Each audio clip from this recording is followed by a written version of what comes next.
At Christmas, people expect family, joy, and lively festivities. But there's always that one person out there who can't stand seeing people happy. The sort of person who would like to bring terror into the occasion. Me?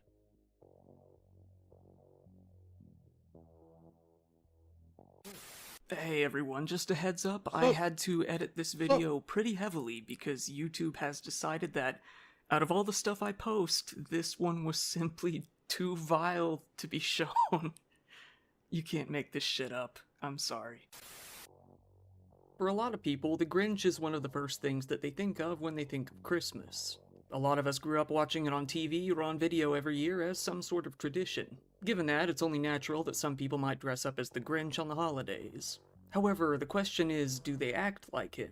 And if they do, how accurate is their portrayal? Is their hatred on point? Out in the magical land of Ireland, one mother was hoping to see that for herself.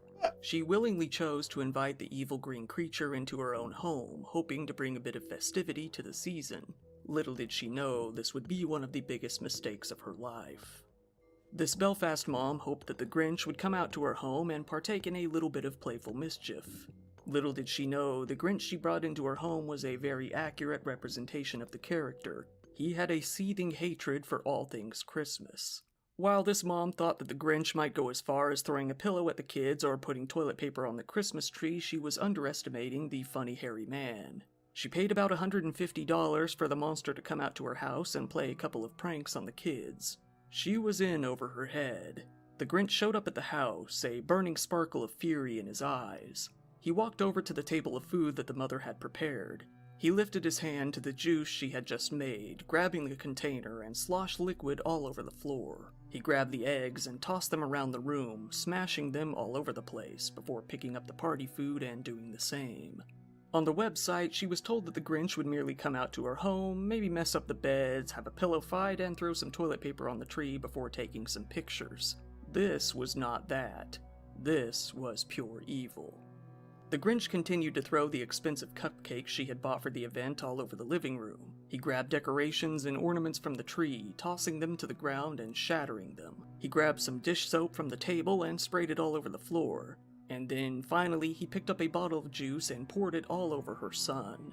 The boy would never be the same. "Kid's new onesie ruined," she said. "Never been so disgusted in my life." The Grinch fled the scene, never to be seen again, leaving nothing but a dilapidated hellscape of a living room left behind. The family was left devastated. The son was left juicy. Christmas was ruined. Lives were ruined. They would never be the same. Once the smoke had cleared, a local event planning company called Lockdown Events Superhero and Princess Hire started getting some heat online. They came out to clarify that they were not the company who hired the Green Demon out. They made a statement saying, "Please note there is a post making its rounds on Facebook regarding a Grinch that was hired for a home visit and destroyed the customer's property. The company said that they didn't do anything like this and never would. They only hire out what they call a Jim Carrey-style Grinch to do a performance and play a little bit of games," adding, "Any videos you have seen from Lockdown with a tree being wrecked are all set up. We do not destroy any property at events or home visits." The original mother did not clarify which company sent the Grinch out, leaving the public in perpetual fear for hours, possibly days. Holy That was shit! until the company came out and made a statement themselves. In response to the post, Santa Stop Here Belfast shared a photo of the Grinch, writing, "We hope you see the funny side." Due to the viral video, this company has said that they have received hundreds of inquiries into their services. To make matters worse, the company stated that whoever hired them should have known very well what was coming. They said they told her well in advance how this would all go down. They said, "We've done 30 visits this year with no complaints. We've been doing this for 3 years in total.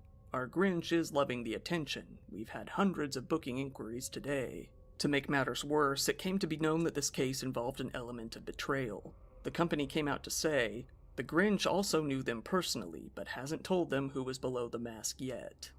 Some time passed, and the company came to post an update. They made it clear that the Grinch experience is still alive and well, with the service being available each year. Bleeding hearts of the world unite. The Belfast Grinch is back. DM to get booked in.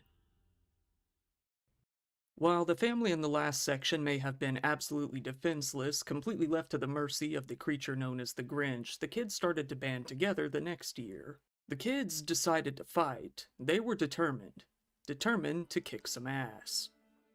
Hearing about the terror caused by the Grinch and seeing the video firsthand, many people decided to keep their guard up this time around. Nothing happened the very next year, but 2 years after the attack, the Grinch felt he had laid low for long enough. It was time to come out of hiding. It was time to strike again. The Grinch once again broke into another home. He feverishly banged on the front door before coming in, wildly running around and carrying a garbage bag. He ran up to the Christmas tree and began to pull it down, all while the kids screamed and cried. 2 of the kids, that is. The third was prepared. He shouted, "What are you doing?" to the Grinch, ran up to him and started beating him. He slammed the Grinch into the ground and whooped his sorry ass, all while the dogs barked and the siblings panicked.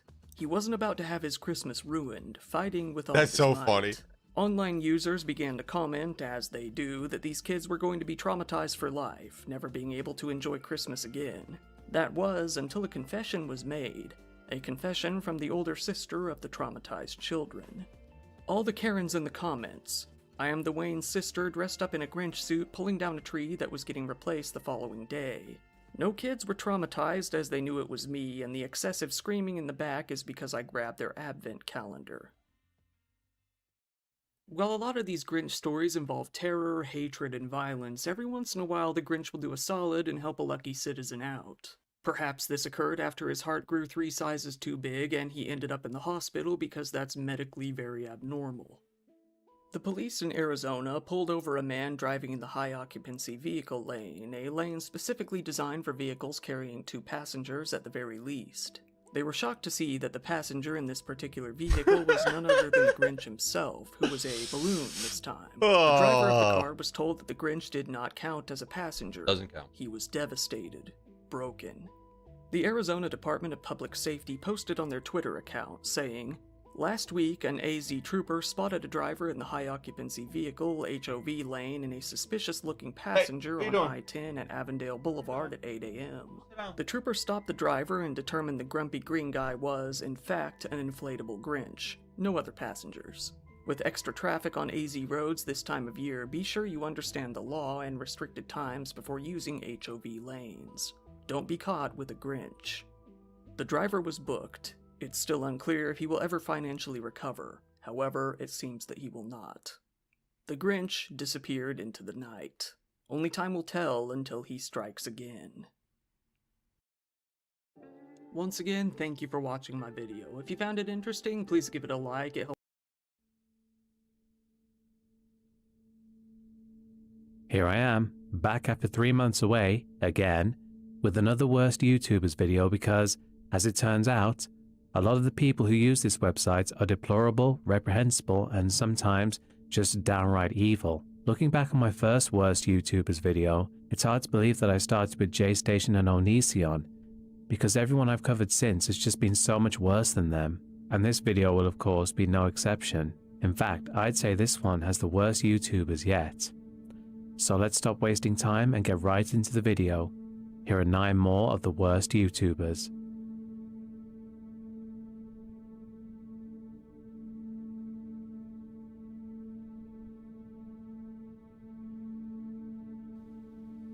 You know what? I want you all to look at me. I want you all to look at me. I want you to... Because what I'm about to say is important, I think. I've been thinking about this a lot lately. And I want you all to know this. This goes out to everybody. You're not stupid. Okay? You're not stupid. Don't ever tell yourself that you are. You're important. What you have in your head may not mean a lot to a lot of people, but it's what makes you special. You are important. You mean something. And you're going to go out there and you're going to do some wonderful things. But first and foremost, you're not stupid. You're not an idiot. don't ever tell yourself that you are. And if nobody else ever tells you this, I will tell you this. I care about you. The Jew Wario YouTube channel was created on December 28, 2006, with the very first upload being titled Poppin' Mania Controller. Often reviewing games or gaming-related tech, the channel would also cover reviews of various candy from other countries, as well as opinions on Comic-Cons and monologues to camera. The channel would end up making a total of 228 videos, but it was with another group that Jew Wario would gain a lot more notoriety. The man behind Jew Wario was Justin Carmichael, born April 11, 1971 in Colorado Springs, USA. With his channel doing well, he was invited to join Channel Awesome, then known as ThatGuyWithTheGlasses.com, specifically under the Blistered Thumb subsection, which focused mainly on video games and related content. His You Can Play This series did well, where he reviewed and commented on lesser-known games. There was a focus on Japanese games that were a little more obscure and would otherwise not see much mainstream attention. In addition, his series known as The Gaming Pipeline was a more general show where over the course of 35 episodes, Jew Wario would discuss any related gaming news, open fan mail and answer it, or just discuss upcoming events where he would be attending, such as E3. Less regular, but still popular episodes were called J-Dub Reviews, where he would give viewers an oversight of an obscure game, controller, or system. Blistered Thumbs also produced Play Proceeds Clockwise, where Jew Wario focused on tabletop games, although this was only for a single episode. The Stuck in Your Head series was a simple 5-episode effort where people would sing along to theme songs such as DuckTales or Danger Mouse and would conclude with, quote, "Now it's stuck in your head." Jew Wario would also occasionally play a character he created called Yankee J, a gangster complete with baseball bat, who would review more violent games that Justin himself apparently didn't want to. Between these many series and videos, Jew Wario was a frequent contributor and member of the collective. Alongside him were some of the more well-known creators, such as Angry Joe, Spoonie, and Guru Larry. Justin announced his departure from the group in February 2013, moving on with seemingly no ill feelings or issues afoot. A year after this, on January 23, 2014, Justin would take his own life via self-inflicted gunshot with a shotgun. His wife confirmed the news on social media, saying that he'd been struggling both financially and with his mental health at the time. Blistered Thumbs had officially shut down 9 days earlier. Many of the Channel Awesome members, past and present, most notably Doug Walker and Angry Joe, would upload tribute videos to Justin, saying what a great and kind-hearted person he was and how much he would be missed. This is something that has raised a lot of confusion and a lot of questions because anyone who knew Justin knew this didn't seem in character with him. It simply didn't make sense to us because the Justin that we came across and we remembered was always positive. He was always upbeat. He was always talkative. Even if you were in a bad mood or you were in an awkward situation or something wasn't comfortable, he would always start talking. He would always try to cheer you up and try to make you feel better. And I think the reason that Justin is really something special is because despite knowing what we know now, we will still remember him as this upbeat, cheerful, positive, wonderful human being. And that's because he has shared so much of that positivity with us. He has shared so much goodness with us. I'm dog sitting chat, this is a collection of... Go lie down, babies. Certainly not all, but many times that he has gone out of his way to make us feel better, to entertain, to make us laugh, and just share so much with us.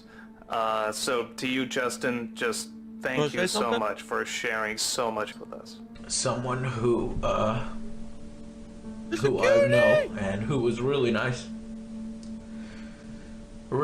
to me, and one of the most gentle, kind people that you will ever know or meet in your life. But why is he a bad YouTuber? What's going on? I'm talking about Jew Wario, Justin Carmichael. I probably will never have. But did he not I actually? probably will never have the words to describe the type of person that Justin was to everybody around him. He was the nicest, gentlest, kindest soul. A lot of people say that about him, That's the first thing you're gonna hear every single time from anybody that you talk to who has met Justin. The words kind, gentle, and he was. More so than anybody I've ever met, and it's difficult to put into words. He would listen to you so intensely, and you could tell in his eyes that he had actual love and care for what you said. And he would take the time, it doesn't matter how long it took, to listen to what was going on and offer you advice. You know, that he genuinely cared about other people. He cared about feelings and all of that stuff. He was in tune to it. I never knew that Justin was going through.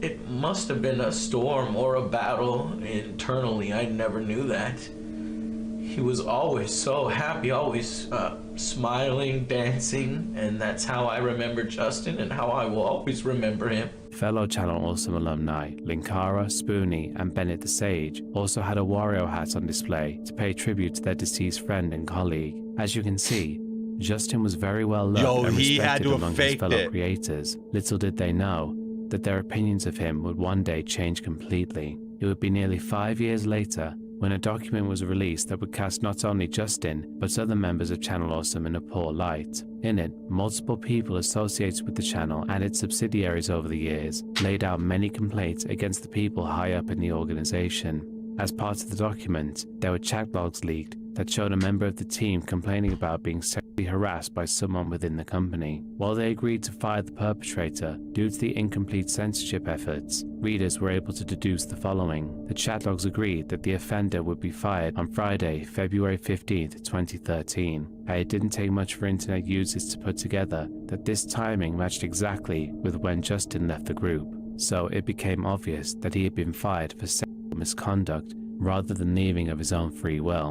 There were also parts of the logs that seemed to hint that those higher up in the company had been aware of reports about Justin prior to this final complaint, but had entirely failed to do anything about it. In 2018, a Reddit user added more fuel to the fire when they reported that they had been sexually assaulted while they were sleeping by Justin also. By the time either of these things came to light, Justin had been dead for several years, and as such, no one involved would be able to get justice. His reputation and his legacy, however, were forever tarnished in the public eye. All the creators who made tribute videos to him quickly removed said videos after these revelations about Justin. Any of them who actually collaborated with him on videos even went as far as to edit him out of them, and Linkara, Spoonie, and Bennett the Sage removed his Wario hat from their backgrounds. The only former Channel Awesome member to address the details about Justin was Mars Girl, who seemed to have been his closest friend on the site.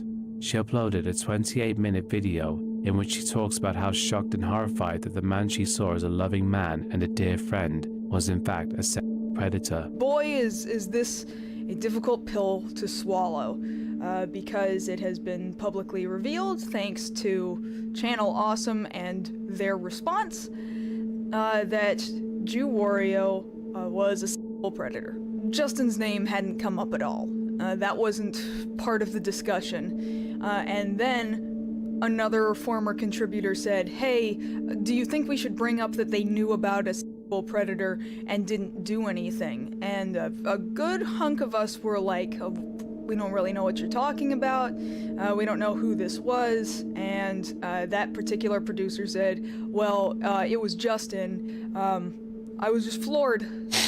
I don't know what else to say. And this was so sad to me, and I felt like as this was coming to light and as a lot of people were coming to realize this, here I am realizing how much I worked with Justin and how much work I did for him and in his name, how I ran Facebook charities for suicide prevention. And so many other people went on charity walks for suicide prevention and stuff in Justin's name. And now it just feels like, what was it all for? Did it mean nothing? Maybe it meant nothing. I don't know. We came to the decision that because now we were also learning that there were possibly multiple victims of Justin's. And just... I can't believe this was even my friend. I just couldn't even believe it. And so Wow. we said, okay, we won't include Justin's name, and it especially was a decision that we made because, obviously, Justin's not here to hurt anyone ever again. Even more tragic is that Justin's widow had to find out what kind of man her late husband was through reading everything about him on the internet, which must have been truly earth-shattering for her. It just goes to show that even creators who appear kind-hearted and friendly on the outside can be hiding a truly horrifying secret, and in this case, we found out long after Justin escaped any consequences for his disgusting actions.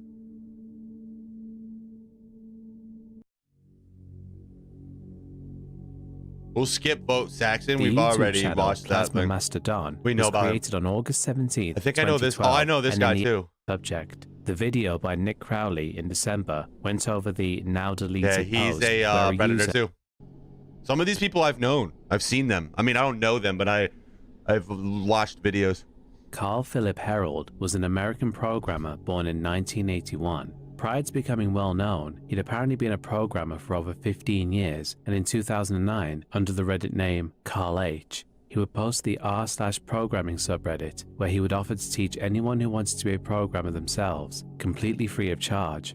He said that this was, quote, just him being nice and hopefully helping someone out, though he did say he could only take on so many students. He apparently received hundreds of requests following this post, and while he was thrilled to see so many people interested in learning from him, it was obviously far too many people for him to teach on his own. Another user named Mosky replied to the post and recommended that Carl created his own subreddit and used it as a sort of classroom where he could post his own tutorials and give assignments to those who read them, where they'd come back and show what they'd learned from him. 2 days after this original post, Carl did make his own subreddit called r/CarlHProgramming, which quickly grew to have thousands of members over the next 3 years. The success of this sub led him to create his own YouTube channel on July 7th, 2012. Carl's videos were of course all tutorials related to programming, most of them actually screen recordings from private lessons. He comes across as very cheerful and happy to be helping so many aspiring programmers. Keep in mind he was doing this all for free, so it really did seem like he just loved his job and wanted to share his knowledge with as many people as possible, never wanting anything in return. His students obviously thought very highly of him, and Carl was known for being very nice and approachable. All in all, Carl really did come across as an all-around selfless individual. His students admired him so much that when he posted a story on Reddit about how he was scammed by a marketing agent who tried to swindle him and his company out of thousands of dollars in 2005, his students rallied behind him, leaving positive comments on the Reddit post and upvoting it so that it became the first thing that came up when Carl's name was searched on Google. Thanks to his followers, the Reddit post became the first search result, pushing any negative mentions of him down. On July 26, 2012, 3 weeks after creating his YouTube channel, Carl was named Redditor of the Day. He did an Ask Me Anything on the same day, which was filled with his students posting positive comments about him, with Carl showing genuine gratitude to all of them, clearly thrilled that he'd helped so many people. By all accounts, Carl was a saint who everyone had nothing but good things to say about.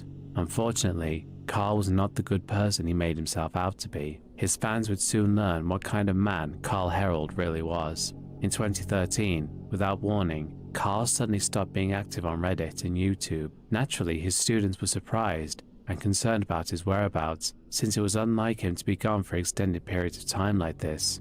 And then, Carl Herold's name appeared in the news. Carl and his partner, Charles Dunavant, were arrested and charged with making child of Carl's own son and posted videos of the abuse online. He also prevented his son from going to school and going outside, and threatened to kill him if he told anyone about the abuse. When the police raided his home, they found over 100 images of Carl's son. Because of the incident, he was judged and then incarcerated for sodomy, sexual abuse, aggravated child abuse, child production, and disturbing child. Jesus. He and Dunavant's bails were set to $1 billion. Naturally, the Reddit community was shocked and appalled that the man who they had looked up to and viewed as a generous and wholesome mentor was in fact a vile and disgusting predator who had done unspeakable things to his own son. Everyone who had once admired and supported him were now understandably outraged and condemned him for his diabolical and disgusting actions. In 2014, he was found hanged in his Alabama jail cell, having, quote, unalived himself to avoid trial and sentencing. Carl really pulled the wool over the eyes of his followers. He convinced them all that he was a selfless man who wanted to help and educate others, when in reality, he was an evil scumbag who committed unforgivable acts on his own son, no doubt scarring the poor child for life.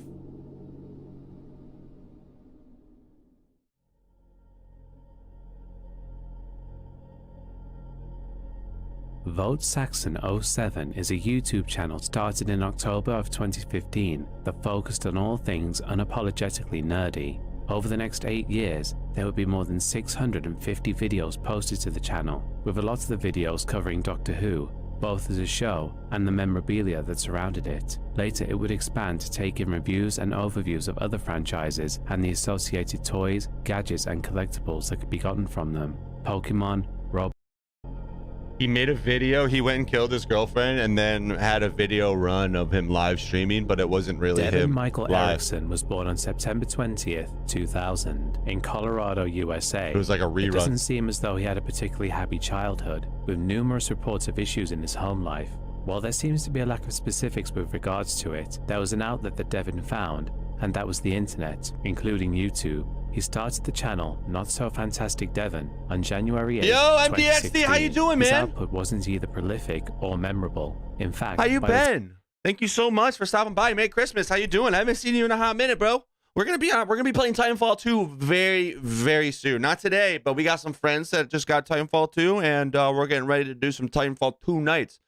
Maybe some Titanfall Thursdays. the time Been the good? channel was Hell yeah. deactivated in 2019, he had Good. posted a grand total of 3 videos. For reasons that will soon become obvious, all the videos on his channel have been wiped from the internet. Been From good, what I'm we glad, understand, bro. the sparse Weren't you videos doing focused school on stuff the game last time Dead you were by in here? Daylight. However, outside of the internet is where Devin gained the most fame. He was attending Highlands Ranch STEM You were doing school stuff, alongside right? his friend Alec McKinney. Alec was born female, but was transitioning to male and identified as he/him. He was also 16 at the time, and as such, there were little to no information, images, or details available about him to the public at large. Devin, however, was 18. The two of them were clearly very close. Devin featured in Alec's Instagram profile picture, and the pair had long been known to have a good relationship. They were both a little disillusioned, unhappy, and not fond of the students that surrounded them at their place of education. Later reports would come out that there was some suspicious or worrying edits made to the Wikipedia page of the school. Someone had added information regarding a program that had recently run to support people struggling with mental health in order to mitigate against both self-harm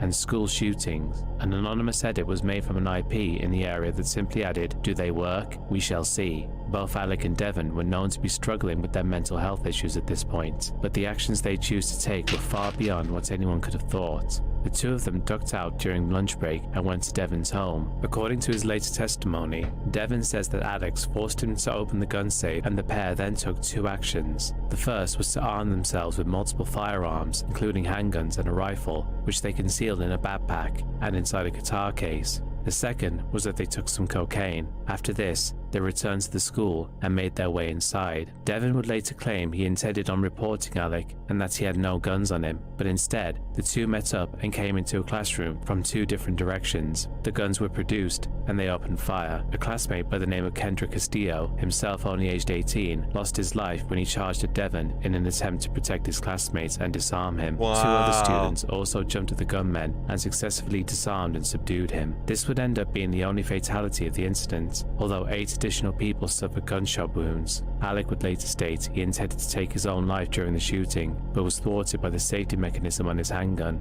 Instead, he was apprehended and subdued on the scene and taken into custody. Once the pair went to trial and all the ins and outs were ironed out legally, the man behind the channel Not So Fantastic Devin was found guilty on 46 different counts and received a sentence of life in prison damn! without the possibility Yeah, I was, of and I parole. couldn't watch just you in since I was case busy anyone with was family worried that he travel. gotten off lightly, they added 1,282 and a half When I was years on back, top you of were that. live for like That's 6 not a days. typo, Yeah, I by the went way. through That is- I had like an emergency like root canal a couple weeks ago, and I had to take some time off. Like I couldn't fucking think, bro, before it, and then after I needed a day, and then yeah, just been going through a lot of stuff, and had to go pick up a dog. We were dog sitting. We're dog sitting right now, so I had to go pick up a dog, and then I didn't get home one night until like 8:30. So I was just like, dude, I can't keep streaming not this late, so I just took some days off. I haven't been sleeping. You got Dark Moon? Hell yeah.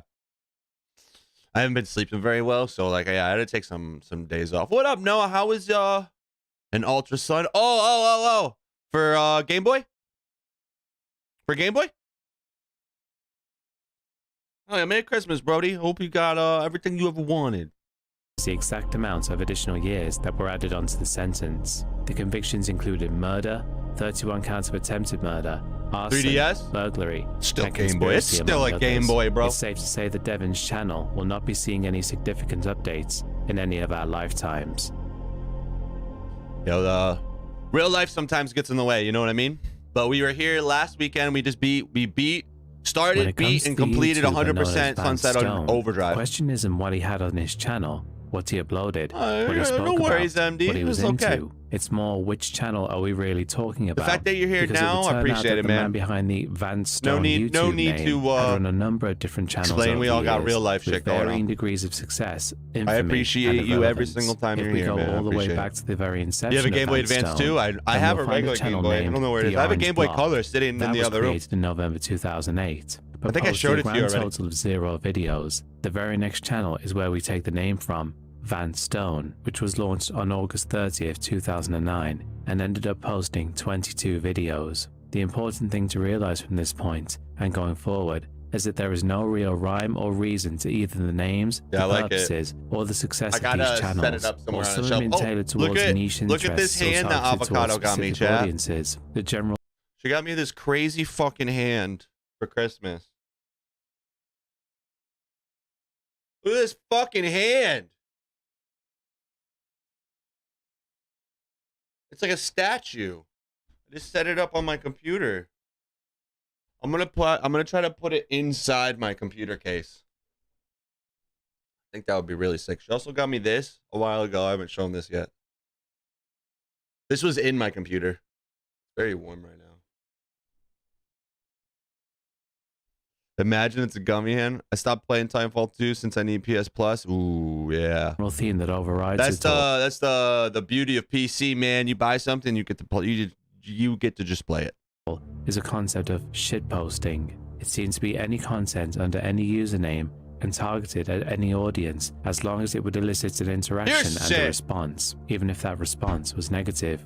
That becomes fundamental to what this creator was all about. There was no tells of who they were as a person, what their beliefs were, or how they felt. Just inflammatory content for the sake of engagement. Some of it even wandered into the realms of rage baiting. Take for example the channel Cho Sung Hui 4.0, named after the infamous spree killer at Virginia Tech, which not only had the killer's face as the profile picture, but managed to upload more than 30 videos from its creation in August 2017. There could be no other Got a explanation for 250 taking the name and gigabyte likeness SD of a card so I mass can play murderer Dragon Ball and Z slapping it on a new Kakarot. channel, Fuck other yeah, than to dude! I've been elicit a wanting to play hostile that so response. bad. Yet this seems to be what the man behind Van Stone was.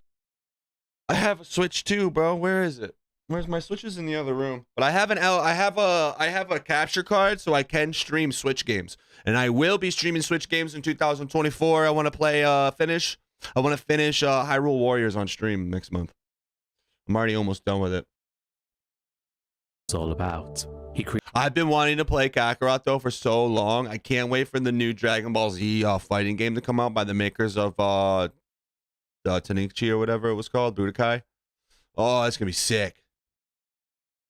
I do have a Dragon Ball Z game for Switch. I think it's Xenoverse 2. created Baldo McF in November of 2015 and managed to upload more than 30 videos without being banned, as well as a series of nearly 10 other channels. The objective, in retrospect, was clear: offend, push buttons, and see how people react. While the various channels really ran the gauntlet for some legitimate attempts at making gaming content, to the mainly shitposting channels, when we peek behind the curtain to look at the man behind the many channels, we may start to understand what it was all about. The man at the keyboard and the business end of the upload machine was William Edward Atchison. He was born on March 18, 1996 in Belen, New Mexico. Along with his brother and parents, they moved to Aztec, a nearby town where he attended high school. His experience in school and his actions both paint a twin picture of an outcast who was forced further out towards the extremes of life. It's fairly accepted that he was fairly heavily bullied and never got on well with his peers.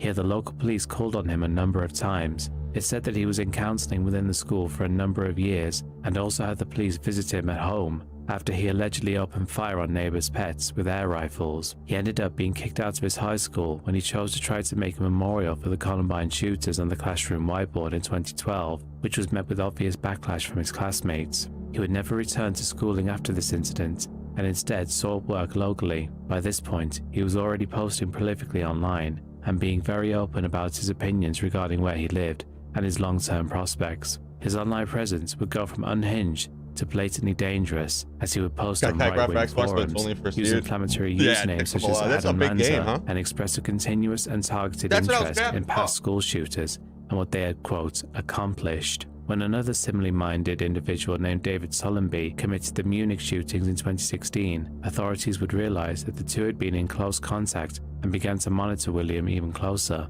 In March of 2016, the FBI would contact him to inquire about his posts and seem to ask about his acquisition of a weapon for committing a mass shooting. Somehow, given the vast and random nature of his internet presence up until this point, he was able to convince them that he was simply trolling or trying to get a reaction for effect. The letter agency confirmed for themselves that he owned no actual firearms and then dropped the case. In late 2017, William would purchase a 9mm Glock 19 semi-auto pistol entirely legally from Farmington in San Juan County, New Mexico. After the fact, it came out that he revisited the high school in Aztec under what could only be assumed to be a false front and was given a guided tour. During this tour, he marked out all the exits, the entrances, and all possibilities relevant to the plan he was building. At 8 a.m. on December 7th, 2017, William entered the high school at Aztec. Breath of the Wild, I got Tears of the Kingdom. Once he was inside the upper hallway, he opened fire with the weapon he had purchased in San Juan. Thomas Hill, the janitor, chased after him, shouting, "Shooter," to draw attention. Additionally, Katie Porter, a substitute in her 70s, directed students into a classroom and barricaded the door with furniture. The immediate and swift actions of these two staff members undoubtedly saved a great number of lives that day. Stop playing it and didn't update it, two so students had lost their lives. Oh. Casey Jordan Masquez and Francisco Fernandez had both suffered fatal wounds from William's rampage. William then, of course, did what most school shooters did to avoid being captured. In a note, some detail of his reasoning for the shooting is given. "Work sucks, school sucks, life sucks. I just want out of this shit." Once again, like so many who came before him, William was just another lunatic who felt that everyone else was to blame for his problems and that they needed to pay. No one will ever remember him for whatever content he uploaded to YouTube. Instead, he'll always be remembered as a cold-blooded killer who murdered two innocent people at his old high school.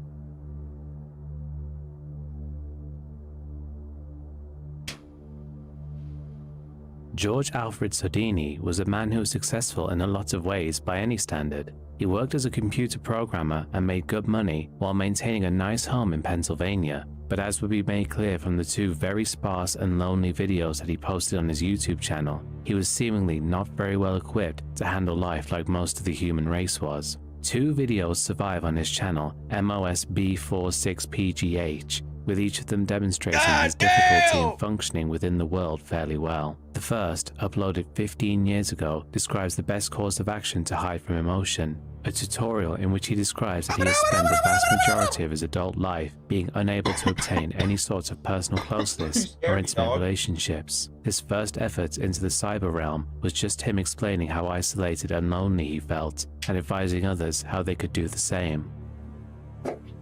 It is easy for me to hide from my emotions for one more day. Take a long drive in the car, listen to some music, daydream, or just do some mundane task around the house that really doesn't need to be done, that's not too important. And there you go, one more day, and one more day turns into one more year. Now, RDS says that I have approximately maybe 15 more years to be successful at this. And when I heard that, I wanted to continue immediately to start moving on this. I didn't realize I had that much time. So my objective is to be real and to learn to be emotional and to be able to emotionally connect with people. Because when I'm 10 to 20 years older than she is, she has to feel good about this thing. And the only way around that, is to work on this and perhaps STEM exercises or forgiveness exercises as per Hay or whatever else. I'm going to post this and see what comes back. The second is a house tour where he shows the viewers exactly where he lived and how his life in his house was set up. The property in question is impressive. There are plenty of trappings of a successful life that we would all agree with, but the undertones of being lonely and detached from any sorts of meaningful relationship shine through. This is clearly a man who has managed to start a successful career, one who has enough money to sustain a fairly solid home life, but one who is chronically lonely, a man who feels like he has done everything right according to the blueprint of life, but remains entirely by himself and seems entirely unable to remedy the situation in any way. His feelings of isolation and inadequacy are amplified in this video that remains up and visible to this day. This is my house from the street. Here is my car. This is a 2-bedroom brick ranch, conveniently located. My car is an 07 Altima. I paid $79,000 for this in 1996. That's considered a lot, believe it or not. Open it up. Oh, someone left it unlocked. That's not good. Inside, okay, my big screen TV, 32-inch. It's my computer. That's not a big screen. Let me pan out a little bit. Computer is connected to the I do that with the puppy that I have right now that I'm watching. MP3s and everything else. Pan to the other side. Speakers on each side are large. They double as end tables. Okay, couch and chair, they match. The woman will really be impressed. Okay, come over here. There's some reading material that we're all familiar with. Come out here through the dining room. I just bought this. Dining room set. What an incel, bro. Rug, okay. Little hallway, 2 bedrooms. 2 bedrooms. To the right is my bedroom. Extra computer here, they're networked. I'll show you the Cat 5 connections downstairs. Okay, it looks pretty clean. I'm sure she'll be impressed. It's nothing more than a house tour, but there is an undertone of sadness imbued within it that is hard to ignore. There is nothing malicious or deadly or worrying at all in George's house tour. In fact, most viewers report feeling a bit sorry for him. It's as though he was a man who never understood the game plan for life, following it anyway, and then found out that the rewards promised were nothing but a pipe dream. But before you start feeling too much sympathy for George, we need to move on to the reason that he's on this list. He bottled up these feelings of isolation, you got a cat for Christmas, or just in general? Frustration, and that life had like a month ago? somehow, Oh, hell and chose to yeah. resolve it Do you in have the Twitter, most brutal MD? way possible. On October 24th, 2009, George headed along to Or his local Instagram? LA fitness gym. That way you can Except send this me a time, picture He brought a duffel bag of with your him, of one your that was pet? filled with an arsenal of weapons, 2 Glock semi-auto pistols, and a 32 caliber and 45 caliber handgun. He arrived at the location at a point where it was filled with mainly women and turned off the lights before opening up his bag of armaments. Later, evidence would be found on his blog and in his home that he spoke of his intentions when it came to this day. He spoke about what he wanted to do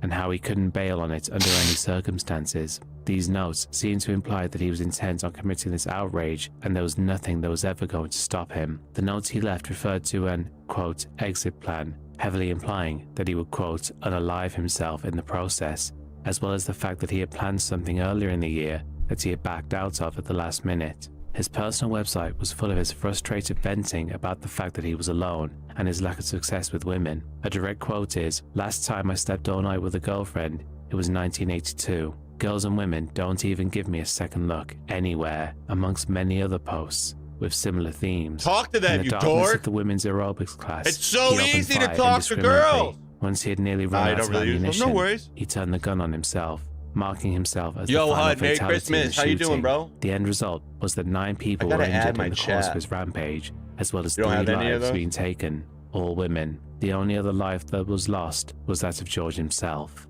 Again, it would be very easy to feel sorry for George, seeing as how he made a habit out of telling everyone how lonely and unsuccessful with women he was. But it can't be stated enough how little he deserves any sympathy because he killed 3 innocent people or because he let his feelings I'm more of of a loneliness dog consume person, him. but I do like and cats. instead of trying harder to better himself as a person, It depends. he took it out on the world. If there's a cat in the around, most I'm a cat gruesome person. way If there's a dog possible. around, I'm a dog person. I have a puppy with me. Sadie!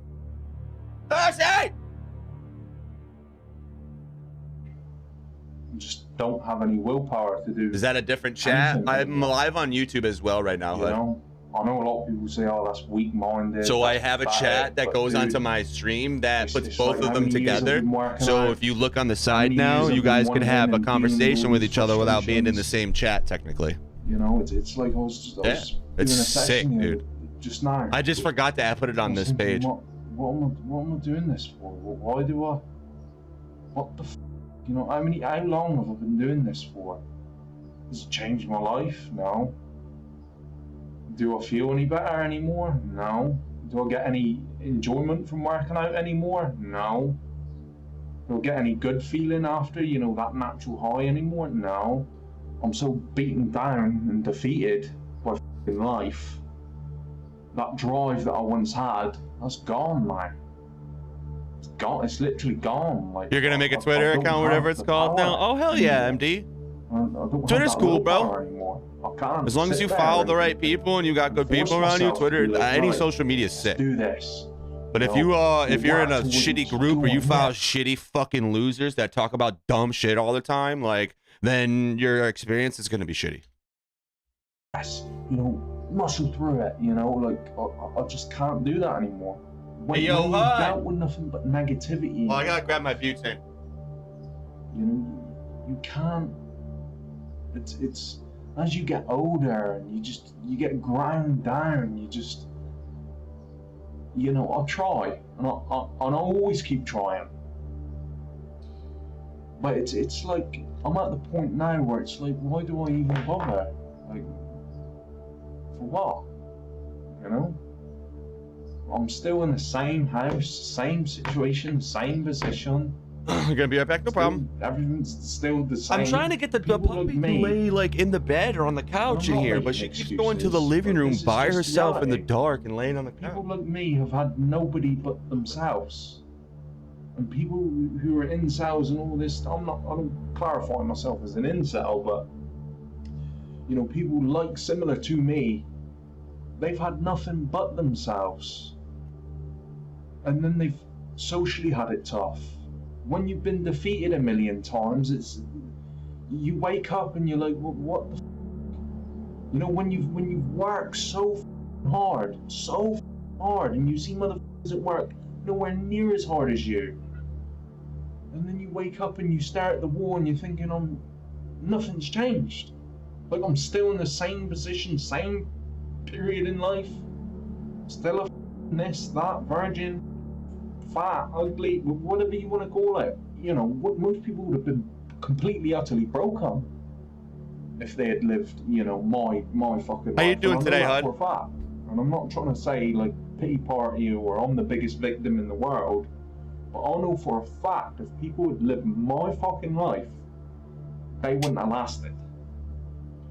Jake William Davison was born on August 21st, 1998, to Mark and Maxine Davison in Plymouth, England. They previously lived in the Shetland Islands north of mainland Scotland, where Mark worked as a fisherman and Maxine had spent time on trawlers. Jake's childhood, however, would not be a straightforward one. His parents were separated. Jake's 2 older siblings lived in the Shetlands, while he and his mother were in England, and his father had some trouble with the law. Mark Davison had been fined for using racist language to insult a fellow bus passenger in 2010, and 4 years later received an 8-month sentence for punching and biting the cheek of a fellow crewman on board a fishing vessel. Despite this, Jake spent significant periods of time back up north with other members of Maxine's family that still lived in the islands, as well as his older siblings. Hey, When he was good still man, a just a bed out child, my Jake was girlfriend's probably diagnosed with both over the blanket. ADHD and autism, 2 conditions that made him feel like he couldn't fit in and led already him out to here struggling dabbing, to make bro. What the friends. fuck? 2 passions seemed to be his way to try and find semblance of normality: He's like, I the gotta get internet the day and started. I'm already out firearms. here Jake started a ripping. YouTube channel under the name Professor Waffle and started spending long hours browsing and posting on various forums. The difficulty that he felt in his day-to-day life, the problems that he felt he faced attracting Yeah, women or buddy. beginning meaningful friendships, All of a sudden, instead of being this one unique, baffling, and infuriating part of his existence, he found many others who felt like he did. He occasionally posted in incel forums, involuntary celibates, or people who aren't having any sex and believe that this is an issue that society as a whole should remedy, rather than any sort of personal introspection or improvement. The fairly bleak outlook he had obtained on life by this point became pretty obvious. His posts were later described as both misogynistic and hate-filled. There were frequent references to his general nihilism when it came to how he viewed his life, as well as numerous concepts such as the black pill outlook, a general belief that life is essentially pointless and all human effort is wasted.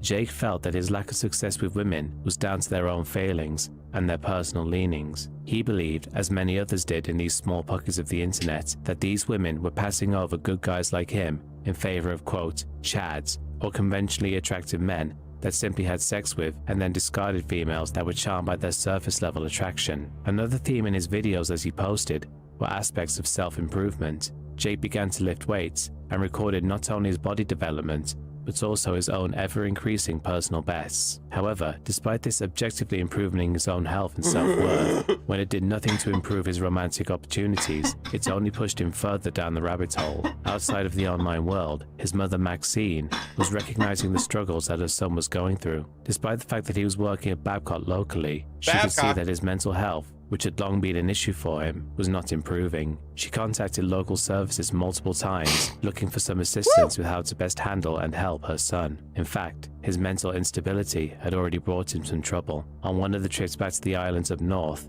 he had gotten into an altercation with locals, which resulted in minor trouble. A second incident back when he lived in Plymouth led to him having his firearms license temporarily revoked. At this point, his estranged father even contacted the local police to express his concern about the issue. It was his opinion that Jake was not stable enough to hold the license he held and asked for it not to be reinstated. Mark Davison said he never received a response. As it happened, the local police chose to reinstate his license and gave his guns back to him. That would come with tragic circumstances on August 12, 2021. All the unhappiness, the dissatisfaction, and the frustration that had plagued Jake Davidson's life up until this point would come to a senseless and violent conclusion. Just after 6 p.m., Jake got into yet another fight with his mother. This time, however, he grabbed her by her throat, wouldn't let her leave the room. Imagine getting into your fight with your mom when you're a grown man. Shotgun. Maxine had phoned her sister at the start of the altercation, meaning that the police were already notified by this point. With his mother dead, and Jake clearly having lost his grip on reality, he left the house still holding the same shotgun. A near neighbor in the street, a 43-year-old man, became his next victim by being in the wrong place at the wrong time. Alongside him, his 3-year-old daughter was also shot by Jake. He injured 2 other close neighbors by firing through their windows, thankfully not killing either, but continued on his route to a local park, where he managed to take another life by killing a man in his late 50s. Another woman in her 60s met her end at the hands of Jake's shotgun while she was leaving a hairdresser's before he eventually turned the weapon on himself, just as the police started to arrive and close in on him. Although he is largely known as an incel killer, Jake Davison was more misogynistic and black-pilled. One of Maxine's previous partners described Jake as taking multiple protein supplements and energy drinks a day, as well as claiming that he took anabolic steroids. His many arguments with his mother were because he seemed to view females as beneath him in some way. It was some combination of his hateful worldview, seemingly endlessly reinforced by the way his life was going, and a genuine belief that there was no way for it to ever get any better, that sent him down this dark path. He killed a 3-year-old girl because women didn't want to talk to him. Imagine being that guy, dude. Imagine being known as a fucking incel for the rest of your life. The YouTube channel Wumpscut86 was created on March 14, Imagine being known 2008. Imagine being known as a homicidal incel for the rest of your fucking life. You're a dork. Oh, oops. The YouTube channel Wumpscut86 was created on March 14th, But 2008. hopefully someone gets you a PC After for posting Christmas. only around 5 videos, the channel would be shut You down got that cross very same progression, bro. year Come to towards PC the end of now. September. While the normal format is to go over the channel and then review the person behind it, it seems once again that Get a it would gaming make more PC, sense dog. to look into the man behind the channel before we look at what sorts of content Get he one was of these. producing. Martti Juhani-Sari, the man behind the camera, was a Finnish national born on March 20th, 1986. As with most people on this list, Martti had not been blessed with a straightforward childhood. In his younger years, he suffered from ill health. His childhood was marred with reoccurring bouts of illness, slow physical development, and reported bullying from his peers due to these things. He found it hard to fit in, and nothing that happened in the course of his life seemed to make that any better. He lost his older brother at the age of Soft 17 Onic, what's that? and seemed to retreat even further, if that was possible, into himself. Nice game As he website. approached his later teens, Marty was struggling with numerous It's a mental health gaming laptop, conditions, but it's including, ass. but Only not has a limited 1050 in to, it. God anxiety, damn. depression, schizotypal personality disorder, Yeah, get a new one, bro. avoidant personality disorder. To add to the mix, Marty was promptly kicked out of the Finnish army after having been a part of it in less than a month. Since He joined in since I'm on 2006 at the YouTube age right of now, 20. I can't go on to emulator websites or anything or stuff where I can get free games like that because it sees me as I've already gotten striked for it. Yeah, it's fucking dumb. I know it's so stupid, but I've already gotten in trouble once for going on to emulator websites or sites that give you free games like that because it shows people. You follow me? Oh, hell yeah, bro. I post a lot of dumb shit on there, MD, so can't justify a PC when I don't play one game. But kind of want to consider it maybe in New Year. See, that's the thing, dude. If you were to get a PC right now, like, okay, so if you were to get a PC, so you only play one game because you can only play one game. You know what I mean? But if you were to get PC, right now, Epic Game Store they give away free game. They give away free games all the time. So right now, Ghostwire Tokyo by Bethesda is completely free. You get to keep this forever. And the next AAA mystery game comes out in 48 minutes. So I've already gotten Fallout 3 this week. Game of the Year edition. All these games, do you need a pass to keep it? No. No. You just download the game launcher that Fortnite comes with. This is how you play Fortnite on PC is you get the Epic Game Launcher. And then then you play Fortnite through. Yeah. Dude, it's sick. So like I paid for Alan Wake obviously, but let's see. Free. All the BioShocks free, all the Batmans free. Borderlands 3 free, Cave Story free, Control free, both Darksiders free. Fucking Death Stranding free. Dying Light free, Dishonored free, Fallout 3, these two Fallouts free. Ghostwire free, all these free, all free. Killing Floor 2 free, Just Cause free. Fear and Very blast. How you doing, Randy? Yo, if I got a PC, we could shred Fortnite. Bro, you could play Fortnite with me on your Xbox too. We play every day. Yeah, so on PC, Randy, on the Epic Game Launcher, all these games I've gotten for free over the last 2 years. All the Batman Lego games, free. Maneater, free. Metro Last Lights, free. All these games are free. NBA 2K21, free. Rage 2, free. Prey, free. I bought Riders Republic. I bought that because that's fun as fuck. Saints Row, free. To all the Tomb Raiders, every Tomb Raider that's out right now, I got for free. Evil Within 1 and 2, free. I paid for Division. Watch Dogs 1 and 2, free. Wolfenstein, free. World War Z Game of the Year Edition, free. You want Darksiders? Randy, are you on PC or are you on console? You got Evil Within free? Yeah, they put them out on Halloween. I beat. Yep. Ukulele is sick. Yeah, I haven't played it yet, but I want to. This is one of the games that I'm playing in 2024. I'm playing most of these. I'm starting and beating most of these games next year. Like legit. Like I can start and beat all of these. I've already beaten Alan Wake 2. I've already beaten Arkham Asylum. We start Borderlands 3 tomorrow.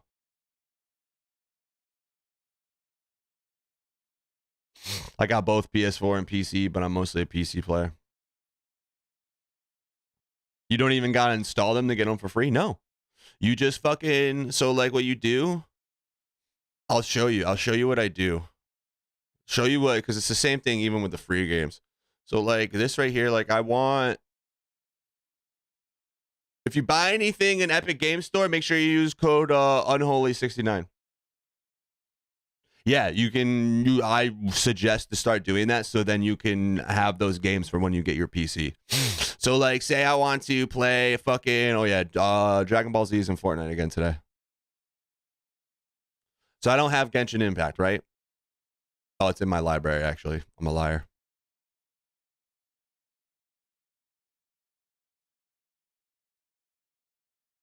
I, too, have the Epic Games. Yeah, buddy. Go get those free games.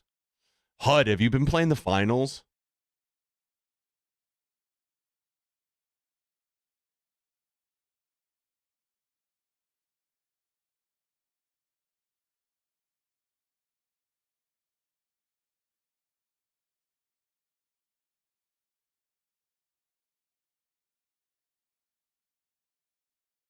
It's sick, dude. It's free. All right, so I just go here, like a Sims 4. I click get. It opens up this shit. I put in my girlfriend's thing, unholy. I'm putting my girlfriend's creator code, unholy 69. Boom. I place my order. Says thank you. Automatically goes into my library, and I can continue Verizon. I have no idea. I just use her code for everything on here because why not? Because that money comes back to us anyways. You know what I mean? So I use the code for everything. But like I said, dude, I've gotten all the Batman Arkham Asylum, the Arkham series, and just the 3 BioShocks is worth it alone. Yeah, so you can use her code in Fortnite too. So when you buy stuff in Fortnite, it'll come back to us in the end.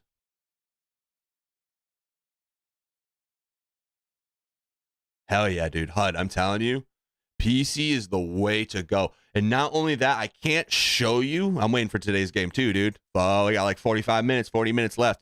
I can't show you because I'll get in trouble on YouTube because I'm live on YouTube as well. It's like a bypass to get free games, they call it. It's like fucking cyber terrorism or some shit. I don't fucking know, dude. But I already got a mouse, keyboard, and monitor. Fuck yeah, dude. But you can emulate any game. I'm gonna be playing The Suffering coming up in 2 weeks, about 2 weeks. I'm gonna be playing The Suffering from PS1. I'm gonna be playing Gex from PS1, and I'm going to K. Shout out K. Actually subbed, you dumb motherfucker. I got your money, bitch. Thank you so much, K. I appreciate you, bro. Oh yeah, we got some new stuff in the chat. So if you haven't been here in a hot minute, we got some new alerts, new layout, new rewards. I appreciate y'all. Thank you so much, K. Merry Christmas, man. K's been, every time he comes in here, he drops a gifted sub for some reason, and he doesn't fucking have to do that. But I really appreciate that shit. What was I talking about? Fucking love your sub audio cue. Yeah, it's so funny, right? Yo, real guy. Appreciate you. I appreciate you, Randy. Came over here from YouTube. And then the Lord said, "Bleh."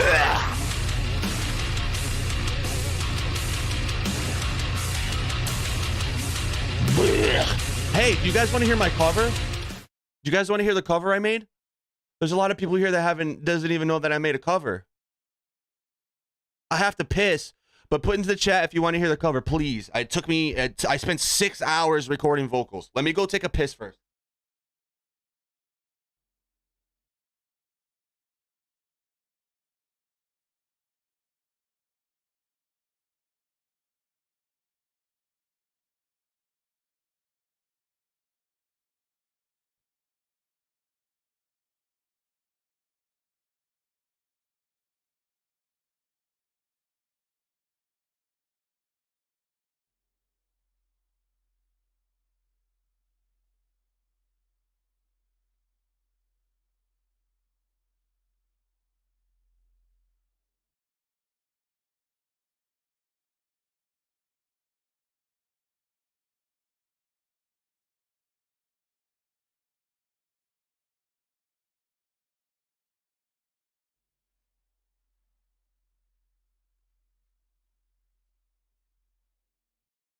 What potty? Wait, absolutely I do. Hell yeah. All right, cool. I got you. I'll hear it. Hell yeah, dude. I appreciate you guys so much. All right, so I have to put the cleans have to be done. I've already sent the song. It's done. It's done. This is without cleans though. So like you're not going to hear it with cleans yet until it's completely done. You know, I got to keep some of it a secret. But it's sent to be mixed and mastered now, and then I'm already working on the next cover. So I'm going to be trying to put out covers like consistently. What's cleans? Like clean singing, like not screaming. Okay, so like the difference between like, okay, if someone's screaming, it's called harsh vocals. If someone's singing, we call them cleans. Of course. So this version doesn't have the cleans on it yet. The cleans are done and they're already, it's already been shipped off. I'm just waiting to get the whole song back now. You know what I mean? He's cleaning up all the audio for me. Now, mind you guys, I opened up this program. I'm going to open up the actual program. I opened this program. I've never opened it before in my life. This was my first time opening this shit. Okay? So it's not perfect, but for someone that didn't know what the fuck they were doing at all in the slightest, this is pretty fucking good. Right?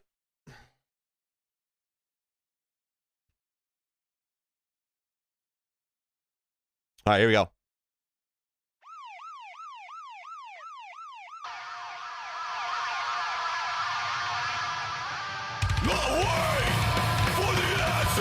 Someone else has given you. I'll wait for days. I failed my heart for way too long. I'm falling apart, but that's over now. For way too long. That's over now. Those who disrespected me try to find broken glass, and they will not last.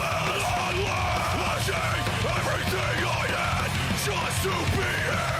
There was don't be shit. It was not fair.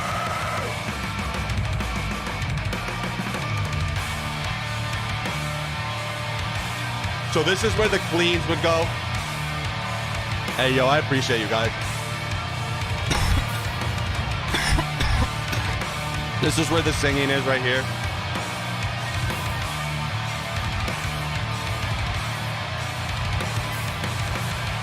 This is my last request to you before it's too late. Cherish the time you've been given to look forward. Go ahead, lie to my face, but just for today, I remember everything. For way too long, but that's over now. It's time to set this straight. We won't turn back now. You turned your back on me. Call out your friends. You don't have. We won't turn back now. You turned your back on me. So yeah, that's the song. That's the song that I've started it at like 3:30, and I finished it at like 9 o'clock at night. Took me all fucking night. I appreciate you guys. I want to do this. I'm like addicted to it now. I want to keep doing it.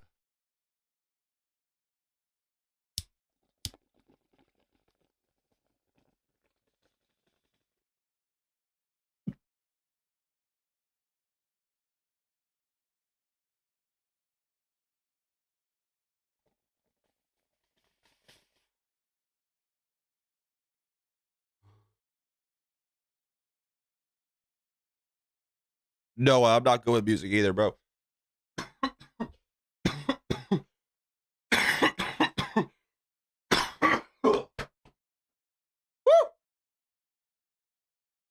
Yeah, I'm gonna post it on YouTube once it's finished. Once I get the cover back, I'm gonna put a snippet on Instagram, Twitter, TikTok, YouTube, Facebook. It's going everywhere, dude. Like 2024 is not gonna be how it was. I'm not gonna be the same in 2024. Like, I am going to push myself to be doing shit almost every day of the week. You know what I mean? Whether it's streaming or fucking clipping and fucking editing, whether it's recording music, whether it's spending time with Avo. Like, there's gonna be no time where I'm just sitting here doing fucking nothing anymore. Like, I've spent so much time in the last couple of years, like, streaming, but doing fucking nothing outside of that. Like, I want to develop hobbies, you know what I mean? And, like, this is the first step of doing something new for me. And, like, I've never recorded on my own. Like, I recorded right here. I literally sat here and just did it right here. You know what I mean? So, like, I have the tools to have another cool hobby. So instead of just being a streamer / YouTuber, you know, like, I want to do music shit too. Like,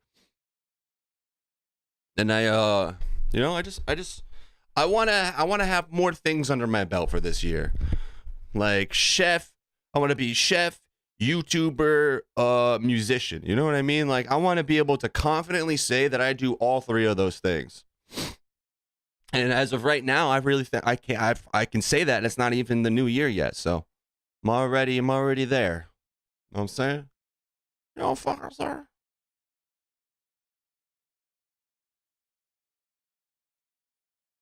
Try getting people to do lyrics. Yeah, dude, I'm fucking terrible with lyrics, bro. It's hard. So lyrics are hard to do. Like, if you're not in the middle of you're in the middle of something, bro, like going through something, it's hard. Like, I can't just make shit out of nothing. Man, dude. Again, dude, I felt like I made it a lot harder than what it is. Once you figure out, dude, everyone's going to have a trick to it in order to beat it. All right, let's get out of here. They're telling us to escape, so I'm going back the way I came. Damn, but we are low on... Nemesis beat the Thing. Very excited for him.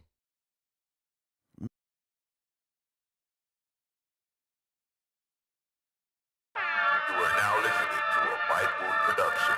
That real EMHC sound. That real Eastern sound. It's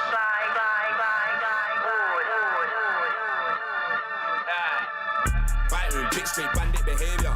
Now strapped in a roll paper. Man stay smoking on potent flavors. Stay riding away, no sailor. Anything we do, gang doing it major. Fuck all this safe space bullshit. Byron, big street hardcore dangerous. Now they saying it's bandit season. There's a lot of blood and hurt feelings. Man in the pit dishing out straight beatings. Yo, this bang. Pushers tweeting with a team that you're not competing. From the bottom to the top, we're speeding, no cheating. Put in work and achieve it. If I say it, just know that I mean it. One chance in life, no respawns, no way to repeat it. Pit gets savage, you can end up bleeding. Blood on the floor and blood on the ceiling. From the seat, the weekly breeding. Keep shit underground like a seedling. To the seats, new tunes we're feeding. To the streets, new tunes we're feeding.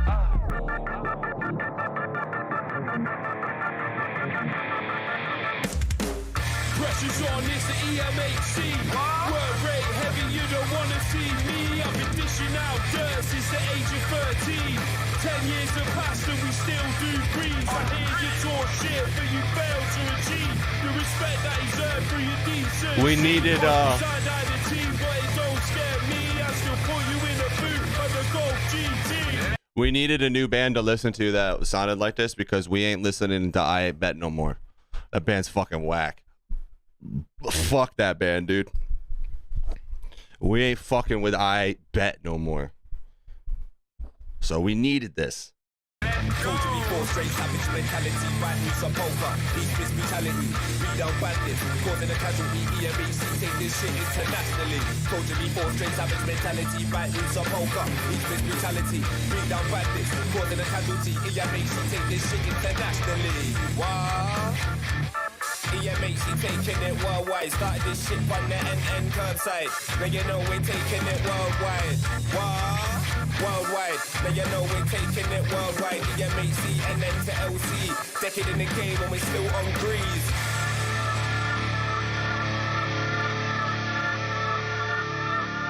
Bandit behavior. Oh.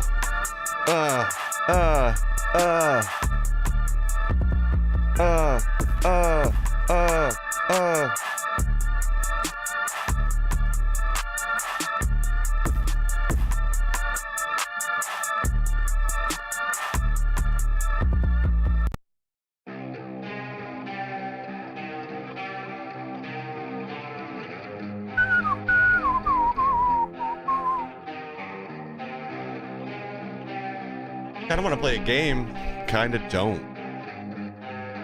You know what I mean?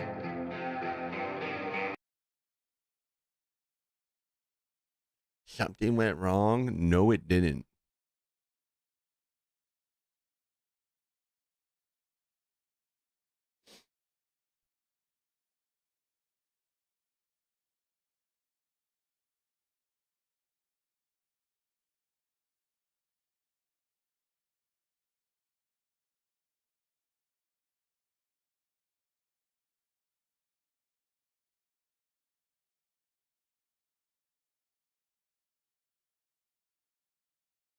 I still have a no headbanging video I gotta post too that Primus made me do. Didn't make me do, he asked me to do, and I did it on stream, and I just haven't posted it.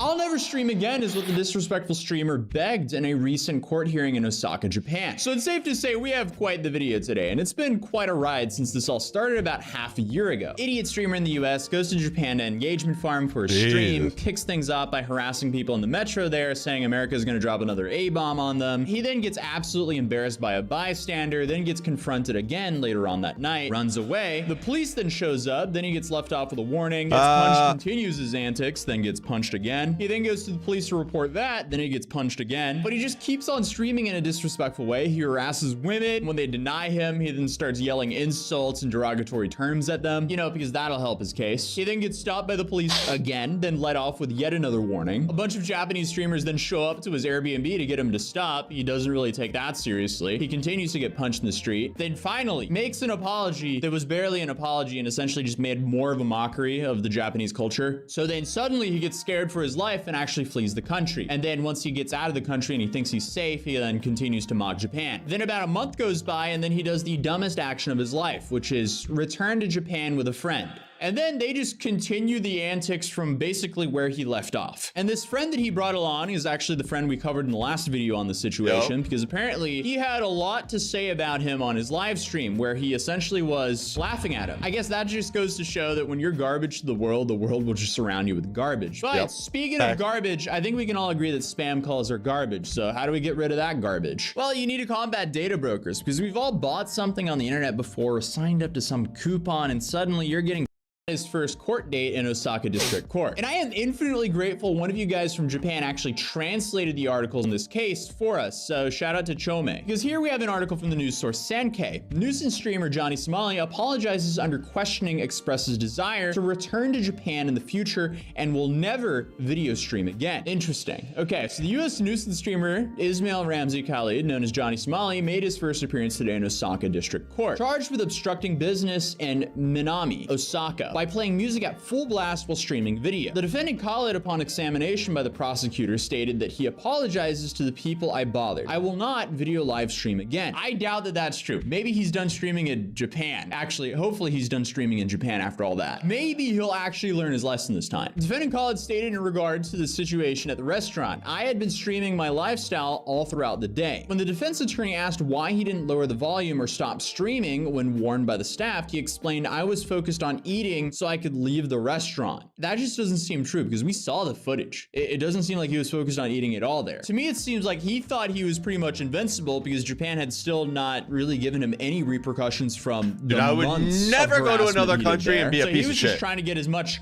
I'll be a content piece of as shit here. possible at the other people's expense. But it says the defendant also expressed words of reflection about his own actions, stating it was shameful conduct on top of expressing a desire to return to Japan again in the future. When asked if he would return to video streaming in the future, he responded, never. Khalid is indicted for forcibly interfering with the staff at the restaurant of Dontobori Chuo Ward in Osaka, which he visited at 1:30 a.m. on September 12th. He played music at full blast while live streaming, even with other customers and staff present. At his arraignment, Khalid said, I do not deny that I live streamed. I regret my actions, but the sound came out automatically, denying the prosecution's accusations. I feel like that's such a BS excuse because he has a Bluetooth speaker connected to him. He can shut it off if he wants to. But at the end of the day, it's bad business for him to do so because if he starts shutting off the Bluetooth speaker, that could mean less people will be inclined to donate to him. Because the people donating to him, they want to send him the worst possible message to see how he reacts to the situation and how the people around him reacts to the situation. They want to get him in trouble. That's the whole game. But then we have another article from Yahoo News Japan that went way more into detail on what was said in court. And here it says, at the first hearing of Osaka District Court on the 19th of December 2023, defendant Khalid stated, "I do not deny that I live streamed at the shop, but the sound came out automatically." We briefly said that as well, but here he also denied the prosecution's claim that he was controlling the volume, which is BS because he has full control of the volume. He has full control of the speaker. Again, he can turn it off if he wants to. But the defense lawyer also argued there is no establishment of the crime. When very loud music was transmitted from the phone, the stream's viewers could provide voice reactions, which increased the volume. Therefore, it does not mean that the defendant was the one causing such voices and noises. That is such an interesting argument because he's the one there giving all of these people the platform to play music through him. Because again, at the end of the day, he can shut off that Bluetooth speaker whenever he wants to, but financially, he's not inclined to do so. During the examination, the video the defendant was said to have broadcast was played. From the public gallery seats, it didn't sound very loud, but we were wearing interpretation headsets and were at a distance which reduced the volume. Defense attorney, would you like to return to Japan? Khalid, yes. During defendant questioning, defendant Khalid expressed the wish that after judgment has been rendered and I have returned to America, I would like to come back to Japan. Defense attorney, in general, what do you think was bad about your own actions? Khalid replied, I believe I just had no regard for societal rules. Also, my own selfish actions for those things. I want to apologize. Would you like to return to Japan? Yes. Would you do the same things again? Never. But the prosecutor hounded the point that Khalid should have seized the broadcast immediately and turned down the volume from the beginning. If your purpose is going into the shop was to get a meal, then you should have stopped streaming to begin with, correct? At this point, yes, I think it would have been better to stop streaming. And you say the music and loud volume depended on the reaction of your audience. That's correct. Was it not also possible to lower the volume or stop it from the beginning? Yes. Okay. After the shop staff warned you, you did not leave, correct? I left about 1 minute after. You still continued streaming as you left the stop. I'm assuming that's supposed to be the shop. Yes, because I had already left the shop. So here it says the prosecution recommends about a 200,000 yen fine. And here Johnny says, I swear I will not stream. The prosecution closed by saying there is no room for leniency for dealing with someone so self-centered that their only motive is to entertain an audience for their own need for approval. Nowadays, disruptive live streamers garner a lot of interest and is becoming a significant concern to society. Punishment needs to be both suitable as a deterrent for others, recommending a 200,000 yen fine, which is something between $1,400 and $2,000. Correction, that is about $1,400. So honestly, that is a very small punishment, but you also have to consider how much time he's actually been behind bars in not the best conditions. But in his final statement, defendant Khalid said, I regret that it ended up like this, and I would like to apologize. Whatever happens in the future, I promise I will not be streaming or making video. I feel like that's just for Japan, because I don't think Johnny's the type to just stop streaming altogether after this. Like, now he has a lot more eyes on him, so he's probably going to want to capitalize on that. And that concluded the first hearing of the trial.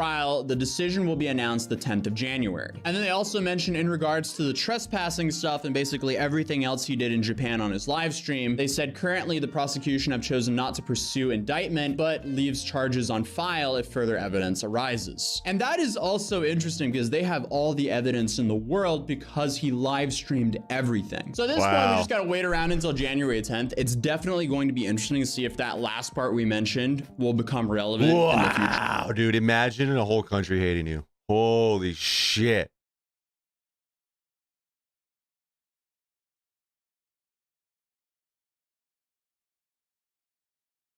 Nine of the most evil athletes.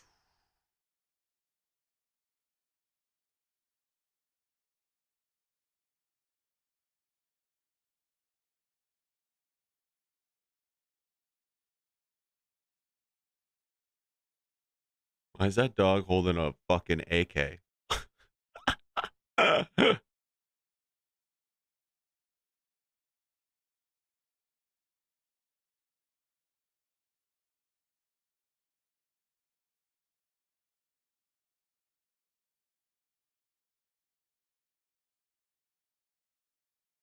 I bought 114 untested Xbox 360s, PS3s, and Wiis from Goodwill, and in this video, we're going to test and explore about 10 of them and see if we can turn a profit. Guys, welcome to the Christmas edition of The Hampton Hall.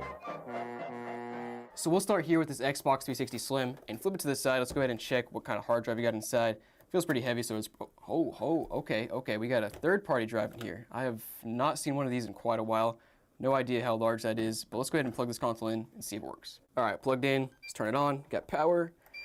Any free games? Nope, no free games, but let's see if it boots. All right, so we got one profile here. Gideon Autofilm. I bet that's somebody's business. That'd be hilarious, actually. Let's go ahead and boot it up and see what's going on here. See if he's got any save data. And checking it out, played NBA 2K16 last, Minecraft Pure, and no record of I online forgot play, so about no idea when Pure. this guy played last. Let's go ahead and scroll over to the games. See if we got anything downloaded. Nope, no nothing.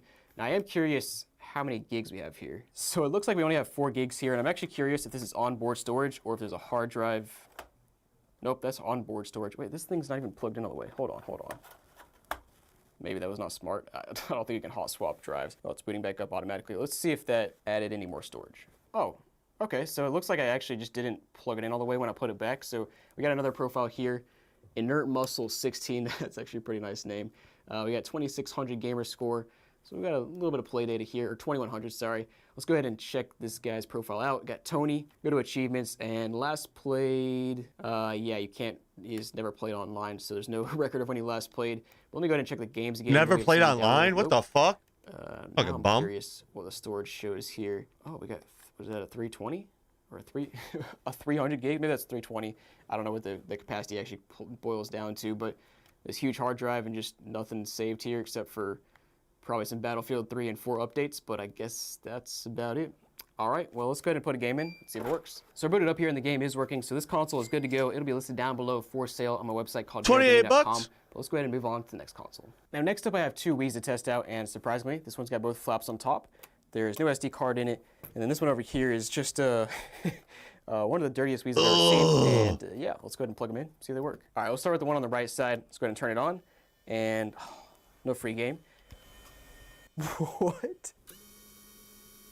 The thing just did the eject noise for a good 20 seconds after it turned on. Usually it does that for like 5 seconds. Okay. All right, now I booted up. It looks normal. No hidden channels, no free games. Let's go ahead and put in this random Deca Sports 3 that I have and see if it works. Sweet. So the game is loading up. Let's go ahead and check out the Me channel and see what's going on here. See if we can find some good Me's. Oh, come on, man. We got three Me's.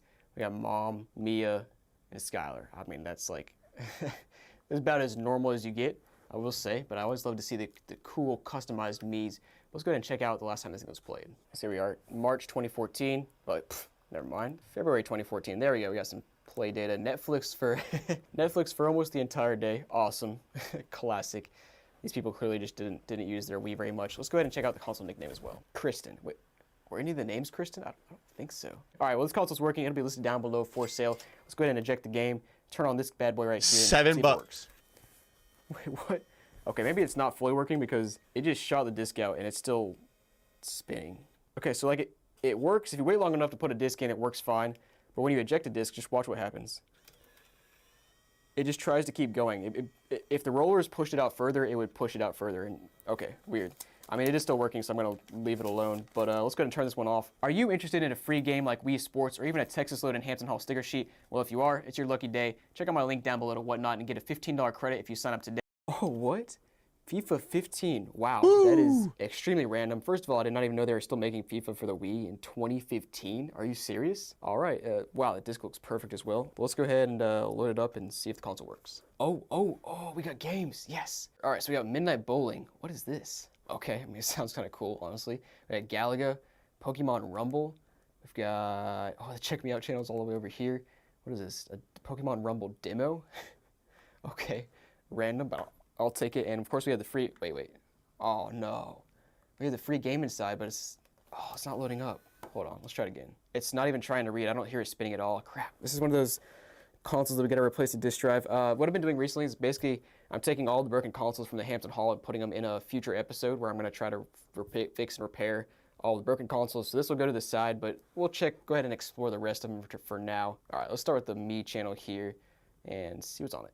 Oh, okay. Oh man, we got like 30 Miis here maybe. Sweetie Pie, Silas. Oh, is that's the cool grandma. That was definitely made by a grandma who just made a Me and call herself the cool grandma. All right, well most of these Miis are actually like pretty normal with just regular names. Nothing special like Check Me Out level. But let's go ahead and check out the console nickname next. Sublet. No idea what that means. All right, last but not least, we'll check the calendar and see when this thing was last played. Yeah, June 2016, we got some play data.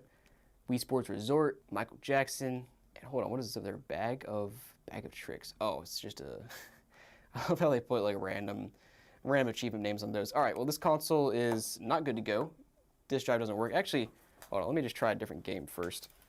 So this is the free game that came with it. Let me try Deck of Sports, which we know works, and see if that works on this console. Okay, yeah, definitely not. It doesn't even try to read. It just slides in, and that's about it. Let's go ahead and move on to the next console. Now, next up, I have a PS3, and this thing is one of the dirtiest PS3s I've ever seen, which is saying something because I've seen some dirty PS3s. If you know, you know. It looks like a desert.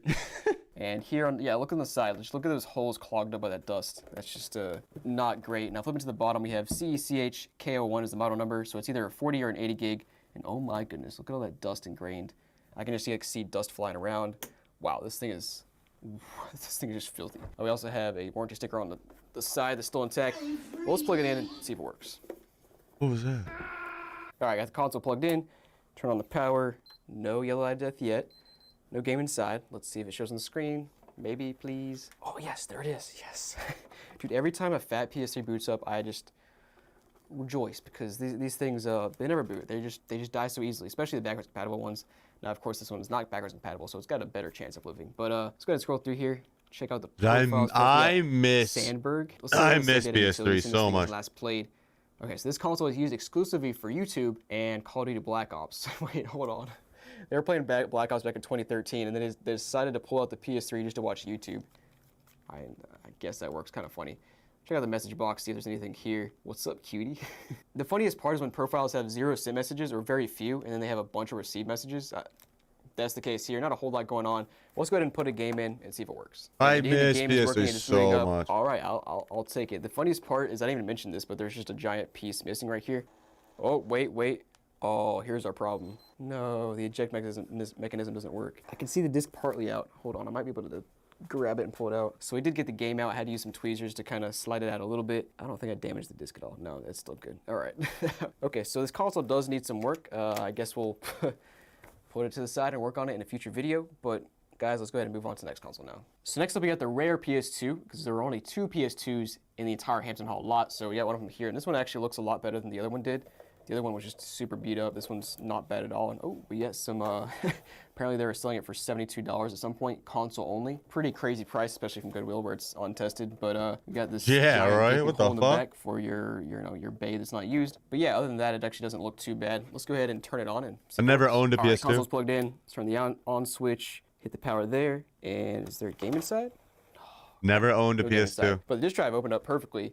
Console's booting up. Let's go ahead and put a game in. We got GTA Vice City, and it looks like the clock battery is bad. That's not surprising at all. Most of these consoles are bad clock batteries at this point. Let's go ahead and see if it reads up. Oh yeah, there we go. All right, showing up. Classic, dude. This, I haven't played a PS2 in quite a while, but this brings back so many memories every time I boot this up to the memory card and see that disc pop up. Man, I put so many hours into my PS2. Got it when I was like, I don't know, 8 years old or whatever. Played ATV2 Off-Road Fury. I played the Incredibles game, bunch of like movie tie-in games. Because I was a kid. Oh, Madagascar, Panda Express. No, it's not called Panda Express. What is that movie called? Kung Fu Panda. Oh yeah, Panda here it is, Express, loading up. And man, this game brings back so many memories. Not even because I had this game. I didn't have this game. My parents would not have let me purchase this when I was 7 or 8 years old. But my friend had it. And he had this, he had a piece of paper printed out with all the cheat codes, so you could basically go in an open world and kind of just roam around like so, and do X triangle, square, right trigger, left trigger, and just a bunch of ridiculous combinations, and then out of the sky a helicopter would appear. Good times, man. I miss those times sometimes. But this console is good to go. It'll be listed down below for sale on my website. Let's go ahead and move on to the next one. Now, next up, I have a couple Wii consoles. We, of course, have the infamous black GameCube compatible Wii here. Let's see if there's an SD card inside. There is not. Now, over here, we have a white one, which, wait, hold on. Where did that, did you guys see that giant yellow stain on the back? How did that happen? And then, what is this? Okay, very strange Wii. No SD card. Wait. Yeah, no SD card inside. Let's plug them in and see if they work. All right, black one's plugged in, turn it on, and man, another console, no free game. I really want another Pokemon XD from the same thing I got a few weeks ago. But checking this console out, no secret channels. Let's go ahead and just start out with a game and see what happens. Yeah, we got Deck of Sports loading up here, and the Wii sounds fine. I don't hear any weird issues. Let's go ahead and start the Me channel and see what's up there. And we got, wait, is that Waluigi down there? Tool C. Okay, man, that kind of looks like Waluigi from afar. Not much else going on here. Let's go ahead and check out. Boring ass Wii. this thing was played. All right, December 2014, we got some play data. Just Dance 2015, nice. It's always, guys, it's always December when you see the last play data.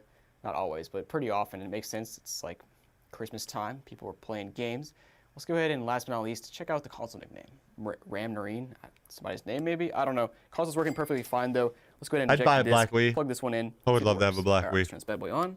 Yes, yes, free game. I love that Let's game. go. I would love Always that the- always GameCube the though dirtiest more. Wiis, they have free games inside. All right, and Wii Sports every time, baby. Let's go. All right, we have this giant. What is that? A spill? Somebody spilled some Coke on their Wii Sports. Oh, This thing's mutilated. My goodness. I bet it still works though. It's Wii Sports. It's invincible. All right, let's boot it up and see if it does work. Oh no, it's not gonna work. Oh no. I've never heard a noise like that from a disk drive yet. That's not good. All right, turn this bad boy off. Let's take the disc out, and I'm gonna try a different disc to see if it's a disc issue or a console issue. I would wager probably a console issue because this thing was making some really strange noises that I've never heard before. But let's try out Deca Sports 3 and see what it does. Yep, so that's not working either. Great. So we have another bad disk drive. Let's keep scrolling through here. We got the Mario Kart channel. Let's go ahead and just check out the Me channel next and see if we got anything interesting. Wait, hold on. What is that thing? No words. All right. We also got Kara, Matthew, Callie, Mom, and Daddy. Okay. No more comments on that one. Let's go ahead and check out the console game on this one. After seeing that, I can't imagine it's gonna be good. Scooter. Now I'm too lazy right now to scroll through the calendar to find the last time this thing was played because it takes forever. But this console is not really working. We'll put it to the side. But let's go ahead and move on to the next console. Now next up, I have an Xbox 360 Slim, and the first thing I noticed is this $49.99 price sticker in the corner. I guess Goodwill tried to sell it by itself at some point in time. Now, flip it to the side. Do we have a hard drive? We do not. One of the rare ones of the Hampton Hall. But let's plug it in and see if it works. All right, let's see if we got power. We do. We have a free game, maybe. Yes, we got Madden 13. I should not be excited for that because it's like a $2 game. It does look really good though. Let's put it back in and see if the console boots. And of course, the game auto boots when I boot the console up, and it is working, so at least we know that's good to go. Now let's go back to the main menu and see if there's any profiles here. So we got Spida757, and the 757 is actually the area code of where I bought this console from, Virginia Beach.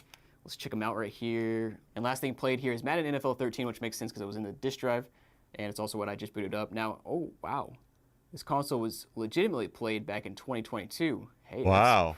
Wait, hold on. This is such an odd play history.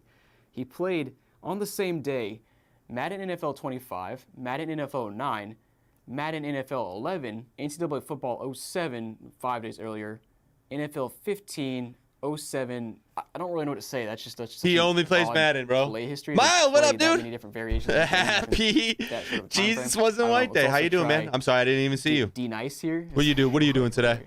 D Nice. That's from a Key and Peele skit, isn't it? I don't know. It's funny. All right. You trying to play some Fortnite later? It's gonna be me, Avo, and our friend Mick again. You would like to play some Fortnite with us? 0 gamer score, nothing there. Let's see if we got any games. Nope, no games. Do we have family settings turned on? We do not. And we saw the game works, so this console is good to go. Pretty simple. Let's go ahead and move on to the next one. Now, next up, we have a basically mutilated Why? Xbox I haven't seen one 360E. GameCube, bro. What the fuck? Portion, man. I can't believe they made this revision and still kept it glossy. Warranty still. I'm down for later. I'll be around. Oh hell yeah, bro. Hard drive here. I really hope. This guy here. I appreciate you, Miles. No, another 4. I hope you had fun with us last night, man.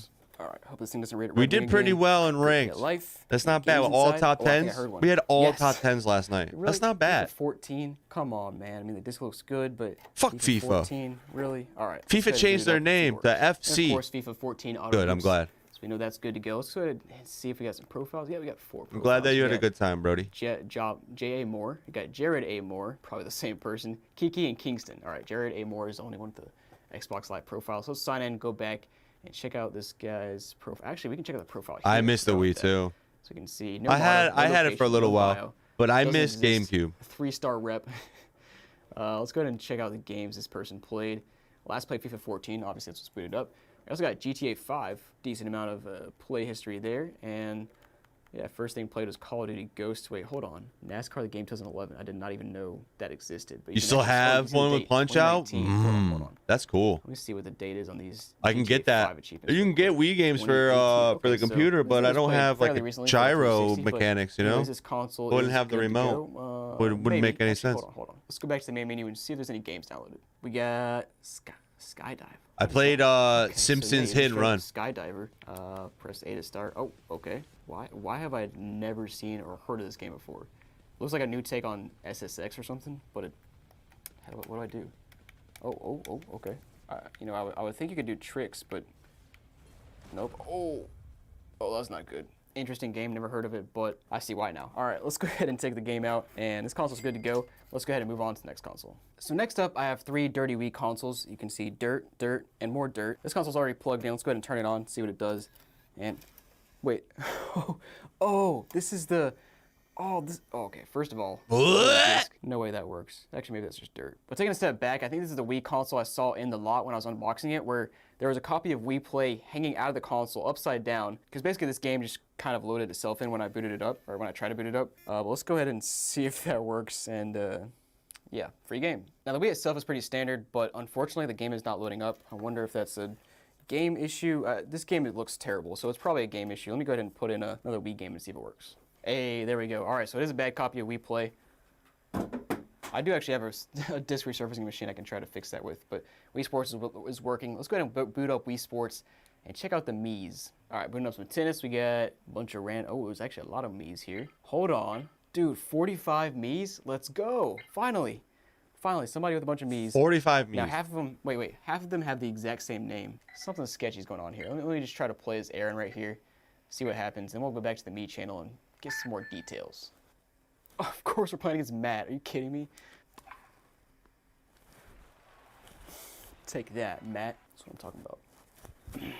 I don't know the bodybuilding poses. Now back to the Mii channel, and holy crap, yeah, we definitely do have like 45 Miis. I don't know why there's so many repeated though. Like, look, Aaron, Salome. There's multiple Salomes. What is going on here? Animal Love. Yeah, my favorite. Big J. Let's go. Kind of looks like me a little bit too. Like, got my same hair color. Wait, I didn't even notice it said Jacob. Of course it's me. All right, let's go back and check out the console nickname. I bet it's Salome. Jules to Gabe. I feel like that can mean a lot of different things. I'm not going to speculate. I'll just take a step back and say this console is good to go. Let's go ahead and move on to this middle console now. All right, let's turn it on. I want GameCubes, bro. Free game. Pokemon. Wii Sports. What do you know? Another copy of Wii Sports. Another mutilated copy of Wii Sports, but I'm sure it'll work. Let's test it out. Okay, it is working, but the disk drive is making a strange noise. Let's go ahead and just start here with the Mii channel. Okay, I see you got, what is that, 7 Miis? And yeah, pretty standard Miis here. Let's go ahead and check out the console nickname. Bako. No idea what that means, but I'm feeling a little lazy right here, so I'm not going to go to the calendar and scroll back to find the last play data because that takes like 10 minutes for me to do. But let's go ahead and eject this disc. Console's good to go. It'll be listed down below for sale. And let's test out this third Wii here and see if we get in another free game. All right, turn it on. And yes, free game. Wait, Wii Sports. There's an SD card. Nope, no SD card. All right, leave your guesses down below. What's the free game in here? I'm guessing Wii Mario Sports. Kart. Wii Sports. Oh, dude, we got Super Paper Mario in here, and it looks good. Dude, I have never seen this game. I didn't know it existed on the Wii. I've never played it. Let's go ahead and first see if Super it works. Paper Mario. Well, let me see how much this game's worth. Okay, nothing crazy, not too bad. Actually, I do recognize this game now. I just did not recognize that disc. It goes for about 15 bucks, so not bad at all. And it is loading up. Let's go ahead and, why are there 2 messages here? Oh, that means this thing's not been booted up in ages. If I just got these messages today about the Wii, the Wi-Fi discontinuation in 2014, this thing has not been booted up since before 2014, which is always crazy to see. Let's go ahead and check out the Mii channel. It's actually just amazing to think about the fact that this game has been sitting in here since before 2014. Wow. Nobody ever thought to look for it, but here we got the Mii channel. We've got Bossy. Yeah, he sure does look bossy. Oh, my favorite, Ehug. Christina's got a big mouth, but all right, nothing too crazy here. Let's go ahead and go back to the main menu and check out the console nickname. Oh no, dude, this is definitely a college Wii. Suite 7003, this definitely came from a college dorm room. Oh, that's actually that's hilarious. So these people, yeah, it makes sense. So these people bought this Wii back in, let's say they went to college in 2010, and yeah, they made all those Miis. Those Miis were probably the people in their dorm, and then they got rid of it when they left college, and that was that. That's hilarious. That's awesome. Let's go ahead and I'm gonna scroll back and find hilarious. The last time this was played. Here we go, February 2012. Yeah, there's our last play data. Netflix, nice. Got tired of playing Paper Mario and just watching Netflix as the last hurrah. Wait, let's check out this one. Paper Mario? Nope, there's Wii Sports. I don't know where the Paper Mario playtime came from then, but anyways, guys, this console's good to go. It is making a slightly loud disk drive noise, but still working. It's good to go. That's it? No GameCubes? And actually, there's no consoles left. This is the last console of Hampton Hall. So, guys, thanks for watching. Hope you enjoyed. Maybe we'll have some bonus episodes, and we definitely will have some actually bonus episodes with fixing and repairing consoles. So check those out in a few weeks. You guys, thanks for watching. Hope you enjoyed the Hampton haul so far, and I'll see you next time. Ridiculous, bro.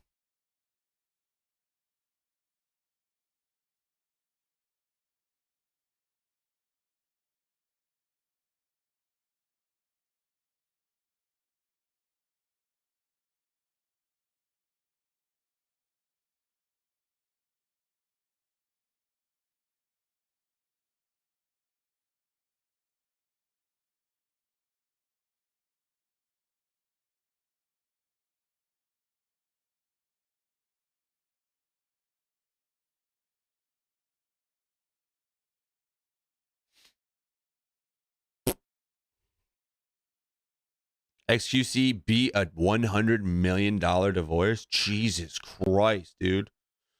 Imagine having 0 skills in this world and having a $100 million divorce. That's fucking literally blows my mind. Blows my mind.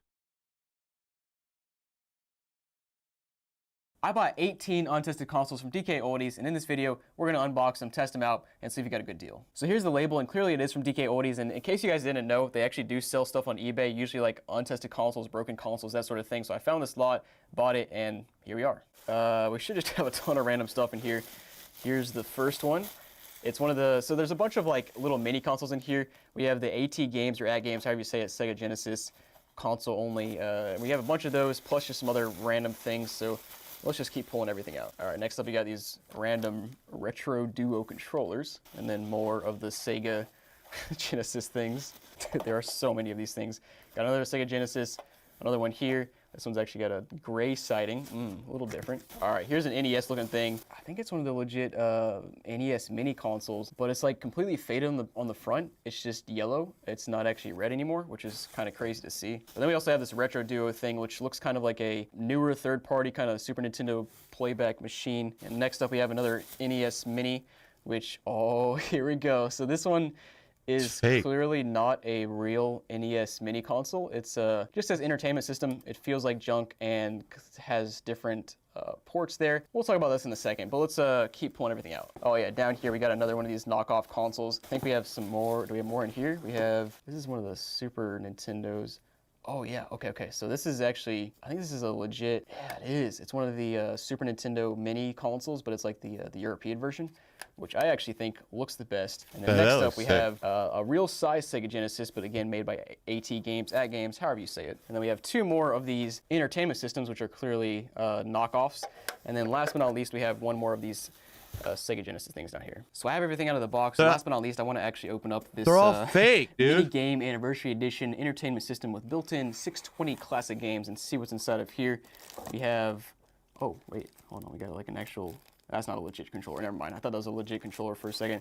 We also have our AV cable, another controller in a Ziploc bag, and then the console itself in a Ziploc bag, which is clearly just another knockoff console. So guys, let's talk about this for a second. So when I looked at the eBay listing, I was like 95% sure there were some like knockoff NES mini consoles in there, which to me is not a big deal. Like I knew what I was getting. I didn't pay too much. I paid like 71 bucks for the entire thing. But the strange part here is that DK Oldies is very like verbally against knockoff consoles and knockoff games. They say it in a lot of their shorts, their videos, their Facebook posts and stuff. They say like, watch out for illegal games, watch out for knockoff games, watch out for knockoff consoles. I'll throw some actual screenshots on the screen of them talking about that stuff. And here they are selling knockoffs. Like, they are, to be fair, they're untested as is on eBay, but they call them themselves. They say it's illegal to sell these multiple times, but here they are, they're still selling them. Like they clearly looked at these and could tell they were knockoffs. Like it's not too hard to tell it's a knockoff. I mean, you even had a real one in your lot right here, which clearly looks much different. They even have an article on their website posted about a month ago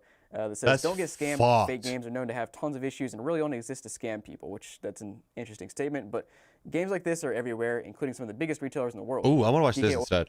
It's July 21st, 2017, and this is 18-year-old Obdulia Sanchez, live on Instagram while speeding down Californian roads. In the back seat is her 14-year-old sister, Jacqueline, and Jacqueline's girlfriend, Manuela Ceja. Neither has their seatbelt fastened, and what was caught on camera next would enrage the public and horrify those unfortunate enough to see it. But before we show you the disturbing footage, We're gonna see how the one behind the wheel arrived at this fateful moment, and whether her troubled past affects your perspective will be for you to decide.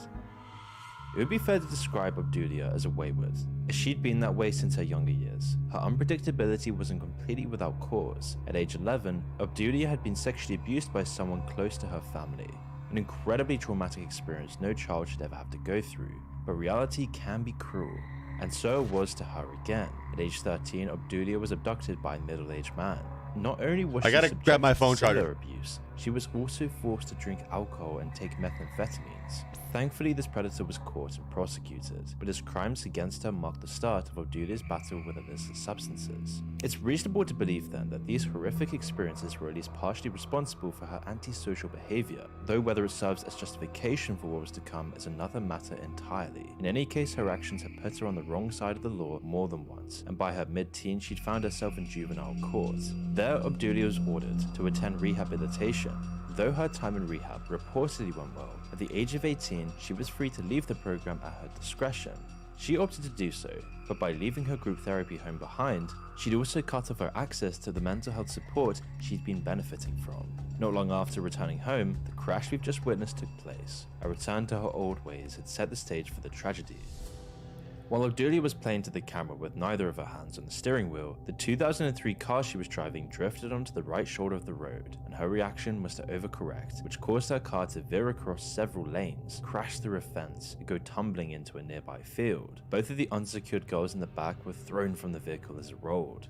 Though censored, some viewers may find the following footage very disturbing.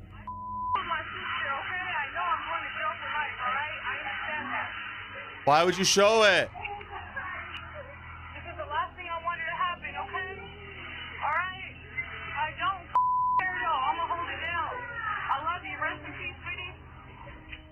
The decision to keep filming after the accident was universally condemned.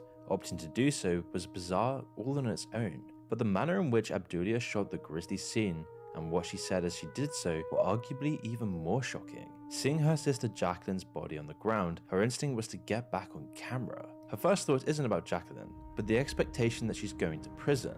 There was something particularly unsettling about seeing a person adopt an angle to ensure that both their face and their sister's mutilated body are all in frame. Equally troubling are the frequent close-ups of the teen's life-ending injuries. Many were especially outraged by Obdulia's blasé language as she addressed the stream. I don't care though, I'm gonna hold it down. It does seem like quite an unthinkable choice of words given the circumstances, even when interspersed with apologies. What you can't see clearly thanks to the blur is that Jacqueline's head was split open during the crash, and at one point, Obdulia tried to close the enormous wound with her hand. Her strange actions were no doubt influenced by her compromised condition at the time, and so it won't come as a surprise to hear that Obdulia had been under the influence at the time of the crash. After the emergency services had arrived on the scene, she had allegedly kicked and spat at the medics.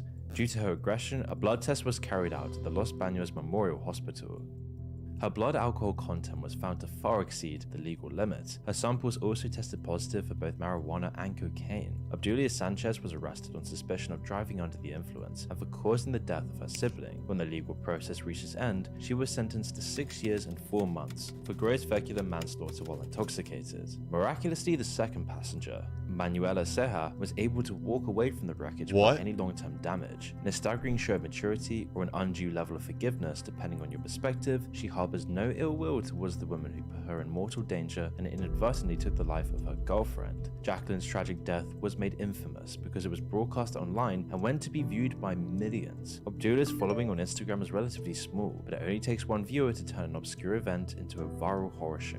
In this case, that viewer is Mary Hernandez, who followed Obdulia and screen recorded the crash. Hernandez re-uploaded the video to Facebook, where it received over 700,000 views before being removed. Her post is what allowed the troubling video to spread through media outlets, message boards, and shock sites. In an apparent attempt to justify sharing the graphic death of a teenager, she said the following. As someone who uses Snapchat, I see a lot of people driving with their, Snapchats and doing what she was doing. So to me, it was like an eye-opener. If the intention truly was to educate people on the dangers of reckless driving, then no one should understand that lesson better than Obdulia Sanchez herself. If she'd managed to address her past trauma, learn from her mistakes, and change herself for the fucking better, insane. some small amount of good might have come from this whole affair. Unfortunately, that doesn't seem to be the case. The latter was the case of Raji Sharif Black, who broadcast his lowest point and made no attempt to hide his fatal consequences. I would be doing this, but I gotta make it quick. For everybody out there that supported me and really knows what's going on, thank you all. I've been going through a custody battle. I've been going through having my ex-wife say I molested my children and all kinds of craziness. Been fighting for custody for 3 years. So, you know, been real crazy. What's up, Oliver? You know about this. Going through it with my ex-wife, blah, blah, blah. So, me, you know, started dating somebody new, and she got pregnant. And, you know, we got in a fight. First thing she does, threatening that she's going to do the same thing. You're never going to see your kids, blah, blah, blah. It's the holidays, man. I don't have no family, nothing. The broad strokes of Raji's story here aren't uncommon, and there's a widespread belief that in a custody battle, the father tends to be at a disadvantage. 44 years old and working as a nurse, he was educated, articulate, and appeared downtrodden in a way that was relatable to men in similar circumstances. This garnered him a great amount of sympathy, in spite of the harrowing turn things were about to take. You know, started dating somebody new, and she got pregnant, and you know, we got in a fight. First thing she does, threatening that she's going to do the same thing. You're never going to see your kids, blah, blah, blah. It's the holidays, man. I don't have no family, nothing. Anyway, I just did something crazy, man. I just shot my ex-girlfriend in the head, yo. With the children at the center of his turmoil mere feet away, Raji Sharif Black had just confessed to the murder of Tara Labang, his former co-worker and ex-girlfriend. At around 1:30 p.m. on December 11, 2021 in Baltimore, Maryland, Rajay had kicked through the rear door of Tara's apartment. Her neighbor's Ring doorbell had captured the sound of the 6 gunshots that killed the pregnant nurse. That neighbor quickly called the police, who found her body in her Marshall Street apartment just minutes later. His calm demeanor had given no indication of the bombshell he was about to drop on a handful of Facebook friends. As unbeknownst to them and the Baltimore PD, Rajay wasn't done yet. Anyway, I just did something crazy, man. I just shot my ex-girlfriend in the head, yo. Felt like a dream. Like, I never thought I would be that guy. I can't go to prison, so the person that really started my depression and all of this is my ex-wife. So she next, and then I'm going to do myself too. The woman he just openly threatened to kill was Wendy Natalie Black, another medical professor and former partner. The two of them had been locked in a toxic custody battle since July of 2018, in which the mudslinging seemed to come from both sides. On 2 occasions since that time, Rajay had been charged with domestic violence, and there's no record of who filed these charges, but one was dropped shortly after being filed and the other was dismissed by a judge. Now, a single domestic violence charge was also filed against Wendy Black, but this too was dropped by the individual who'd filed it. And while we can't say so definitively, this does suggest there was a tit-for-tat element to the legal actions of the separated couple. From the information we could gather, there's no record of Wendy having accused her ex-husband of child abuse. Perhaps this had happened in a private conversation, in a public setting rather than the court, or it could have simply been a lie. What is included in court documents are several of Wendy's accounts of alleged abusive and threatening behavior. According to her, they included mistreatment of their dog, threats of suicide, threats against their children, and threatening to kill her with a gun. How much of this is true is impossible to discern, but regardless of whether Rajay said he would shoot his ex-wife, the slaying of Tara Labang does prove that he had the capacity to do so. In an interview with CBS News, another former girlfriend confirmed that he did have access to firearms, though she hadn't ever felt afraid of him personally. Quote, Jay never cussed at me, he never raised a voice at me. He always told me because of what I had been through in a previous relationship of being abused that he would never hurt me. That's what he said to me. This anonymous ex gave no indication that he'd ever threatened suicide either, though did confirm that Black struggled with his mental health. I felt like I was the only support system for him in a way, but I had to choose my sanity. I had to choose my own well-being. You know, when I broke up with him, I still loved him incredibly, but I knew that I had to put myself first. I couldn't be a part of it because he just wouldn't get help. His reliance on this former partner was evident in a text he'd sent her. The message shown to CBS read, quote, "There was a time that I was so low that I didn't want to live anymore. It was you that helped me get through it." With context like what we've just heard, it's not too surprising that some would feel a degree of sympathy. Fucking Apparently the insane. sense that Reggie may have been wronged was his allegedly unfair dismissal by a previous employer. There, he claimed to have been fired after having reported a doctor who'd been stealing drugs. While this would be unfair if it's true, there's an aspect of Rajay's character that calls his version of events into question. By nature, he seemed averse to accepting any responsibility for his hardships. His old Facebook page stands as proof. There, he frequently made reference to a friend of his ex-wife, who he believed poisoned her against him. He went so far as to make a picture of her as his profile image, in an attempt to name and shame. Even in happier moments, his bitterness about what he perceived as a betrayal still seemed to rise to the surface. It's worth having this in mind while viewing the most chilling part of his livestream. The person that really started my depression and all of this is my ex-wife. So she next, and then I'm going to do myself too. But I just wanted to say this to people. Don't play with people's emotions, man. Don't lie on these men. Oh, here's my ex-wife right here.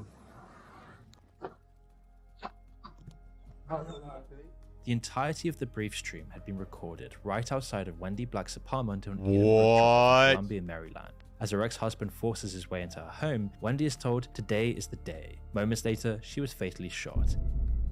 Having been blamed for causing Rajay's mental health struggles, he then turned the gun on himself. Soon after the death of Tara LeBang, the Baltimore PD had learned of the livestream in which Black had confessed and stated his intent to kill again. By the time they were able to contact the Howard County PD, who were responsible for policing the area in which the stream had taken place, it was already much too late. The entire ordeal took place in a span of around 30 minutes. Fortunately, the children were unharmed, and had not witnessed any of the violence committed by their dad. I could see one little girl in there crying, and I peeked in the window again, and then I saw the second girl in there, and I was, trying to calm them down.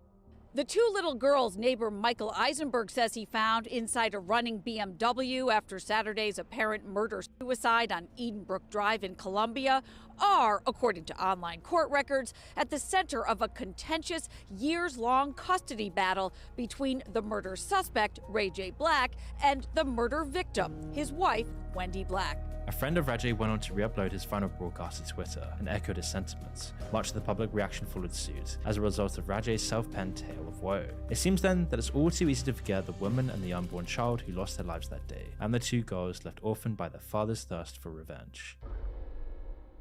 So far, we've seen a tragic yet avoidable accident, and an individual who felt the need to justify his crimes before doubling down on them. But now we're going to look at someone entirely different, a streamer whose deliberate harassment and hatred of women left some fearing for their lives, and whose actions put him on the radar of none other than the FBI. This is Malik Sanchez, better known as Smooth Sanchez to his insular audience. Sanchez is a self-confessed incel, or involuntary celibate. I've seen this one. Would you like to have a conversation with an incel? Who's making fun of me because I'm an incel? The primary draw for many of his followers. When it came to bothering men, Sanchez's MO usually began with trying to start an innocuous conversation We've seen this in a deliberately guy. abrasive tone. Doing good? What is Santa getting you this Christmas? He'd follow that up with attempts to escalate the situation through insults, homophobic language, and a little anti-Semitism. I'm bored. Bored of that. This $12 Xbox will get you banned. I bought 39 untested Xbox 360 consoles from Goodwill, and in this video, we're going to test and explore about 10 of them and see if we can turn a profit. Guys, welcome to the Hampton Hall. My profit goal today is $300 because I'm still saving up for this 360 right here. But let's go ahead and start out with this 360, and yeah, you can tell right off the bat, this thing is pretty much yellowed, and there's just tons of stickers on top, which is awesome. I flip it to the back, it's got a service date of 2010. I believe that's a Falcon motherboard power port. But let's plug it in and see if it works. So I'm going to be surprised if this console does not red ring, but let's go ahead and turn it on. We got life. I can almost guarantee you the disk drive will be stuck. Let's see. What? No way. Disk drive is not stuck, and it's got Skyrim inside? Oh, but it closes on its own. That's that's not ideal. All right, got my controller connected up, and we got some profiles. We got blue cornbread. Something sounds off about that. Got these nuts. Double flip. Wait, that's actually hilarious. I also got double flip dog. We got phase killer, salt and pepper. That's actually a pretty awesome nickname. And then we got that guy with a D. Okay. Oh, of course he has an Xbox Live passcode. Come on, man. Well, this is tragic. I've tried every combination I can think of that's obvious, and it's not working. So I can't sign into this guy's profile. Oh man, he's the one that's got the most interesting profile as well. That sucks. Let's try out Salt and Pepper. No way, they all have profile. Oh, yep, can't guess that one either. That's tragic. Let's try Phase Killer. Okay, there we go. Finally can sign into somebody's profile, but it's not even an Xbox Live profile, so it's not gonna tell me much, but let's check it out anyways. So the latest last played date we have here is 2014, and the first one we have is also 2014, so not a huge play history. Let's try to get into one of these other Xbox Live profiles, though. I think there was one more here. Yeah, Double Flip Dog was also an Xbox Live profile. Let's see if he's got any, no message, no bio. Yeah, his bio is hot. Nice. His latest game was played was Minecraft and MW3 in 2015, FIFA 14, and the first thing played was Halo 3 in 2010. Makes sense. Man, I really want to get into those other two profiles. They looked just, they were just funny. Let me try those codes one more time. Oh, I guessed it. Let's go. It was left trigger, right trigger for Salt and Pepper. Let's go. And he's got the Skittles background. Oh, that's awesome. All right, you got to have a bio and message here. Come on. Oh, all that work and there's not even a bio or a message. That's tragic. Last played MW3 in 2015, though. I'm trying to find who last played Skyrim, because Skyrim is obviously the game in here, but I haven't seen anybody that had last played Skyrim, so it's got to be the one guy I haven't logged into yet. But anyways, this guy's last played game was 2013, so he has a play history of 2013 to 2015, not too long. Now let me try the other profile one more time. Yes, dude. This one was right trigger, left trigger, right trigger, left trigger. So again, it was just the triggers, but the opposite of the last guy. Oh, that's awesome. All right, this is the guy I'm really interested in. Let's see, dude, he's got the full-on get up. Everybody loves me, a man with a very large French fry in his hand. Where does this come from? And he's got Brian from Family Guy as his profile picture. I missed 360. Awesome. I had a 360. He doesn't have like a background here. What is his bio? I don't know what that means. Yes, you are. Okay. Hampton, Virginia. Makes sense because that's where I bought this console from. That's where I bought all these consoles from. And MW3 last played. And then the first thing with the date is Ace Combat 6 in 2011. So it looks like everybody stopped playing in 2015. I am surprised that we have Skyrim in here, though, because it looks like nobody played this last. Let's go ahead and make sure this game works. Oh. Gotta do the classic, slap the top of the disk drive. And it looks like it, So, the interesting thing here is that, yeah, you can see this thing's always flashing, which is not a great sign. Usually that means that it's not actually coming out all the way and triggering the mechanism that tells it that the disk drive is all the way out. And for some reason, it's not actually pulling back in right now. But anyways, the disk drive does appear to be working, although we will clean it out. We'll also replace it with a fan, GameCube, and that should get this thing working a lot better instead of just having all those issues you just saw there. But we'll do that in a future video because, like I've been saying recently, we're taking all the broken consoles, putting them in a future video at the end of the Hampton Hall where we repair a bunch of stuff. I didn't check the games, actually. We got any downloaded games? We got Minecraft. Nice. Let's boot this up and see what the last save data is here. All right, so we got some worlds here. We got Solo, New World, Walled Castle, Nuketown. I don't know. There's a lot of worlds here. Let's try out Nuketown from COD and see what it looks like here. There we go. All right, we're in a big field.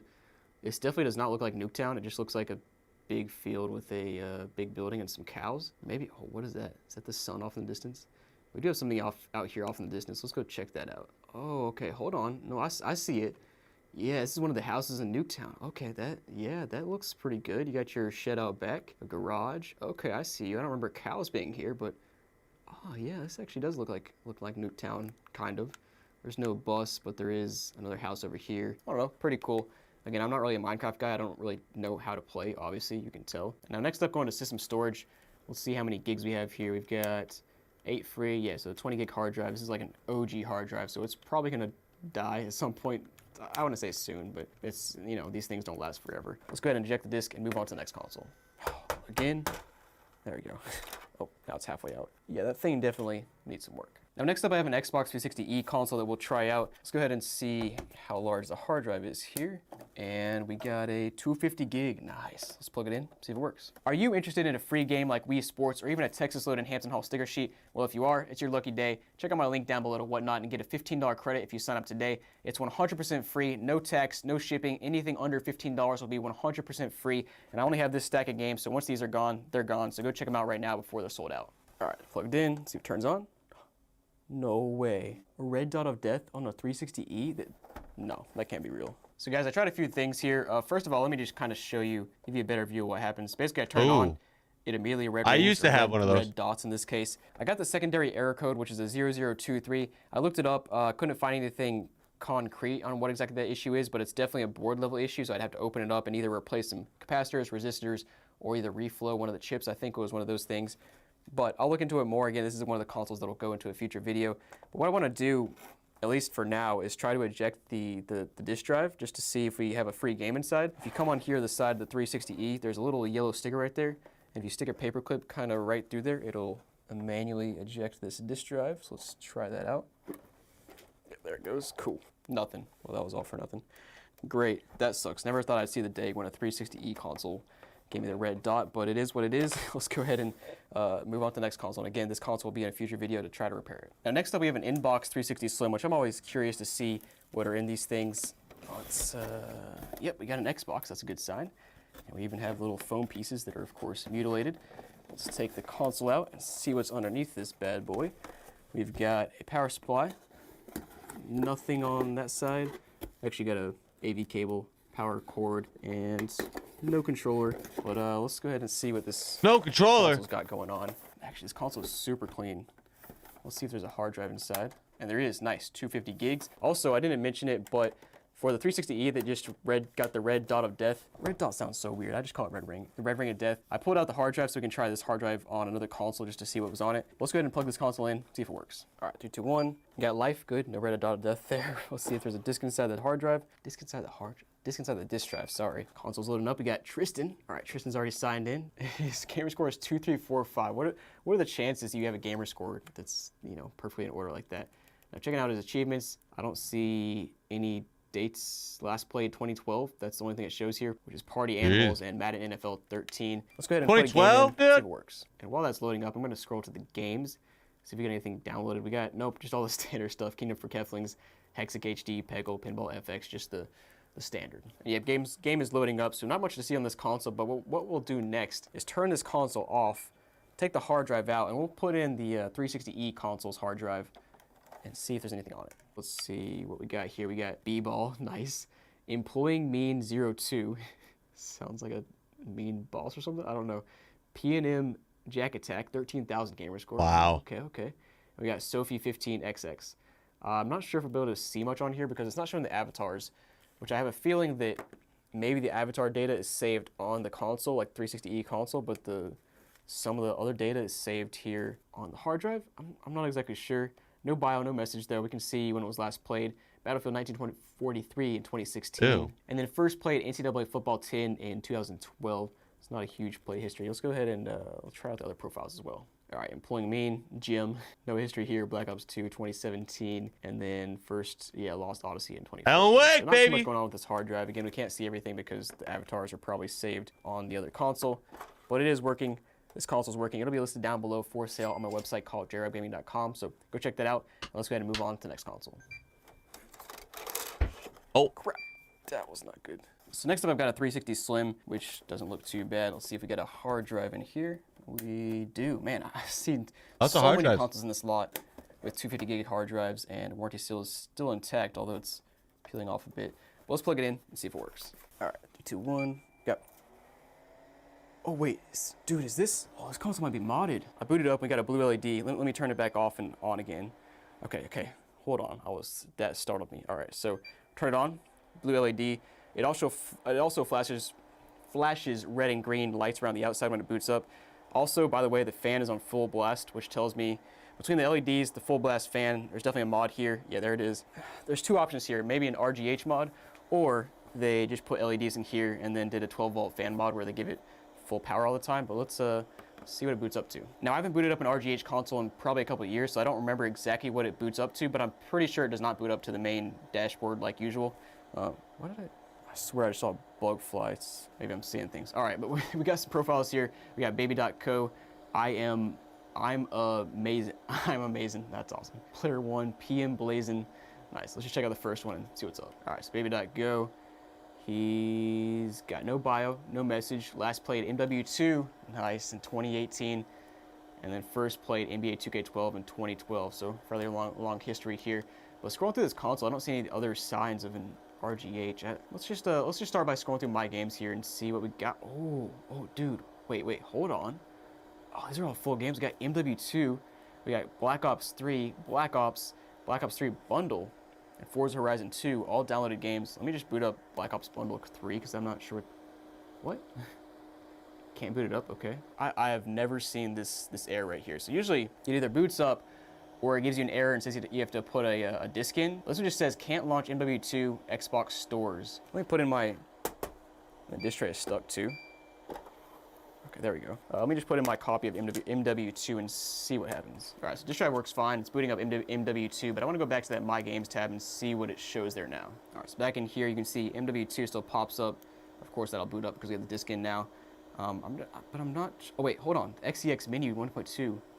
Oh, that's an RGH thing. Hold on. Oh, here we go. This console is definitely modded at some point. I'm trying to remember the terms. How do I get into like the Aurora software? I don't know, guys. It's been like I said, been a while since I've booted up an RGH console. Oh, yes, I got into it. All right, I just went to the XEX menu. I found the Aurora executable file, pulled it up, and we're partially in now. Usually people will install games here and they'll show up right here. Obviously, there's nothing here right now. Let me go to settings though, and let's see if we can figure out how to mess with the the fan, all that good stuff. Ooh, so here we go. Now that I boot up the Xbox guide, we got a freestyle home, which is freestyle, I guess, is the RGH main menu. All my terms are mixed up right now. We can also see our processor, graphics, memory, and chassis temperature readings. I'm trying to watch those to see if they actually change. Yeah, they're changing, so they are reading right now. And then, yeah, let's go, baby. This is awesome. I cannot believe somebody had an RGH console and just an RGH'd console and then gave it to Goodwill. Let me see if I can find some. There's just like nothing on here though, which is kind of sad. All right, guys, so I've been trying to do some research online and also just surfing through the files here, and I ended up on Freestyle Dash, which is just another dashboard you can use through RGH. And you can see I'm signed into this baby.go now. You can see my disk inside, and it looks like the NXE dashboard, which is awesome, like legendary right here. And there's so many different things you can do here. Oh, wait, hold on, we got the weather? No network connection. I'm not even gonna try to connect, but let's just scroll through this freestyle dash here, and I'm trying to figure out how to play those games you saw on the main dashboard. Probably just in the wrong category, maybe. I don't know. I haven't really looked too much in the file structure of this thing. We got like homebrew, Xbox Classic, emulators. I love this dashboard. Now, something else I was just trying to do a minute ago is boot into Dash Launch, which is another software on here where you can basically tell your console which dashboard to boot into automatically when you boot up. But for some reason, Dash Launch was not loading. I don't know. I'll have to look into this more in another video, but let's just scroll through here some more. Check out the file manager. Honestly, I wouldn't be surprised if the person who bought this bought an RGH console that wasn't all the way set up and then got confused when they tried to set it up and were like, man, this thing sucks, and dumped it off to Goodwill, which would be hilarious. Like, these things are worth $150, $200, maybe less than that at this point. But let me see what happens now if I eject the game. It should disappear. Dude, this dashboard right here is awesome, just like the NXE. Well, anyways, guys, we're back on the main 360 menu now, and in case you don't know what an RGH mod is on a 360, it's basically a hardware mod where you install a mod chip, and it allows you to do homebrew, install emulators, back up your games, pretty much any of the standard modding stuff you'd see on consoles like this. But clearly, I have not touched an RGH console in years, so I don't know what I'm doing with it, but let me know down below if you got any tips. Let's go ahead and check out this last profile here just to see what's going on with him. And I'm amazing. Nice. All right. Bio is I'm amazing. Been amazing since 06. Rest in paradise. Nate record. All right. From Newport News, which is in Virginia. Makes sense considering where I bought these consoles. This one was last played in 2018 and first played in 2012. So, Doritos Crash Course. Nice. But anyways, guys, this console is working. We'll explore this more in a future video just because it's got so much you can do with an RGH console. Probably open it up, clean it out. It is pretty dirty. But yeah, let's go ahead and move on. That's crazy, bro. So next up we have a Fat 360 that appears to have a melted rubber band on top. It's definitely a melted rubber band, which is very strange, but okay, I guess it is what it is. Flipping to the back, we have a service date of 2010 here, and it appears to be a, was that a Falcon? Nope, I thought this was gonna be a Falcon, but no, that's a Zephyr right there, I believe. You don't see those too terribly often, but let's plug it in, see if it works. Got it plugged in, let's turn it on, 3, 2, 1. Got life, and of course we already know. Holy crap, that freaking scared me. That is the loudest disk drive noise I think I've ever heard, and I've heard some loud disk drive noises. Now I know we have a bad disk drive because, what? Disk drive is flashing when the disk drive is pulled in, but it's not flashing when it's out. Now it's stuck. That's like classic 360 stuff right there, but let's go ahead and leave it alone for now. And this guy's at 56,000 gamer score. Just get up and fight. What is this? I guess that looks like some song lyrics maybe, I don't know. He's also got the Fallout character as his profile picture, which is pretty cool. Last paid in 2014, so man, yeah, he definitely dumped it for an Xbox One. Tetris Splash. And 156 games here. Let's check out the first one played. All right, first played in 2008. So this guy's definitely, he's not quite an OG because OG is actually 2005, but still a pretty long play history and very impressive to have 56,000 gamer score. He probably has some games downloaded here too. Yeah, Advanced Warfare. Hold on, that might be the icon that means it needs a disc. Is it? Yeah, it does. Okay, that one needs a disc. Well, these other games, that's a trial. SSX. Yeah, we got SSX and Terraria and Tetris Splash are all full games downloaded. Let's go ahead and sign out and see if there's any other profiles on here. We got a full house of Xbox Live profiles here, and you can just tell by looking at them that they probably also have big gamer scores. But let's check out the 420. Okay, yeah. Never mind. The 420 Goobin is never played at all. Who are you people? The Pinky Fry Cook? No comment. All right, let's go back to, let's try out XFG I can't pronounce that, I'm not gonna try to.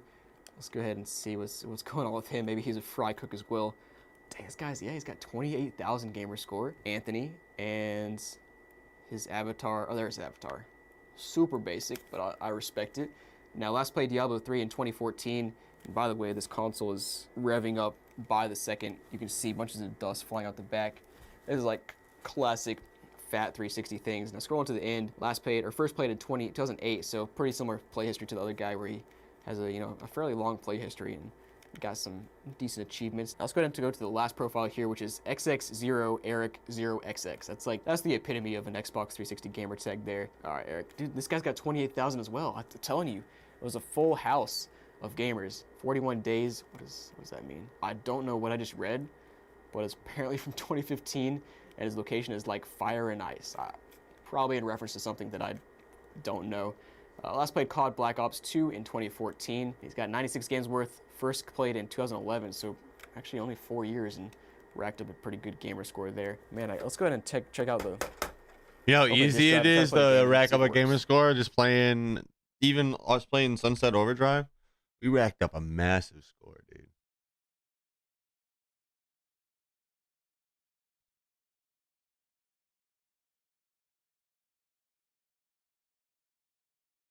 Far Cry 6 is co-op? I didn't know that.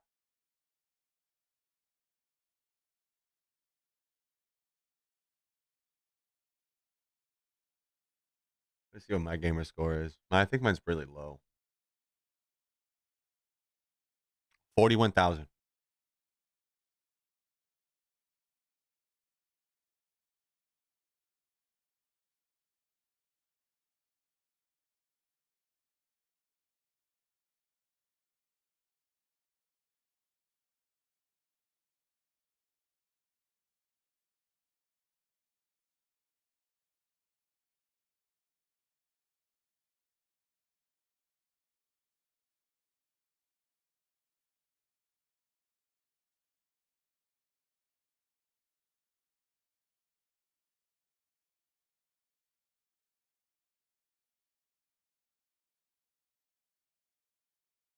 Wow.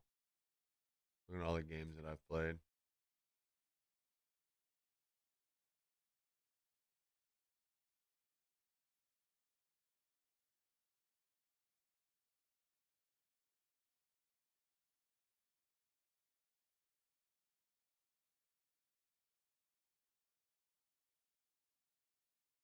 It's 720 alone just from Sunset.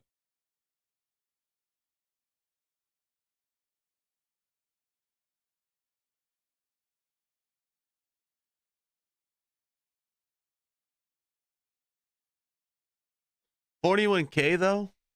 Not bad. A lot.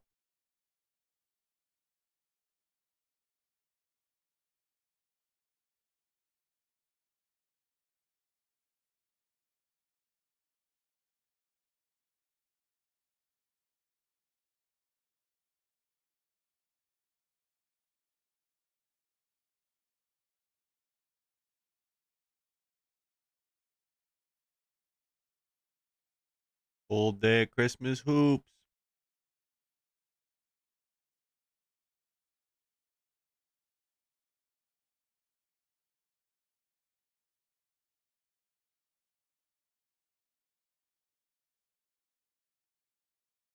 I did a little bit of research this morning. I found out that there is still a way to play the first NBA 2K Playgrounds game. Now, I did have to go to a sketchy website and pay $2, but I'm completely fine with that. Got me paying $2 for this. After I got all that BS done, it was finally time to play the game. Oh, I think I got it. Where do I enter this at?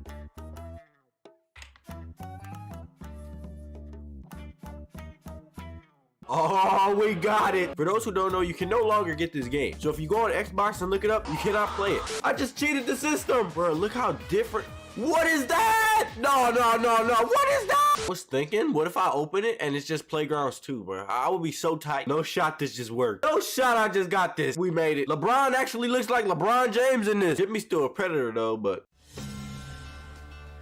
no shot. Bro, they got me up against my arch nemesis again. Hold on, I'll be back in 3 days. Holy, bro. Welcome to NBA Playgrounds. Open your first player packs to start your collection. Wait, do I get all of them? Let me get LeBron. Let me get LeBron.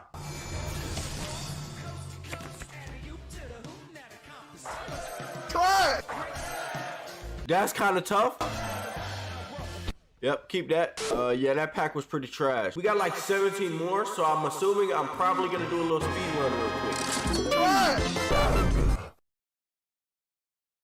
Bro, why Tyson Chandler always following me? Bro, every single game I play, somehow Tyson Chandler's pulling up. Let me get Michael Jordan. Oh my God, they gave me Patrick. Bro, I thought that was Bobo.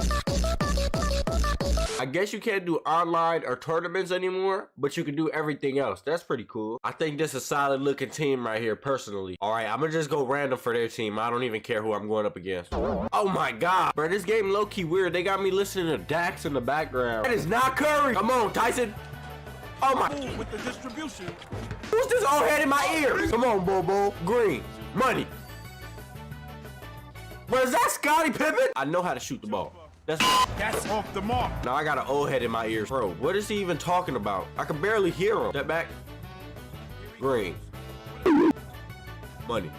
Jay, is there any chance the button on his controller is stuck? That's a good one. He just dissed me? Oh my God. He over there shooting Super Saiyan fireballs, bro. This ain't fair. All right, bet. I'm finna cross, bro. I'll watch this. Oh yeah. Money. Look at him. Oh my God. Watch this lob right here.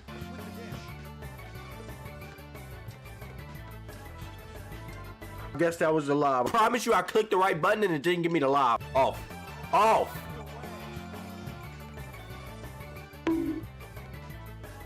He just missed that? Sit down. Money. Sit down. Give me that. Oh, thank God I can foul in this game. Now we coming back, because I can cheat. What? Yeah. What you thought this was? He ain't getting no cinematic dunk on me. Watch this. Money. Money. No. Oh, my God. Why is he dunking on me? Eat that. Eat that. That's game. This dude's so funny. That's game. That's game. Give me that. Bro, who is that? Bro, that's the dream team, ain't it? Oh, let me get something good.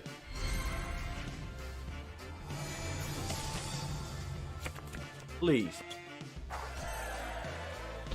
Oh my God. Oh my God. Danny Green? Oh my God. I think we could win the tournament with them. We're winning the tournament today.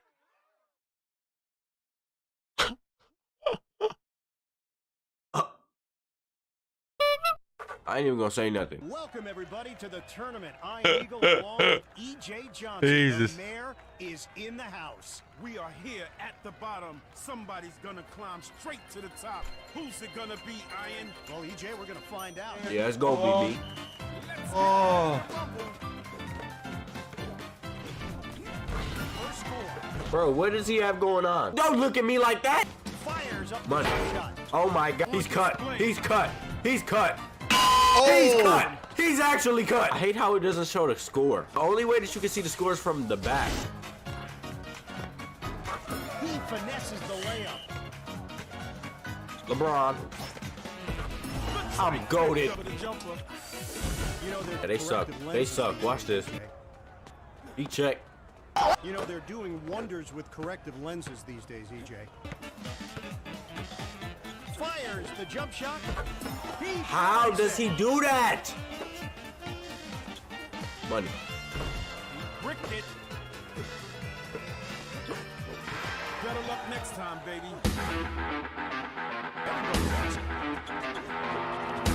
This makes me want to play NBA.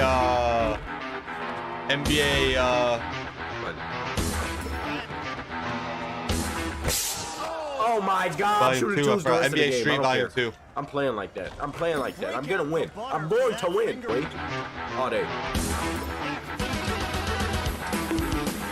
Come on, Tyson. Come on, Tyson. Come on, Tyson. Yeah.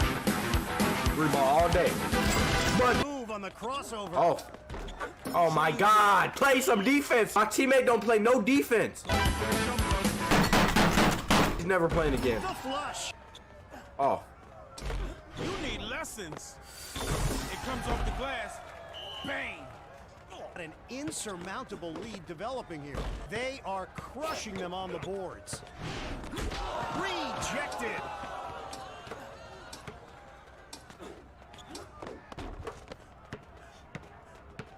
I need a 3.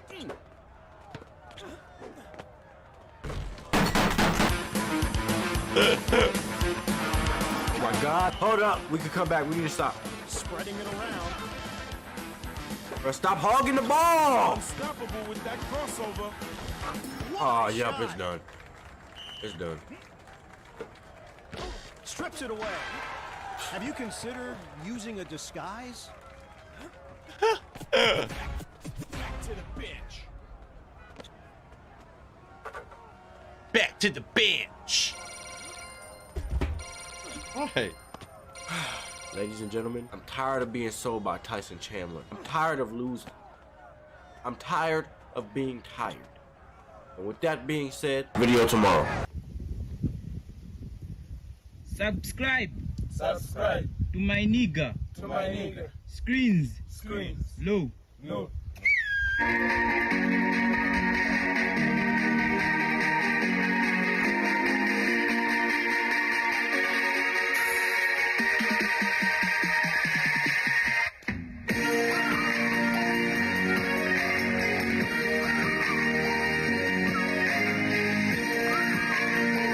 Yo, I love how he does that. He pays these dudes. He pays these dudes that to do that shit. Oh, number 3's here. NBA 2K Playgrounds 2 came out on October 16th, 2018. How many years ago is that? That was 5 years ago, and we haven't gotten a single update to the game ever. There's been no announcements of NBA 2K Playgrounds 3, nothing. I don't even think we've gotten a DLC. Ladies and gentlemen, I'm here to tell y'all, the wait is over. Well, kinda. I got sent a link this morning, and it's a trailer to a game that we all know. I haven't watched it yet, so I'm gonna just watch it with y'all. Shut up, Nick. There's no shot. All right, that's all I need to see. I don't need to see nothing else. From what I'm hearing, this game came out like 3 days ago. Or is that Hog Rider? There's no way. What? Welcome. Let's play and win some awesome rewards. You know, I could do that. I'm down for that. Alright, you got the ball. Press the shoot button to make a shot. Or what am I looking at? Dude. Money. Come here and make another shot. Red zone meter equal low chance to score. Who they think they talking to, bro? Money. Thank you. Come He again. just got snatch blocked. Perfect. Successfully score. It didn't let me read that. Pick a new hero and get 2 free card picks. I'm not even gonna say too much on that because I think this is kind of insane, but I think we should go with Crisscross. Wouldn't y'all agree? I think she looked the most intimidating out of all 3. All right, you've got the basics. Now it's time to gear you up. Tori. Oh, wait, what? My fault, gang. I just knocked them out. Y'all seen that? So what I'm getting at is this is literally NBA 2K Playgrounds 3. 2K didn't want to do it, so they put it on Roblox. Can I get LeBron? Bro, I just got her. I just got scammed. I just got Crisscross and they gonna give me her again? I don't want no Suns jersey. Bro, honestly, I kind of don't want this character. Chris Cross looks like a great character and all, but I'm not trying to use this man. I'm trying to use LeBron. Let's go here and win. Oh, there's different leagues. I'm in like the bum league right now, I guess. And I have to make it up all the way to champion league. Y'all think I could do that in one video? Bro, look at Buddy right there. He cooking them. You finished the quest. Let's get the reward. Money. Bro, what is this? Ladies and gentlemen, that is NBA 2K Playgrounds 3. I hope y'all enjoyed the video. I will see y'all tomorrow. They trolling me, right? There's no way this is the game. Warning, as a punishment for your... No way they banning me already. I just got in. They banning me already? I did nothing wrong and I'm already getting banned. It was just a joke, bruh. Free practice zone. I could practice the jumper in here. Bet that. Money. How come I couldn't do that in the game, though? I was shooting and it wasn't even hitting the rim. I was going nowhere near the hoop. How do I go back in the game? I forgot. Excuse me, ma'am? Excuse me? You know what I gotta do? Can I play the game here? Who you waving at? You know where I can go to play on them courts over there? Where I gotta go? Well, forget her. I'm exploring this. I'm exploring. On God, I'm exploring. I don't got time. I was trying to explore and it's taking me out the game. Try. There's no way I'm that bad. Give me that. They got me playing up against noobs. This is a literal noob. Get over here! Never mind. Yeah, that's a noob. Never mind. I'll take that back. That's a noob. Bro, what am I playing? What is this? Oh, go, go, go. Why are you running? Bro, get off me, bro. I got a fireball. What up with it? Money. Bro, she was not doing that 5 seconds ago. When she start learning that? Green. Money. She needs a new job. This ain't for her. I'm playing up against bots. This is a bot. Look at that. Green. I think I won the game. Yeah, it's safe to say.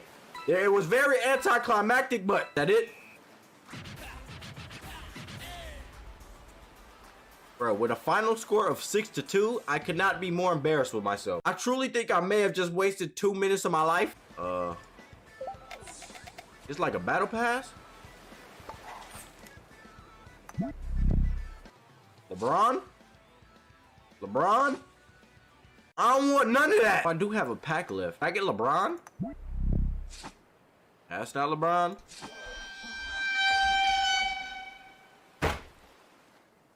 This game is actually I've gotten the same Hog Rider girl 12 times. You can't make this up. I think I'm like getting scammed. Give me my stuff, bro. Give me all my doubloons. Where can I spend these at? I'm trying to spend money. Big pack. I got 800. What? I thought I was spending my doubloons. They making me spend Robux? Out they mind. What's the point of the coins then if they just gonna make? Oh, never mind. Bro, why is that 9,600 coins? I got 873. It's like we just gonna have to pray that it give me LeBron James, but as of right now, it's looking rough. Trash. Trash. Trash. Trash. Can I go here? I only got one after that? No, bro. So what I think it is, here's how I think the game works. After each win, you get one of those little things. I'm assuming if I want to get to here, I got to win 1,224 games. Can't play no more. She just left. Where'd she go? The game got me out here trying to explore looking for this woman. This is ridiculous. And I can't even sprint. I'm walking like a madman, bro. What is this? I'm just forced to walk around the beach. Since they don't want me playing basketball, I guess. Can I go in here? I might actually be able to go in here. Can I go in here? Okay then, bitch. I'm going on a roller coaster. I'm going on a roller coaster. This is it. I had enough.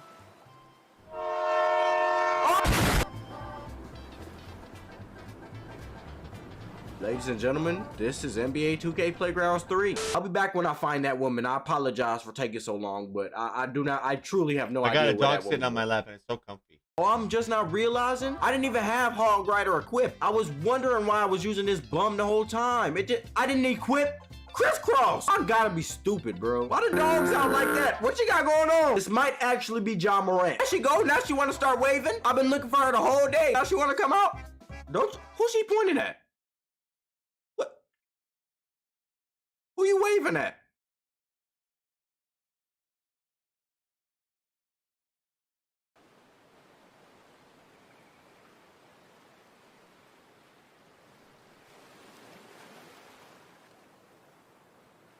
I think she might be on drugs. Is that the lady that was just pointed at me? That's the crackhead lady from over there. This is my hotspot. This is my hotspot. Green. They got me playing in the bum servers. I could already smell the comments. Oh, you're going up against bums? You know, I don't have a problem with this. I actually enjoy this. I have a 100% win rate. Like, look at her. While she's over there breaking her hips trying to dunk, I'm winning. Oh my God, you suck. I thought you were Steph Curry. Never mind. I'll show you Steph Curry. Steph Curry. I need a bang. I'm so good at this game, it's not even funny. I can play this with my eyes closed. Money. Subscribe. Subscribe.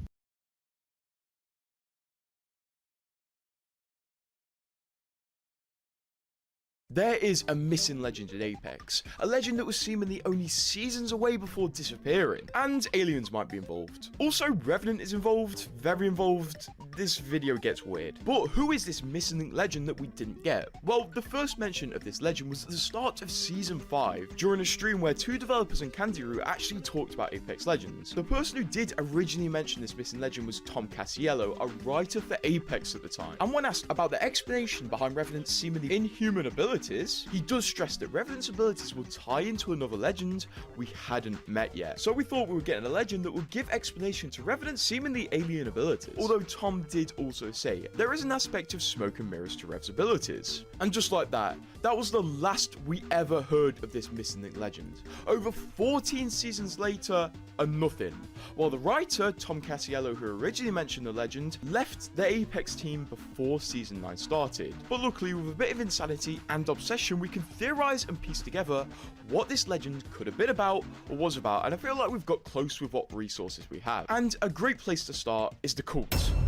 Yes, the missing link legend wasn't the only story that Tom Casiello seemingly couldn't tell. He also referenced in a tweet that he wishes he could have told the story of the cult before he left. What is the cult, you ask? Well, in the Pathfinder's Quest lore book that was released in Season 8, Revenant quickly and briefly mentions that he had a cult following him in 2560, which in the timeline of Apex Legends is between Rev getting his robot body and him appearing in Apex, and this cult is mentioned in literally a throwaway line. And the unfortunate truth is that this was a cool plot point that was meant to be expanded upon, but never was. Now, this is where I believe the missing link legends does come in, and this is where they were meant to be introduced. Now, I don't think it's a silly coincidence that Tom Casiello had two Rev-related lore points in the oven that both had to be scrapped when he left. I feel like Tom wanted to expand the cult lore and give context to Revenant's abilities and the missing link legend through the cult. And this is where we get into theory territory, so anything past this point are theories based off the information we have. Now, like I mentioned prior, it seems like this cult could have entered the lore intending to introduce one of the members or even the leader as a future legend, while expanding the lore of Revenant's abilities. This makes sense in my head and is definitely something that you can put together from the existing information we have. And tied into this theory, it seems like we may have actually seen this cult leader in Apex leaks all the way back from Season 7, which was only 2 seasons after the missing link legend was talked about for the first time, and 2 seasons before Tom, the writer, left the Apex team. Because there was a leak containing many future legends like Fuse and Valk, but there was a strange legend with an appearance that we haven't seen, and many people theorize that this will be the legend that ties into Revenant's abilities due to their appearance looking very Revenant-y. And this legend was called Pariah. Pariah definitely looks like they use abilities related to Revenant and could even be a cult leader. Hell, the word Pariah literally means like an outcast, somebody who's rejected by society, like maybe a person in a cult. But as we know today, over the course of development between this screenshot and Season 10, Pariah was actually changed and ended up becoming Seer, as referenced in Seer's Heirloom Inspect animation. And this gives me more feeling that Pariah was the missing link legend, because when Seer released, he was a bit of a curveball, he had no lore and no links to other legends, and his story really did feel like it was hastily thrown together, and it didn't get expanded upon for a very long time. And also, when he came out, he didn't look this damn cool. I mean, can we take a moment to appreciate this? So yes, I am suggesting this cult helped Revenant gain access to his totem and weird abilities and potentially developed him for him. Still, that doesn't explain why the tech is so weird and unexplainable.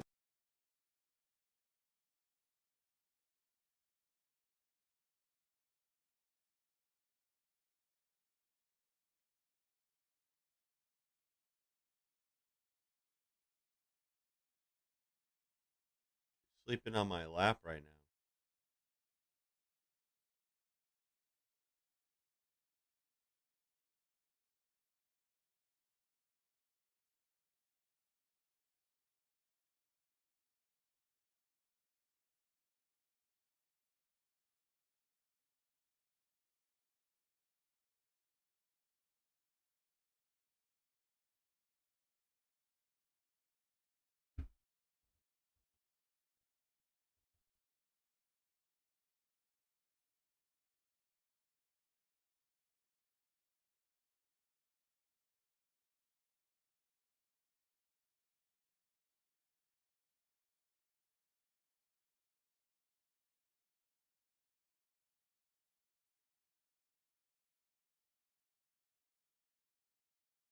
Hello, guys and gals, me Mutahar, and did they just fix the crappy Grand Theft Auto trilogy? Now, ladies and gentlemen, over a year ago, I want to say, Rockstar Games released the GTA Definitive Edition. So Grove Street Games was brought in to basically take a mobile version of Grand Theft Auto 3, Vice City, San Andreas, port it over to the Xbox 3, Xbox One, PlayStation 4, PS5, the Xbox Series S and X, Switch, PC, and bastardized my childhood, all right, in front of most people's childhoods, in front of everyone, okay? Rockstar Games basically took a dump on the games that basically put them on the map, okay? So what was supposed to be a big celebration of like Grand Theft Auto 3, Vice City, San Andreas, that PS2 heyday was basically a mocking, it was basically a mockery, okay? Everyone made fun of it. It was one of the worst releases. It filled with so many bugs, so many issues that one could honestly make a multi-hour part breakdown, and people have, on how broken those releases were. Now, obviously, since then, there have been patches. For instance, with San Andreas, how the entire game world was basically not covered in haze. So if you took a helicopter and just went slightly above Los Santos, you could see all of San Fierro, all of Las Venturas, and the whole veneer of like this being a massive state that Carl Johnson would go around and jot in would basically be ruined. Later on, they obviously added some features. They fixed up the haze. They fixed up a bit of the collision issues where, like, you know, characters would just fall right through the goddamn ground. Yeah, these games still aren't perfect, but they're in a much more playable state than before. And to be honest with you, there's a lot of people that enjoy the Definitive Edition because of quality of life updates. For instance, Grand Theft Auto 3 finally has an in-game map, okay? You don't need to be figuring this stuff out as you play back in 2001. They got GPS lines so people can figure out exactly where they need to go. And a checkpoint system. Look, I ain't gonna kid around. Previous Grand Theft Auto games had some serious goddamn problems with checkpoints. I mean, sometimes you could be playing a goddamn mission. You know, you could be rescuing Lance, get killed towards the end, and have to redo the whole mission over again, okay? Sometimes the game would expect you to drive from one end of the city to the other. And that's, like, some people might find that fun. You might be bricked up to do that, but usually I'm not, okay? So there are some good quality of life updates with these games that are appreciated. The graphics initially seemed to be cool until we realized that the goddamn atmosphere was gone. The neon-soaked streets of Vice City might have been the only playable part of that trilogy when it dropped, but the atmosphere from San Andreas and that orange haze that you would get in like Southern California, that was gone. GTA 3's dark, dreary, backrooms-esque liminal space world was just lifeless and soulless, okay? But again, recently, they've released the trilogy on cell phones, okay? So if you got an iPhone, you got an Android device, you can play these games for free if you have a Netflix subscription, or you can buy them for $20 a pop. And I shit you not, these games actually look way better than what we got on the PC, what we got on the consoles, and what we got anywhere. This is the actual Definitive Edition of the fucking Definitive Edition. So I want to reiterate, we went from a shitty mobile port that was ported over to PCs, consoles, and now I guess ported back to the mobile platforms, except finally good. What a weird world I live in, okay? Now, of course, looking into it, the actual game is pretty much there. They added something known as classic lighting, which basically reiterates the atmosphere from each of these 3 games. So with GTA 3, you get that sort of depressing, East Coast 2001 Liberty City vibe back. With Vice City, it's all soaked in neon. You got those beautiful sunsets, all in Vice City. And with San Andreas, you got that beautiful orange haze that we all knew and love. And again, this is what we wanted. If this was the actual trilogy that Rockstar dropped on the PlayStation and PC and Xbox and Switch, I would be the biggest fan. I would never have a complaint. This is literally all I wanted. And from the amount that I've played, which admittedly isn't all that much, the bugs aren't really there. So again, there's just positivity going out with this. And I didn't have any hope for the goddamn cell phone versions of these games to be killing it, but they are. So what's funny about it too is the community has spent basically the day comparing the actual visuals. So this user has shown, no shit, Vice City actually looks good now with the definitive edition. And you know what? You can connect a controller to your phone, so you don't even need to use touch controls, which is a good thing. Then, of course, there's also the classic lighting. So to show you right now, you've got this classic lighting right here, where there is no haze. It's literally just Unreal Engine, light just basically hitting you. Down in the bottom, you can see that it's not just colors that are changed around, it's just the entire environment is better in general. This looks closer to what I remember playing on the fucking PlayStation 2 versus this terrible excuse. And of course, it gets even better too. You can see even in the distance, that blue shade, that sky actually matches real sky. This looks like, again, somebody just wanted to make like a Unity Unreal Engine asset flip of the original game. Bafflingly wild that they actually finally added this option in. And of course, even the actual cutscenes look better too. So for instance, with this cutscene with Ryder, the lighting, the shadowing all looks really well. And again, I think even the character models got updated too. Back in San Andreas, I don't know what they were doing with Denise, whatever crack pipe was at Rockstar or what was it, Grove Street Game Studios office. That's finally been removed, okay? There is no crack pipe anymore. The models actually look decent. I mean, just look at the screenshot. You actually have like that proper orange haze of what I expect Southern California to be like. God damn. And that said, this is where a lot of the positivity is going to stop too. Just because they added classic lighting, I feel like the developers here forgot that there were 2 more cities past Los Santos. And it really does seem like Las Venturas and San Fierro, which are 2 distinctly different cities and vibes in the game, are just homogenized into the same classic lighting, so to speak. When it comes to definitive editions, you would even hope that, Las Venturas, which, again, the original PS2 wasn't the most lively city, but you would think that they would retouch up some of the traffic patterns, in my opinion, and at least make these games more livelier than they were, like over 10, 15, almost 20 years ago at this point. These games are old. They are built on really aged hardware, and this was their chance to revitalize some of these games. And maybe if you couldn't match it to like GTA 5's levels of, traffic, pedestrian density, you could at least somewhat get there. Thankfully, mods exist, which unfortunately cannot be translated over to the phone versions, and that also means that the soundtracks, which might as well be theme songs for these entire games, Vice City and San Andreas specifically, still need to be modded in. It sucks, but, these are still just... This is a far better cry than what we initially got, but we still got a ways to go. Even like the character model of Ken Rosenberg just looks better in the iPhone version versus whatever plastic dog shit was in the PS4 version. Again, how is it that Netflix, I don't know who's responsible, Netflix, whether it be Rockstar again or another studio they've hired. Again, look at that stuff, man. You've got like classic lighting over here actually matching proper lighting standards, and then you got the modern, like whatever butchery they've done initially. Like, this palette alone matches what I expected from the PlayStation 2 anyways, and it got rid of this weird blue effect that just was in the original, like, release. Like, right here, look at that. That matches the PS2. There's actual color. It's not washed out like whatever you see up here. I mean, goddamn, this is all we needed. Look at that. Look at that. You can actually see the sun, man. You can actually see the sun. You can, like, there's just color here. There's atmosphere. It's literally like atmosphere toggle. It's not even classic lighting. It's just atmosphere toggle.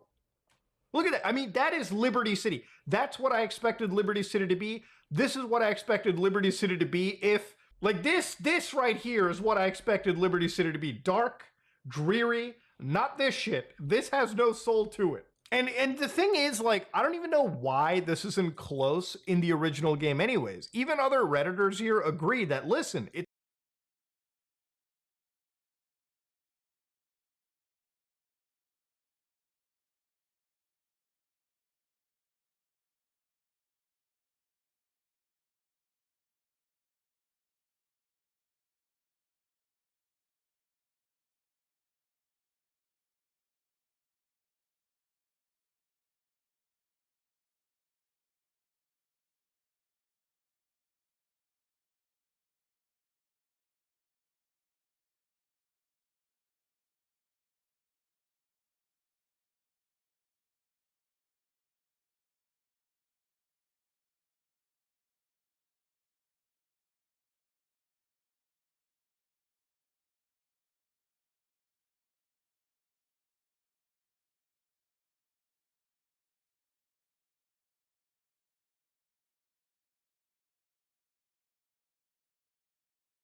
Fucking love GameCube, dude.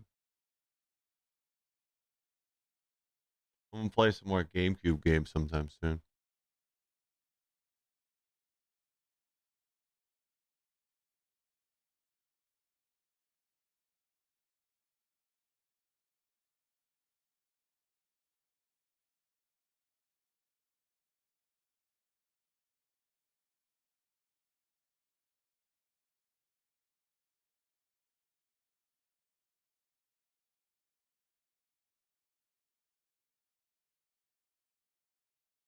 I'm trying to make Fable 2 the greatest role-playing game of all time again. This time I've learned from my mistakes. This is Peter Molyneux, and he may have the reputation of being one of the biggest over-exaggerators in the entire video game industry. Now, one of his biggest claims to fame was founding Lionhead Studios, the studio known for creating the Fable series, but his history of maybe potentially being rather deceptive started well before that. Even since the early days of Lionhead Studios, games like Black and White were anticipated for its ambitious design and lofty promises, only to fall short of what the game actually would have been, which kind of started this pattern of Molyneux seemingly over-promising for games and under-delivering. This was really evident during the Fable series of games, where he made numerous promises about the game features, such as a dynamic world that would change based on any individual action a player made. It is a game about you being a hero.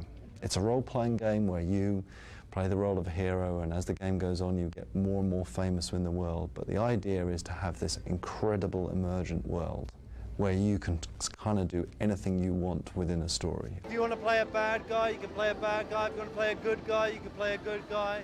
It's completely up to you. You know, you're a hero in the game, so, you know, you'll see people dress like you and cut their hair like you cut your hair and have the same beards as your characters got. 2009, alongside the announcement of the Kinect, Project Milo was a big, ambitious game that Molyneux was behind. It was supposed to be this AI interactive simulation featuring a young boy named Milo, and during the demo showcase, it showed Milo interacting with a player in real life, responding in real time to voice commands, recognizing facial expressions, and even interpreting drawings that were handed to him by the user themselves. The technology for Milo seemed incredibly impressive and was meant to represent a significant leap in interactive storytelling and AI. This is true technology that science fiction has not even written about.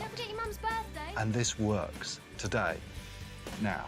But here's the thing, some people were a little skeptical as to whether or not this demo was a real, genuine, interactive experience captured, or possibly a scripted out, you know, like tech demo. It was pretty elusive during the early times of this announcement as to what was actually going on with this project. Now, later on it was revealed that this was in fact a tech demo showcasing what the possible capabilities of the Kinect could be, not the realistic ones, and that this was just like an actress and this was all scripted out. In early 2012, after the release of Fable the Journey, a Connect Fable game. Apparently, multiple people at Lionhead Studios who had been veterans in the industry and been there for a while ended up quitting, and Molyneux lost it. He started throwing out people immediately and was shouting, lecturing employees and whatnot. We don't know all the details, but the fact that it was publicized and still talked about to this day means that it probably was a really wild day at Lionhead Studios, to say the least. It wouldn't be too long later until Molyneux announced that he was departing from I liked Microsoft Fable. and Fable was so Lionhead much fun. Studios in March of 2012. He stated the decision was motivated by his desire to return to a more hands-on role in game development, and he wanted to pursue new creative opportunities. So what was next for Petey? Well, in 2012, he started a new studio called 22 Cans and released a very interesting game called Curiosity: What's Inside the Cube. Now, this was a phone game app with a simple premise. You have to chip away at this like giant cube and find out what is inside by breaking it down enough. It seems like a really simple out there concept, but apparently it was promised the winner of this game, like the first person to reach the core of this cube, whoever was able to do this would discover something that would be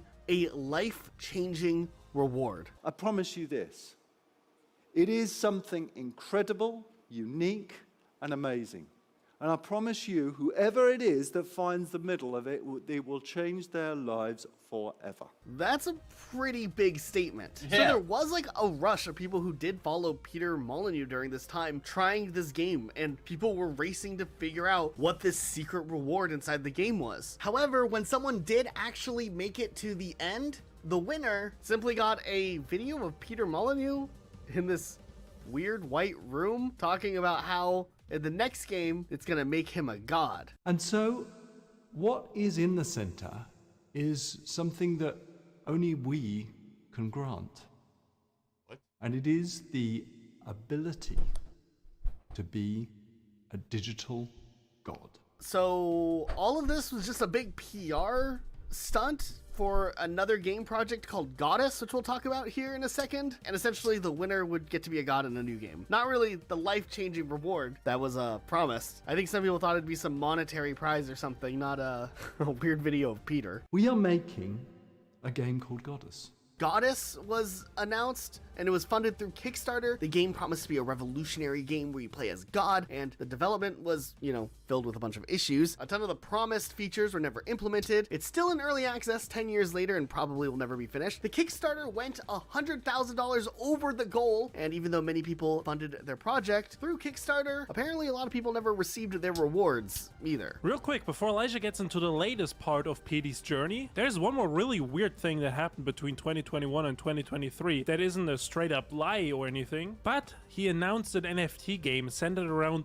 owning land and owning buildings and stuff. It's really bizarre, but apparently they managed to raise $54 million for this, and the game released in October 2023, right before he would announce his next project. But there's like thousands of people that invested in this game and lost all their money basically because the NFT market is completely worthless. This brings us to one of the latest projects that was just announced a couple of months ago, a brand new game called Moat, which is apparently set in Albion, the open world from the Fable universe, which right away brings into question so many legal issues. Like, he does not have the rights to this. I guarantee he does not have the rights to use the Fable Albion, unless it's a new world also named Albion, but there's like a conflict of interest there. Not too much is known about the game or how the funding is going to work or how this game's actually going to come out and how they're not going to get sued. Our best guess, probably another Kickstarter project, though with the legality of the game set in this universe that they have no rights to, who knows what's actually going to happen with this one. Okay, listen, a lot of times these types of videos wouldn't be possible if we didn't have a sponsor. Fortunately, this week, War Thunder hooked us up, and honestly, War Thunder is the most comprehensive vehicle combat game that's ever been made. In War Thunder, you can play as more than 2,000 Yo, Merry different types Christmas, of boss. How vehicles are you between today? tanks, planes, How are you today? helicopters, and ships. Gaming industry without at least talking about the day before, because this game was absolutely crazy. This game first announced all the way back in 2021, and it was She won't leave me essentially alone. a survival She has- MMO game. she put has to be together on my with lap at all beautiful times. Visuals, a lot of things that you potentially would be able to do. But man, coming out of an era where games like DayZ and Escape from Tarkov were hugely popular, seeing something that looked really polished, that was taking things a step further and becoming a full-on MMO, this would be huge. Matter of fact, this game garnered so much hype that for a while it was the #1 most wishlist game on good. Steam store. Slept But in. over the course of like the next year or so, some weird oddities Slept started in? to Hell pop yeah. up that made players become more skeptical about what was going on with this game. First, the game was only supposed to release like a year later in 2022, so people were anticipating the game to be pretty far along in development already by the time it was announced. Now, on the developer Fantastic's website, they noted that they were an organization with both volunteer and employed developers working on the game, which is always weird when you hear about Cat's twice volunteer the size. developers. Yeah, she's but then tiny, bro. Fantastic responded to the skepticism, saying that no, we consider all people working on the game volunteers. Just some of them are paid volunteers and other ones are unpaid volunteers who instead get things like coupons and free codes. In May of 2022, a month before the game was supposed to be released, it got delayed as the studio claimed that they wanted to switch from Unreal Engine 4 to Unreal Engine 5, moving the release date a year down the line. At the beginning of the next year, 2 months before it was supposed to release again, Fantastic announced that the game would be delayed until November for no real reason other than possibly a trademark issue they were running into. At this point, skeptics were really starting to wonder what was going on, whether this game was a scam or some sort of weird stalling tactic, because maybe the game that they showcased in the initial trailer was not at all a reflection of what they were capable of making. There was serious speculation that the game literally did not exist at all. Like, there was no game. And honestly, maybe there really wasn't that much development done on the game and it was nowhere near ready for any type of release. However, finally, in December of this year, just a couple of days ago, really, the day before, showed up, it released on Steam in early access. It was like $40, and yeah, the game was not good. It was not even remotely close to what was initially promised. Outside of some visuals that look reminiscent from that first trailer, the gameplay was not great. It really wasn't anything actually even in the MMO type category like what was promised. It was more of like a server browsing, regular extraction like shooter with like 1 or 2 zombies every once in a while. The game was riddled in bugs. People finally saw right through the scam that this game was, a simple overhyping, overpromised bait and switch of what they are actually capable of developing. And 4 days after releasing in early access, the studio announced that they were closing down and they would not be able to support the game any further other than just like keeping the servers up. How do you go into early access knowing you're 4 days away from closing? Obviously, you don't have plans to continue to support your game. It's not early access, it's just access that people were paying for. Fortunately enough, Steam seems to have been incredibly lenient with handling the refund situation, with a lot of people getting refunds from their game, and the game has been delisted off of Steam. But man, what a hilarious mess failed. of a game that this ended up It being. was fake. That It wasn't a real actually had game. A cool idea behind it, but this studio really had no right in promising that they were able or even capable Wasn't real. of developing such a game. Okay, we really can't go too much further here without talking about, yes, Ubisoft. Oh, no. Ubisoft definitely hasn't been exempt from maybe making some claims here and there about their game, or more noticeably showcasing presentations and demos of games that are far different from what the game would actually I didn't know that Far Cry 6 was crossplay. We're gonna be playing that soon. look like For sure. at retail. Their track record is Avo and I, pretty we big wanna on play that. this, and it's very I love The noticeable when you start Division, bro. looking at things like gameplay trailers and demos from E3. I'm gonna be playing compared Division to, 2 again. Like actual gameplay that would launch with the game. Like, let's look at Rainbow Six Siege from back in the day. They had this like CGI level cutscene that was really cool looking, but it was completely conceptual as to what the gameplay would actually be like, and it simply does not reflect what the real gameplay of Rainbow Six is. Now, back then they were playing on Old House, and I mean, just there's so much stuff in this demo presentation that just wasn't ever in the game. I mean, dropping in on helicopters, hostages begging for help from a drone. I mean, at one point the defending team shoots the hostage and the hostage goes down, and the attackers revive the hostage so they can continue escorting the hostage out. If this happened in a real game, the defenders would lose if the attackers just waited for the hostage to bleed out. But nope, in this demo they're going for the full heals. Also, just in general, the visuals looked way better in this demo than the actual game. Not just lighting and textures, but also a lot of things like the animations of the characters and the effects around things like gunshots and bullets and whatnot. The same thing could be said with the visuals Watch of other Dogs games was like so Watch Dogs, good. where in the E3 presentation everything looks really realistic, and then you get to the actual game and it just looks kind of generic. I don't know, there's so much detail Division was lost so across the good. versions. I loved But it. man, Far Cry Loved 4 it. was very absolutely, egregious with what absolutely loved it. Got the 99 in the dark zone, dude. I played the fuck out of that. I have Division 2. I beat it. I need to play the DLC. They showed off and what actually was in the game. Besides different things like foliage just being completely not in the game in the locations that were shown off in the trailer, so much of the visual and environmental effects that were shown off as like breathtaking graphics were just not at all in the game. Have you ever looked at the Far Cry 3 animations and cutscenes side by side as to what's actually in the game and what's in the trailer? Yeah, Ubisoft. They've been pulling this one for a very long time, it seems. I think they've maybe gotten a little bit better in recent years, especially after a lot of this criticism has come to light, like Crobcat's video where a lot of these comparisons are drawn attention to. But man, was this like a pretty big difference. We can even look at Assassin's Creed Unity, which was hyped up so much by Ubisoft for its launch, as up until that point, Assassin's Creed had a very good track record of good games. Unity set the bar really high, and there was spectacular presentations shown off for this game, and people were really excited just for the game to release, and it was one of the buggiest games to release of literally all time. Like, even if you were willing to deal with the bugs and whatnot, there was something immersive breaking about trying to get invested in this world and story that literally any little thing could cause the entire game to break into just a barrage of weird Just sitting on my occurrences lap, and glitches. Now, fortunately, this game has been touched up over the years, and it's in a much better place nowadays, surprisingly. But man, the think I jump have from Syndicate. the Xbox 360 era to the Xbox One, like PS4 era, was really rough if you were a Ubisoft fan, because it just seemed like there were so many baits and switches around this time that Ubisoft This guy's was really talking just out getting his away fucking with, ass when it and comes man, to Division, it still bro. has hurt the No one reputation to cares. this day. That Actually, game was there's so another much little fun. Ubisoft thing that I wasn't sure if it would count, but I wanted to mention it. In 2005, Ubisoft would release Prince of Persia Revelations for the PlayStation Portable, and 2 years later, they would release Prince of Persia Rival Swords for the PlayStation Portable and the Wii. And just looking at the covers and the names, you're like, oh, these are new Prince of Persia games. But they're actually ports. Yeah, Prince of Persia Revelations was just a port of Warrior Within, and Rival Sword was just a port of Two Thrones. So it's kind of weird to rename the ports of your game for the PlayStation Portable and the Wii, and then just kind of give them new names and different covers. I wonder how many people fell for this back in the day. One of the biggest blunders, though, of randomly misleading and lying about what is actually going on behind the scenes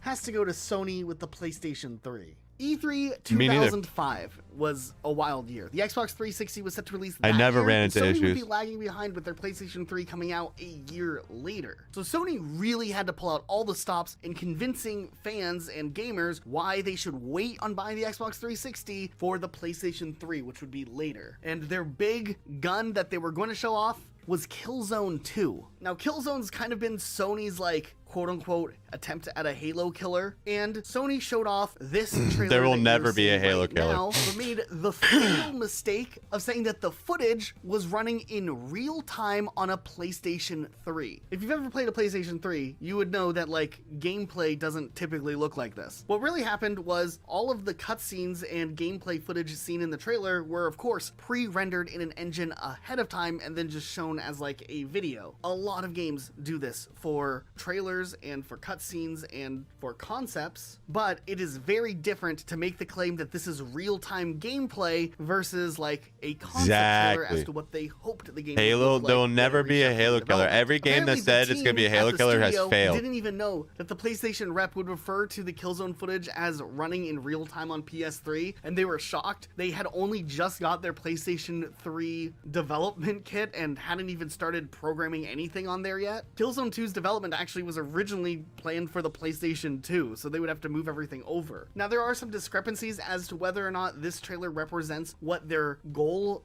graphic level was for the game, or if it was just something thrown out there to try to wow consumers, or a little bit of both. This really probably caused a ton of extra stress, though, to the development team. Sorry, as puppy, now my they had to fucking live butt up to the hurts. expectations And the shown way off you're in the forcing trailer me to in sit. developing a game that wasn't actually in existence yet. Now this next one is is kind of a lie, but in a good way. Let me explain. Back when Metal Gear 2 Sons of Liberty was announced, there was like a bunch of video material released, a bunch of trailers hyping it up, and all the trailers showed you playing as Snake, who was the main character from the first game, so everybody expected, you know, a continuation of that character's story. And there was even a gameplay demo shown at E3 that showed you playing as Snake. Now, if you actually start the game though, you start off with the demo section where you play as Snake, but shortly after, you play as a completely different character. And at first you're like, huh, you know, maybe I'll just play a level or something as this Raiden guy and then go back to Snake. But no, you're actually Raiden for the rest of the game. So while the marketing material for Metal Gear Solid always showed you playing as Snake, and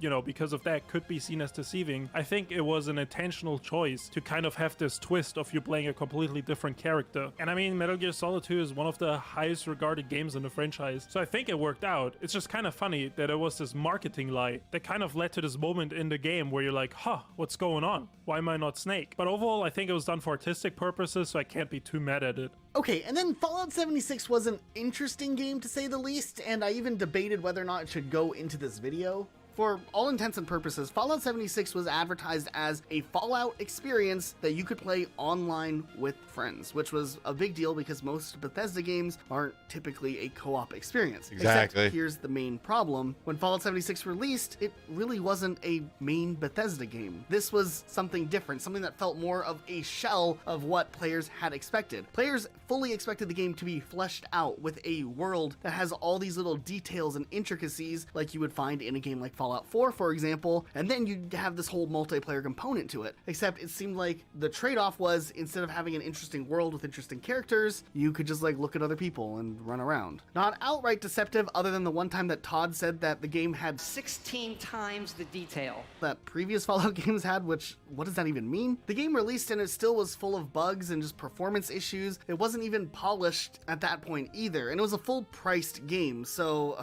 I don't know, it was rough. Fallout 76 did get a lot of updates, which did help a little bit in making the game a more enjoyable experience. And ultimately, the game did get closer into being what fans expected. Is this now a good Fallout game? Probably not, but at least it's a better game than what it was at launch, and at least a multiplayer game that has some more things to do than just look at each other nowadays. Back in 2014, there was a Rambo game, and the reveal trailer makes this look like it's going to be an incredible mix of stealth and maybe action like you would see in a Far Cry game. And hey, Rambo is pretty awesome, so this could be a really unique game. But the game Need to go was back and play actually just Phantom an Pain on-rails through my shooter playstyle. I game. accidentally soft Not locked at all, myself on a what level. anybody Ooh. thought it would be. I mean, I guess you could have figured it out with some of the pre-release stuff, but like the way they showed off this game compared to what the gameplay actually ended up playing like was, you know, deceptive to say the least. The Star Wars lie that kind of happened more recently and was really unfortunate for fans is the cancellation of Star Wars Knights of the Old Republic's cut content DLC on the Switch. This cut content DLC was advertised before the release and was a main reason a lot of people bought the game on the Switch, because, you know, it's kind of cool to get some cut content for a game as old as Knights of the Old Republic 2. Now in June of this year, this DLC was actually cancelled, which caused a bunch of outrage because, you know, as I said, people bought the game on the Switch for the sole reason to get this cut content DLC. That's why so it doesn't hurt to have two What's unfortunate saves. about it is that the developer apparently ran into a bunch of legal issues where the release of that cut content was vetoed by a third party, so they couldn't release it. It is pretty stupid though to advertise it and then not being able to release it because you didn't actually have all the rights to the DLC. You should have probably checked that beforehand. You know, not too many people actually remember this from back in the day, but after Bungie left Halo to work on Destiny, the release of Destiny 1 actually caused a pretty large number of Bungie fans to kind of fall off across I the like board. Destiny a 1. lot of Halo I got fans it day were willing one. to jump on board and give Destiny a good shot. I mean, even midnight launches so for a good. brand new IP were big, which was rare. But Destiny 1 fell victim to something that Bungie would kind of have to be much more careful with moving forward with their franchise, as overpromising and under-delivering a game would end up hurting their reputation quite a bit. Back in the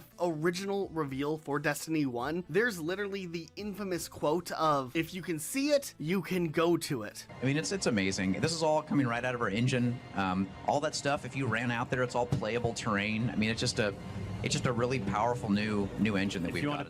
This had fans really excited, thinking that this would be this immersive space world where we could go explore anywhere, finally breaking the bounds of individual levels like we had to experience in Halo. We would have complete freedom, except when the game actually released, this really wasn't the case. The game was plagued with out-of-bound boundary markers, making sure you didn't go too far away. A lot of areas you could see in the distance that you couldn't actually access. I mean, people assumed back in the day you'd be able to just traverse from like the tower to the Cosmodrome in just like one simple like journey. No, back then you had to go to orbit if you wanted to go to the tower, which seemed redundant. I mean, we were like right there. Nowadays, a lot of these little features seem commonplace for Destiny because we're used to having to travel that way. But back when they first announced it, they made it seem like exploration would be a big element of Destiny the game. was so much fun the first time. Stripped away. It became more about gameplay loops and individual set pieces, and not so much about the actual exploration element. I think this one was forgiven a lot more than some of the other things. I mean, people have bigger bones to pick with Bungie nowadays, but I can't help but to remember some of the original Halo fans that had been loyal to Bungie for years feeling really dissuaded by Destiny 1 on release day. I think one of the biggest instances in recent memory of game studio changing what was promised, and thus I got that puppy sitting on my lap too.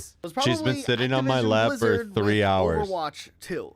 I'll be honest, I'm actually relatively new to Overwatch, Destiny so I one wasn't was so actually good. there when all of D2, this I was liked going D2 down, as well. but I do remember hearing about it. If you're an active Overwatch player, you definitely could not have gone I more just than got a couple Destiny of 2 with minutes like without 3 at least add-ons for noticing free. that with Overwatch 2, a lot of But yeah, players I got were pretty Sadie upset, sitting on my maybe lap. yourself included. Now, Overwatch 2 was initially announced back in 2019, and fans were actually really optimistic. This was going to be a big overhaul to the existing game that would kind of allegedly put so players sleepy right first and be more consumer-friendly for existing players and new players to jump on board. The existing game experience would be the same mostly, with the regular PvP environment that was incredibly popular. Players would get to keep all of their cosmetics that they had unlocked through Overwatch. But that wasn't just it. The game would be put into a brand new engine that would make everything run better, new maps would be added, and there would be a lot of tweaks and fixes overhauling some of the game mechanics to make more fair gameplay across the board. Heck, one of the biggest changes made it where teams were now divided into groups of 5 instead of 6, which changed the big flow of the gameplay. And this probably was the one change that people actually liked out of Overwatch 2 related updates. After that, it just became a train wreck. But the one promise about Overwatch 2 that had fans so excited was the introduction of a campaign mode. Something story-based that would put players against enemies and would be a different experience from the regular multiplayer side of things. Overwatch has a huge cast of really charming characters, and a lot of people were interested just because of the way that some of these characters looked, and being able to have a different way to explore this universe was a win for everyone. I mean, if you look at the animated cutscenes that they did to promote the game over the years or new seasons, these things always get a ton of views and are hugely popular, and they build up the story pretty well. So a game tied to these would be amazing. So what happened after this? The following years after the announcement of Overwatch 2, it seemed like with all the attention on development for Overwatch 2, Overwatch 1 was kind of neglected. There weren't a lot of updates or support regularly being put into Overwatch 1, and at least early on in development, the team working on Overwatch 2 seemed to have a lot of time to really flesh out what ideas they wanted to build into this game, though it would probably take a couple of years to fully develop everything. There were some investment documents that leaked in November of 2021 that reported that the game would be delayed to likely 2023, and maybe because of some backlash internally or financially from the higher ups, the decision was made to merge Overwatch 1 and 2 together to have a single product and migrate things over to the new engine, and then release updates in parts for what Overwatch 2 was supposed to be. Now, this tied to the jump to free-to-play kind of gave Blizzard, I guess, enough confidence that this could be a big successful launch because they would get an influx of new players at launch. Also, a lot of the creatives who had been working on Overwatch for years ended up leaving Blizzard during this time, likely due to conflicts happening internally. So, plans change, and oddly enough, Overwatch 2 would release without the campaign, which was the whole point of Overwatch 2 being made in the first place. So, the PvP portion portion of the game would be released in a beta starting in April back in 2002, and players would just have to wait for the PvE stuff to come at some point. Now, the plans for the campaign experiences were now shifted to be released on seasonal schedules, and they would all stay available so people would eventually be able to go through and play all of the previous campaign levels that were released and have a campaign experience. Also, you'd be able to unlock things like experience points in the campaign that they could use for their hero to unlock new passive abilities, which would be introduced as talents. However, after all of this and years of development, in May of this year, 2023, it was announced that the extensive plans for this PvE mode were scrapped.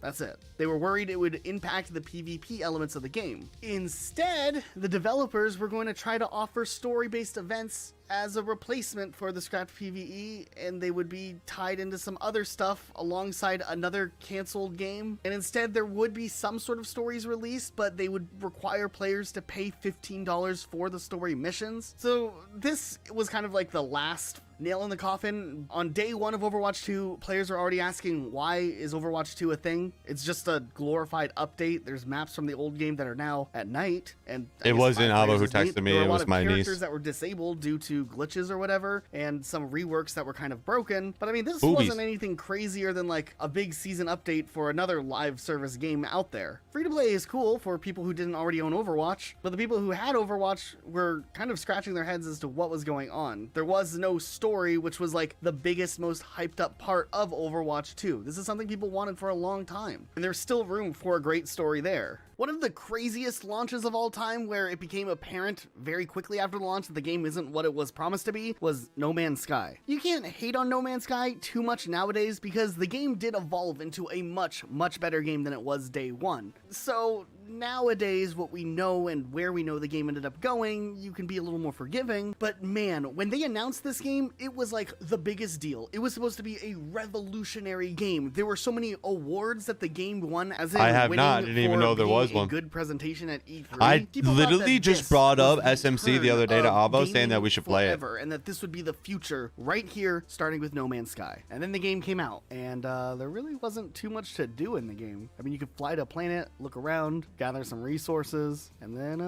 go somewhere else. The studio, they did have a vision for where they wanted the game to be one day, and fortunately, they did build the game into mostly that. But man, the amount of press that they did leading up to the game's release completely misguided consumers and misled so many players into what experience they would be having. One big example, of course, is the multiplayer aspect of the game. Now, it was said over and over again by Sean Murray, one of the founders and leads on the game, that multiplayer is possible, but because of the scope of their world, interacting and fighting another player would be pretty uncommon. But when it did happen, or would happen, it would be a special moment. He even mentioned that it would be almost something like you would see out of a game like Dark Souls or Journey. But once again, iterating, it would be really rare for players to meet each other, especially after launch. She went laid on the couch. Multiplayer is definitely in there. Will you she laid down on the blanket on the couch. Yeah. Can you run into other people, other players on the game?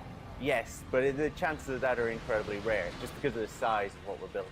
But then, believe it or not, day one, 2 players found themselves on the same exact location on the same planet, and they were streaming side by side. You can see the locations are literally the exact same. They were in the same exact spot, and there was no indication of another player. There was no multiplayer in the game. Okay, whatever. Sean Murray even went ahead and tweeted, guys, it's not a multiplayer game. Don't come to No Man's Sky expecting it to be a multiplayer game. While this contradicted everything he had said before, interestingly enough, on some of the boxes of the game, the label had multiplayer on there, and somewhere after the game went gold, they just put a sticker on top of it with a new label, updating it, removing the online component from the box. If you peel the sticker back, boom, it tells you online. This is just like one example of like the promises that didn't. Yeah, we'll have to check it out, boss. But once again, there has been a lot of support for this game over the years. More support than so many long other time for games that just like drop off after a year of the game being out. So credit there, at least. Another very very Hey, similar Mick, instance are you is still here? Cyberpunk 2077, a game that literally launched in a not great state, and then one where there were rumors that the team at Cyberpunk was planning on trying to make a quote-unquote No Man's Sky level comeback, and I would say as of 2023, they successfully pulled off that comeback. Now, to be fair, Cyberpunk set themselves up in a pretty bad spot ahead of time when they released like a 48-minute trailer that showcased a ton of features that never ended up being in the game. Here,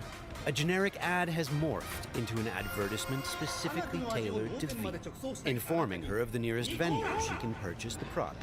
Character creators where you pick your unique backstory and who you looked up to as a hero. I mean, the first trailer had this really cool train ride. You got to see Night City. The visuals that were shown off in some of the trailers looked incredible, even if they're pre-rendered. And then the game released in a really buggy state, and sure, with RPG games, you can forgive some of that, but it was really unforgiving for the players who were struggling with the performance side of things. And it really depended on what platform you were on, whether you were on the last gen Xbox One and PS4, the next gen systems, or if you're on PC with specific hardware setups. Now, moving forward with the big fixes, they stopped supporting the last gen hardware, but technically when Cyberpunk 2077 released, they were selling special edition Xbox One X's with the cyberpunk aesthetic on it. So like the expectation that the game would run somewhat well on those consoles was fairly there. There was just a whole lot of things that were shown off about this game that weren't there when the game released. I'm actually going to play this at some point. This game also has seen a pretty big comeback with the 2.0 update really fixing a lot of the main problems that the game had, adding in a ton of new features and overhauling some of the features that just didn't work that well in the original release. And then there was even a surprise update just recently with 2.1, which added in a couple of the big features that were initially shown off way back in the day, like the train system is now functioning in the game. You can actually ride the trains, which people thought would never actually get implemented. I'm not justifying either of I want to these two play that games now. Cyberpunk, I want to lying play to that. the larger world about what their game was truly We need to like, make a but list every once in a while of when a games game we're going to just play this misleads coming their year. 50 audiences, games. I want to try to do sometimes 50 games. A few of these studios will pull themselves up by their bootstraps and turn it around and make a good game experience eventually, which while it's not perfect, it is better than just like abandoning their game 4 days after launch. And while we already talked about big companies like Ubisoft or Bethesda or Activision, another big company that got caught lying and deceiving people over the years has been EA. Back when SimCity 2013 came out, there was a bunch of server issues. People just weren't able to connect and play the game. And that was partly because of the always online requirement to play the game. Now, when all these server issues happened, EA responded saying that they offload a significant amount of the calculations to their servers. And it would take a significant amount of engineering work to rewrite the game to function as a single player game in an offline environment. Now, if that claim is true, maybe it's got some merit to it, but it still doesn't excuse the game launching in the state where people couldn't play a single player game because they had to be online. But just a few days after EA made this claim, there was reports that an insider at Maxis, the SimCity developer, actually told them otherwise. This anonymous developer explained that the servers are just doing stuff like sending messages between players and cities and doing things like cloud storage, but they don't actually do any of the computing that the game does. That's all locally on the person's computer, which that makes total sense. But it also contradicts directly the statement EA had made. And then a year later, they did actually release an offline mode for SimCity, so it was possible all along. But there's another time that I can remember that EA lied to its players, and this time that lie actually faced a lawsuit. In 2011, during the PlayStation E3 conference, it was announced that Battlefield 3 would include Battlefield 1943 for all PlayStation players. EA is using the extra storage capacity of Blu-ray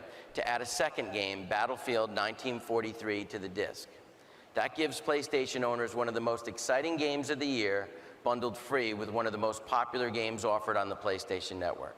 Now, when Battlefield 3 came out, there was no Battlefield 1943. It just wasn't there. And people were confused because they straight up promised this game to be Pull up your included, notepad? and then Yeah, I'm doing was it right now. nowhere to be found. Now, after the game released, they did announce that PlayStation players would get early access to purchase Battlefield 3 DLC, which is such a weird replacement for a free game. You know what? Fuck listening to that guy. I'm doing this now. We're doing this right now.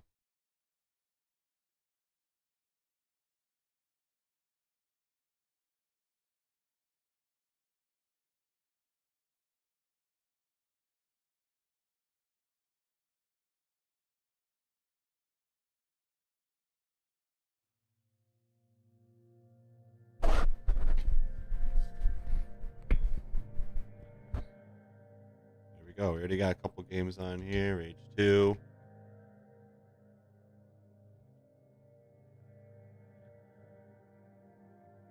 I'll look into it.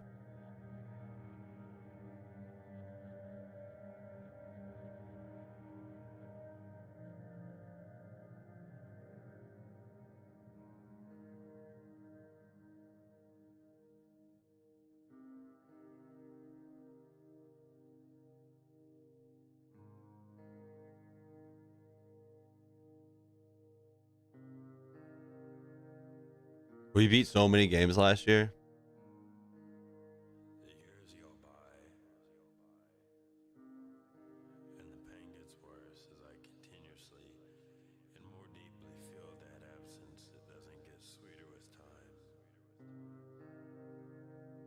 Borderlands 3.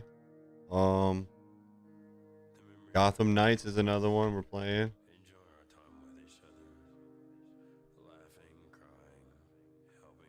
Where did this just open? I never opened this shit.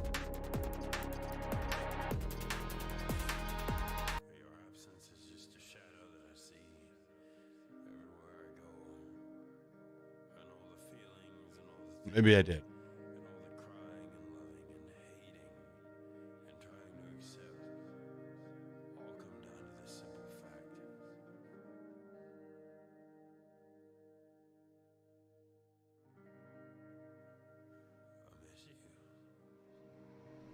There we go.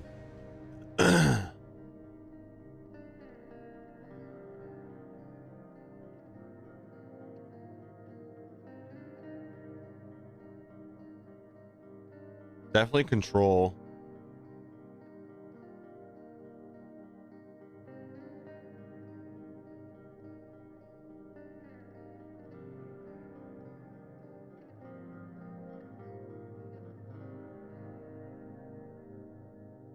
Yeah, I haven't played it yet. Death Stranding. We could play Destiny 2. Destiny 2 story. Main story. Base story. We'll do base game story. Do you? Have you played it yet?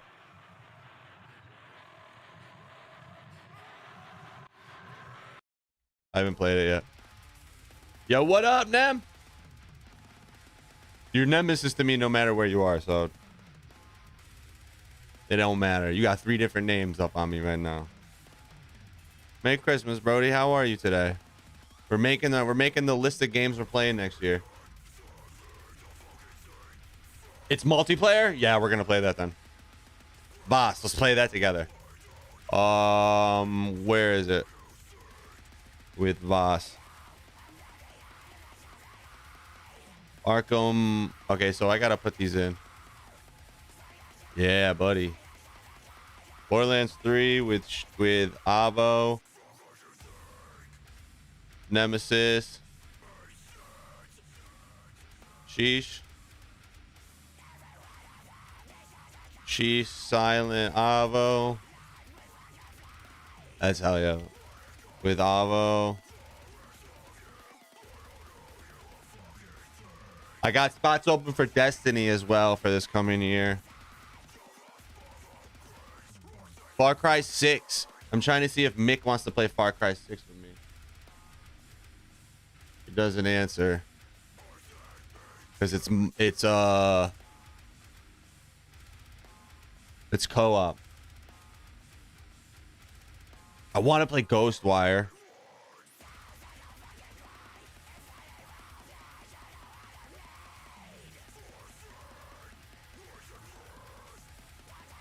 Should we add the Batman games?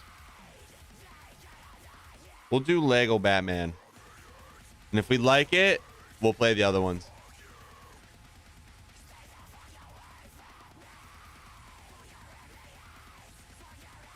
The base game, like just the game that you, like say I was to get the game right now and that's it. That's the only story I want to do.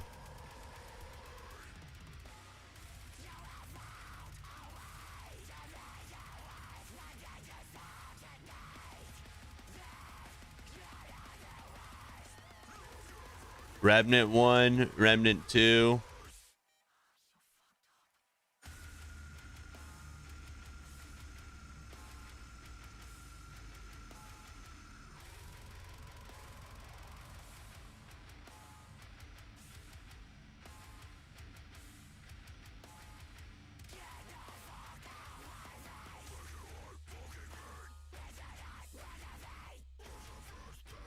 Ukulele for sure.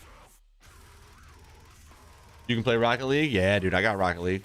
I love Rocket League. I used to play that shit a lot. All right, so that's literally just Epic Games so far. Let's open up Steam because that's my Steam library is the smallest library I have of games.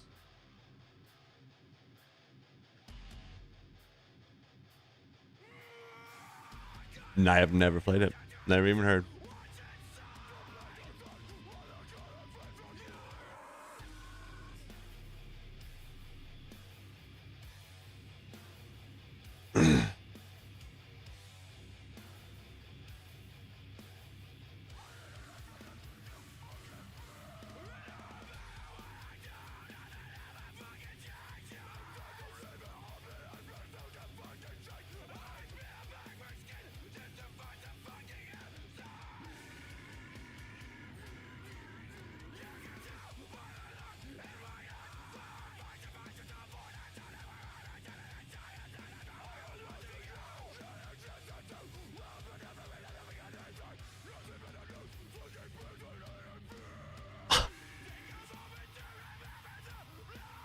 Jesus Christ.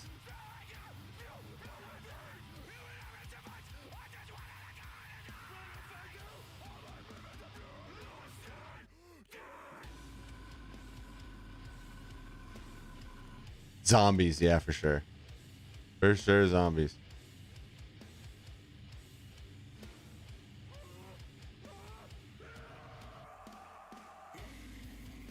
We gotta put Bulletstorm on that list.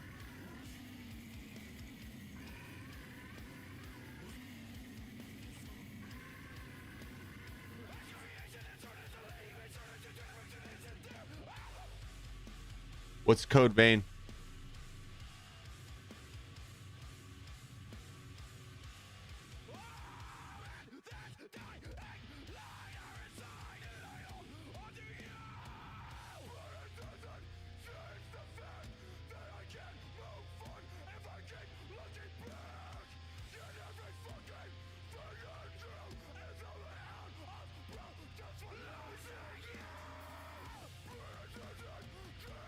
Hmm.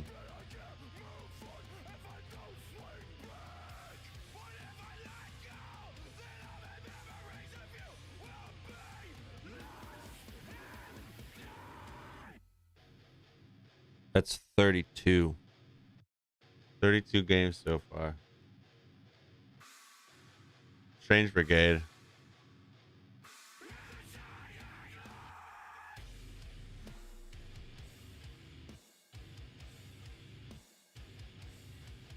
An anime Souls-like game?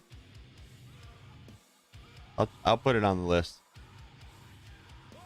Most of the stuff that we're playing I already own or is free, so the stuff that I have to buy, we'll cross that bridge when we get there.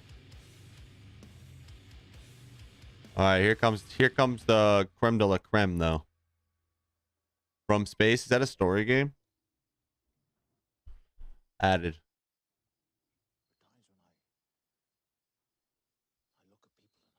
Death's Door. Injustice 2.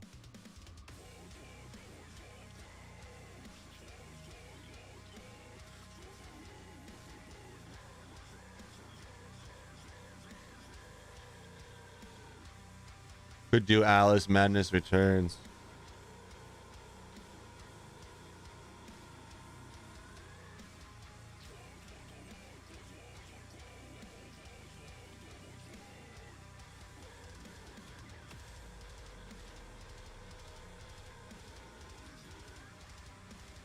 I think Origins would be better than Odyssey.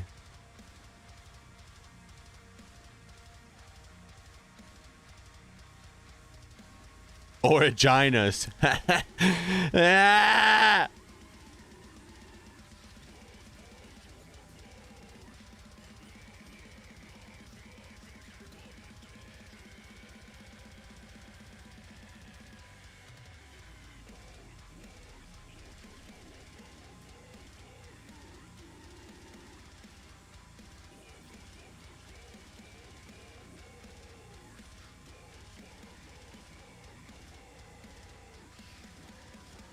Oh, Dead Space. Dead Space remake. For sure. We can do, if we like it. I've played it before.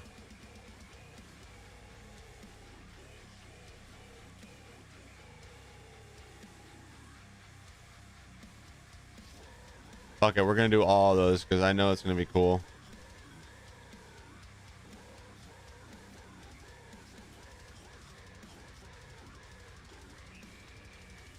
Doom Eternal. Gotta do at least one Doom game.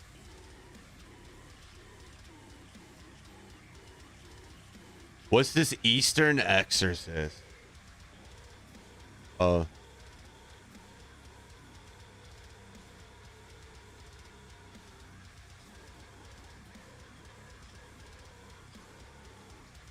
I have that.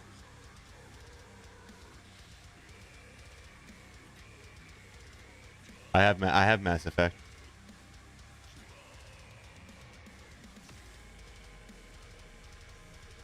I like them.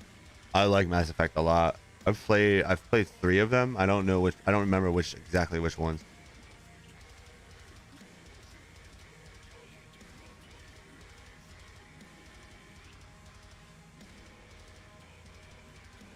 Oh yeah. We're doing Gears. Avo and I are doing Gears of War.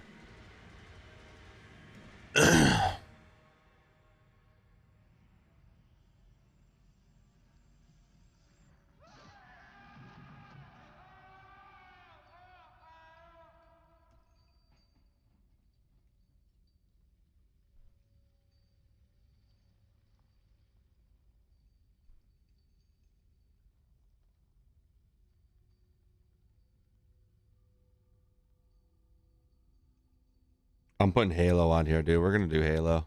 All right.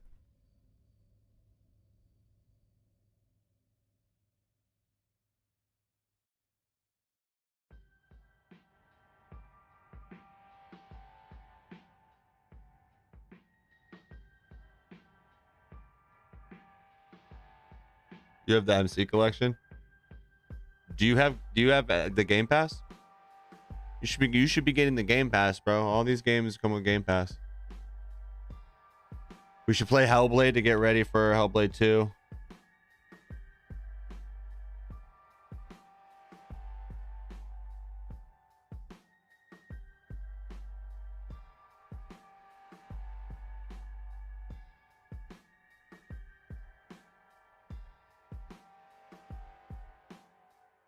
You have it on Steam?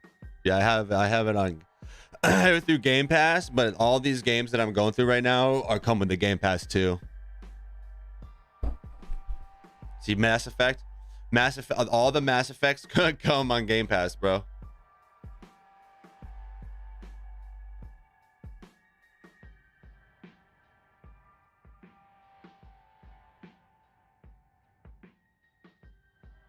Ooh.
Sorry, guys. My family's texting me.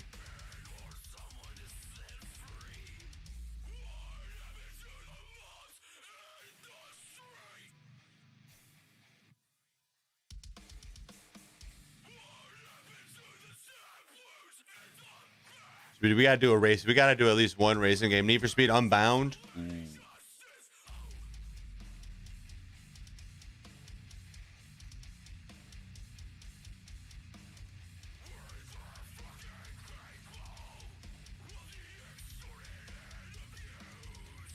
Shush. What's up, buddy?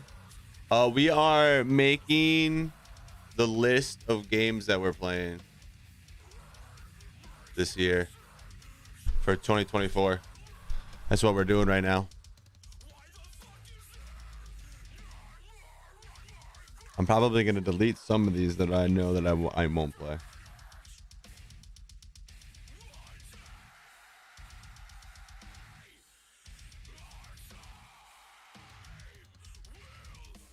Carbon? I don't have that one.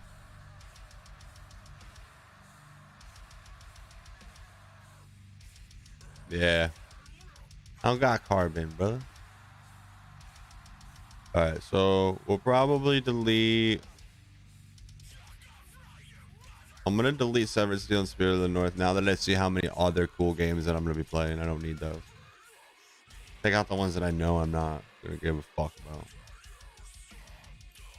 Merry Christmas, sheesh. Ow.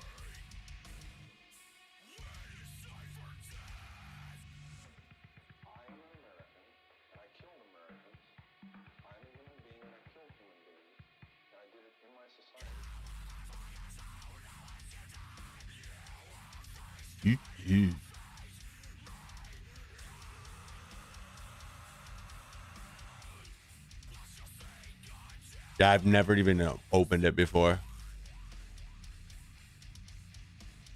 Never even opened it. Dun, dun.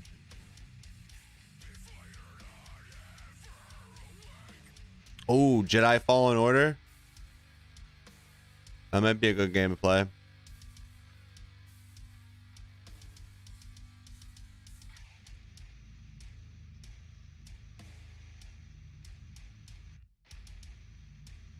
Oh, I got Battletoads with Avo because you can only do it couch co-op, and we're both gonna be sitting here together. We're gonna play it. You're a great game.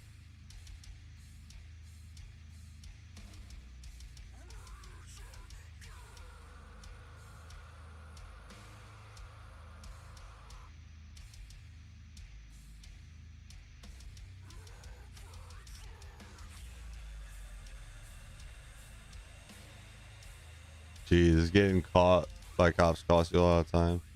All right, yeah, we'll do Jedi Fallen Order.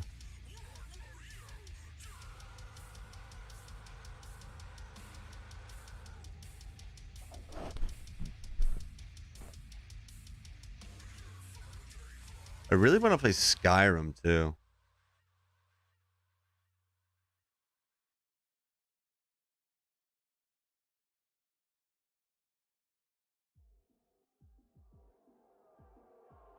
Already got that.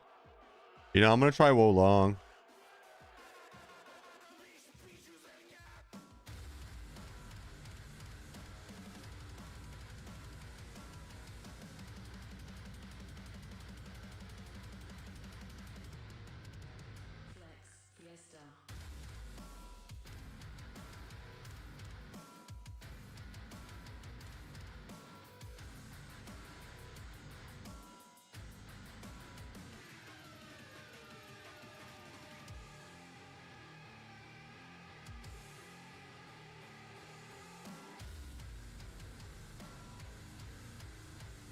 That's 50. That's 50 games right there.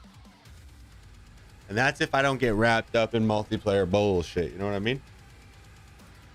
You think we can beat all these games in 2024? I think so. Oh.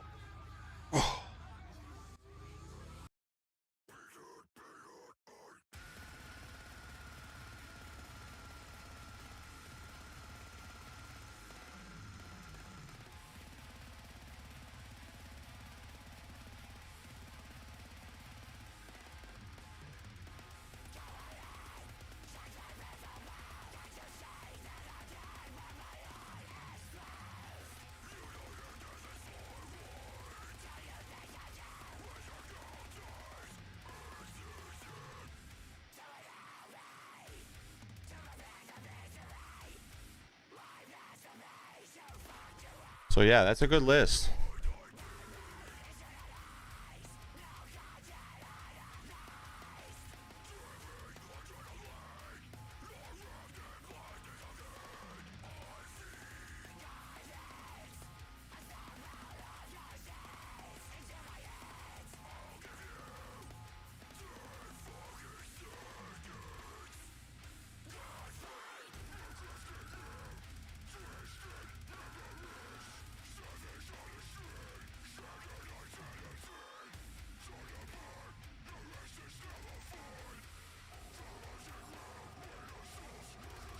That's what I'm talking about.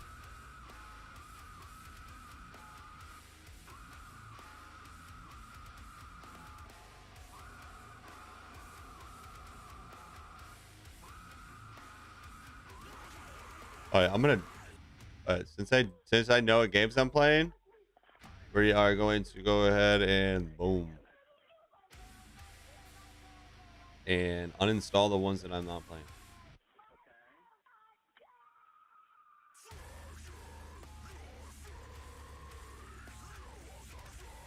I am gonna play balloons though. That's gonna be my chill game. We're gonna start having balloon streams at some point when I don't want to play a story. Clear up some space.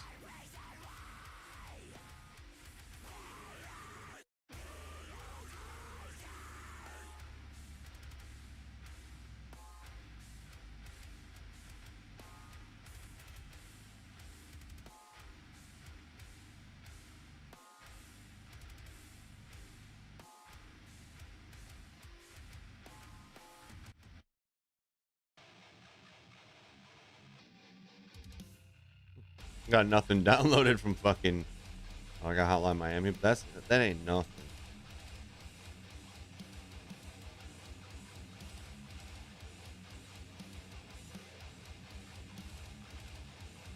Gotta update the finals. I want to play the finals at some point tonight.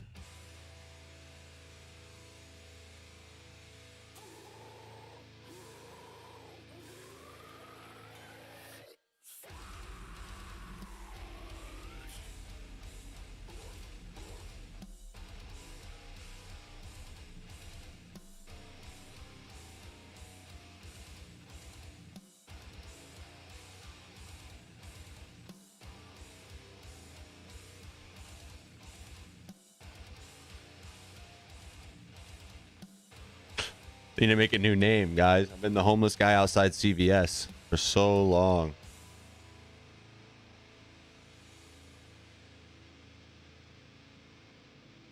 I'm gonna make my name Sheesh.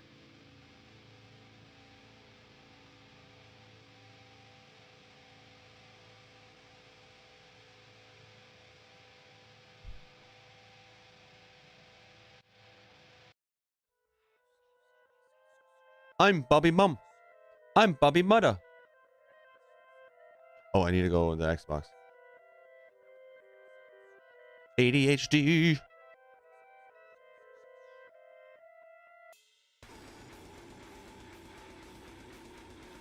Why do I have solitaire, dude? Actually,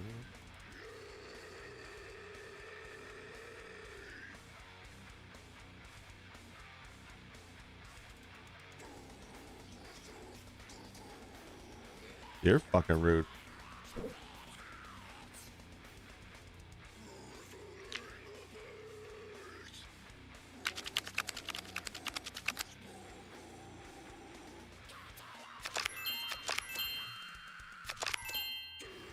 Fucking easy, bro. Get the fuck out of here.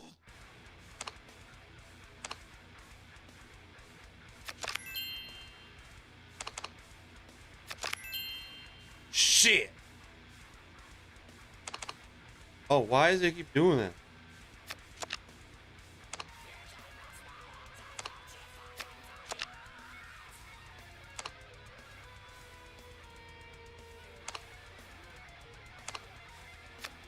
So I put a king, huh? Oh, shit.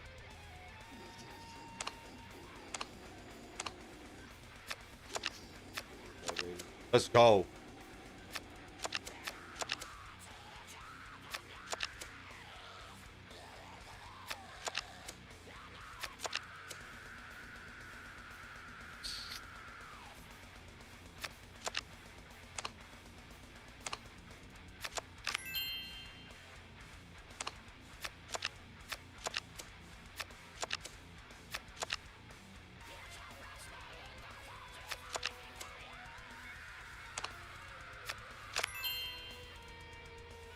Yeah, right.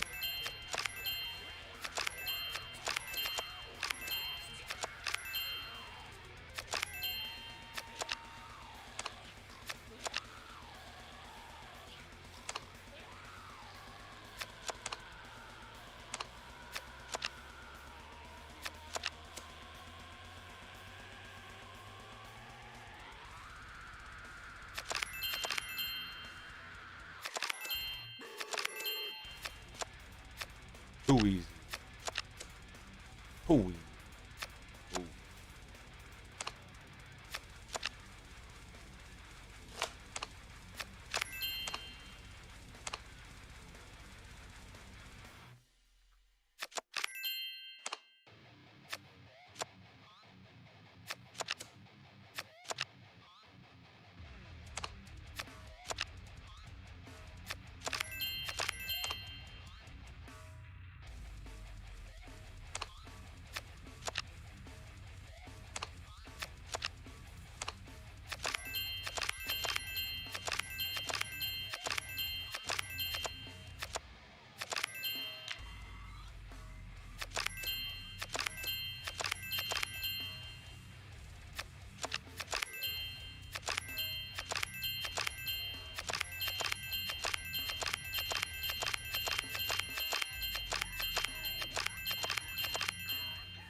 Yeah, that's why I do this shit.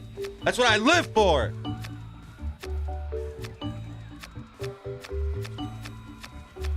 Yeah, that's right. Yeah, that's right. Satisfy me.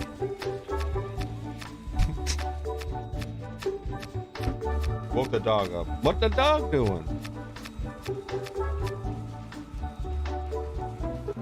Abo is officially on her way home.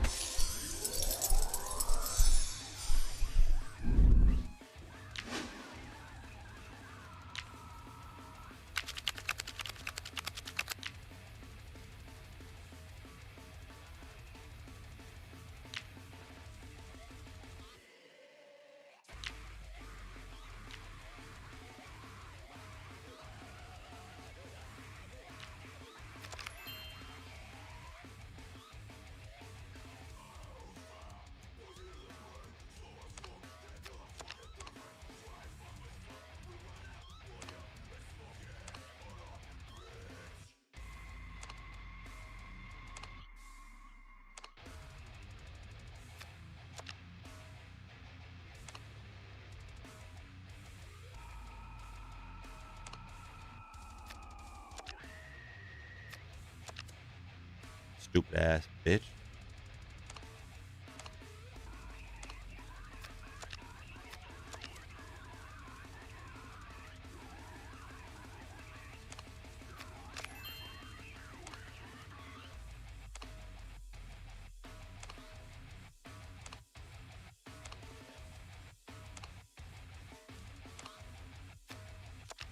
I was saying, dude, I need some red cards.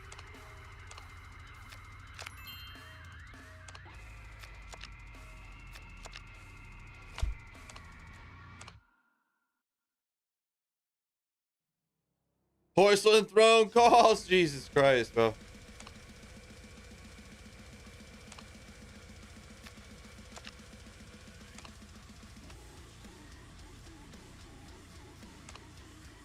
But who?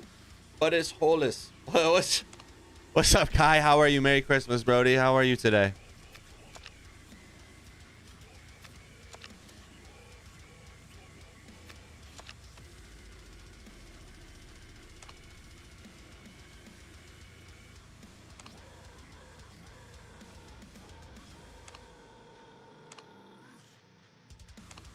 These fucking bitches. There we go.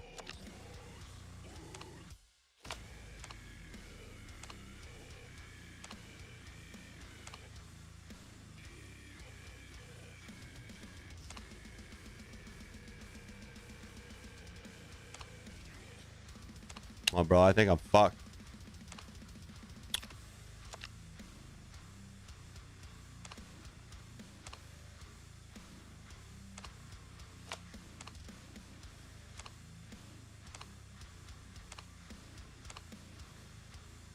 Bro, I think. Oh.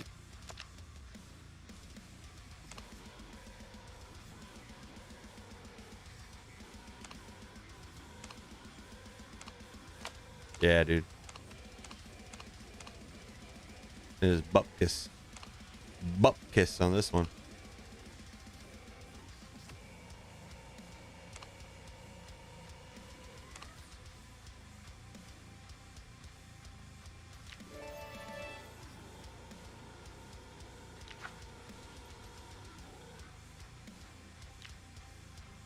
What? Okay. Okay, yeah, that's exactly. Oh, it's because I fucked that up. Yeah, okay.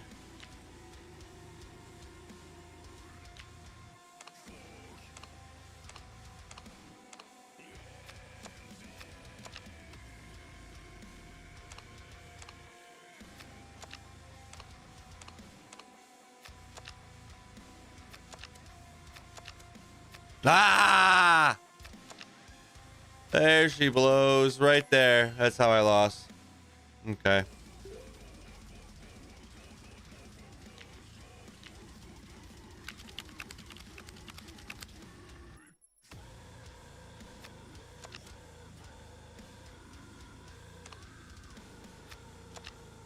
We ain't getting caught this time. Nope. Nope. Yes.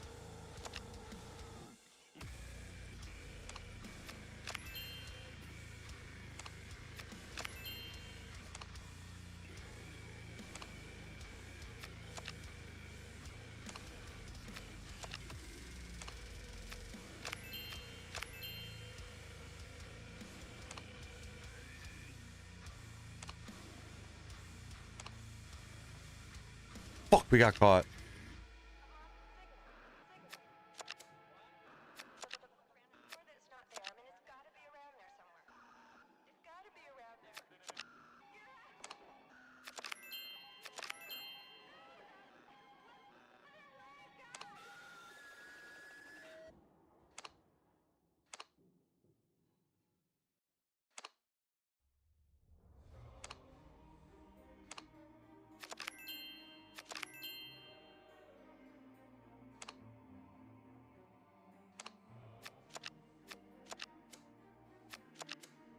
Oh, let's go.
How's this possible, huh?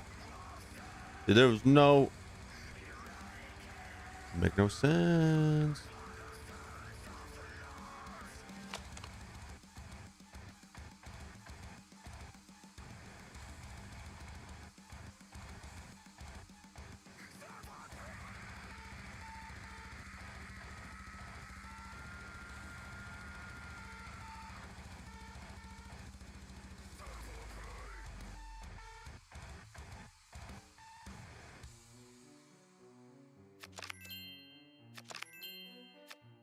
Losing my mind. I was gonna say, there's no way.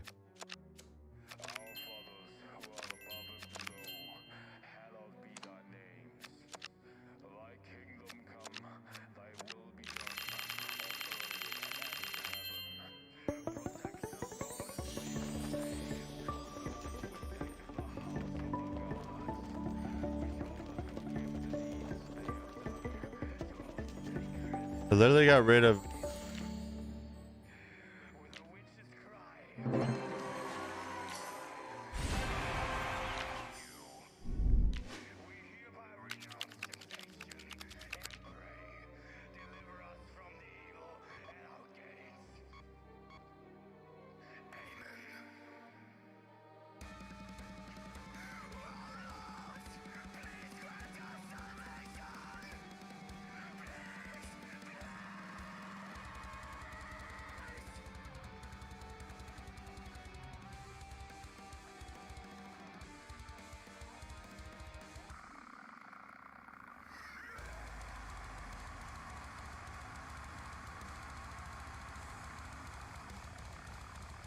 Hi. Chat, I'll be right back.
All right, chat.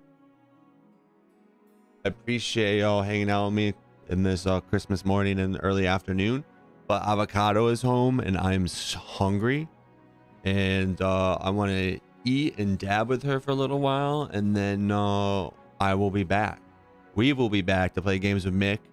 And whoever else wants to join us for some Fortnite. And whoever wants to play finals with us. So, GG's. Appreciate y'all.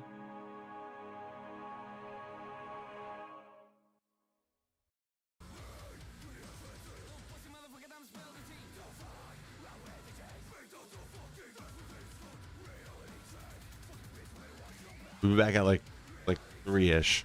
We'll say 3.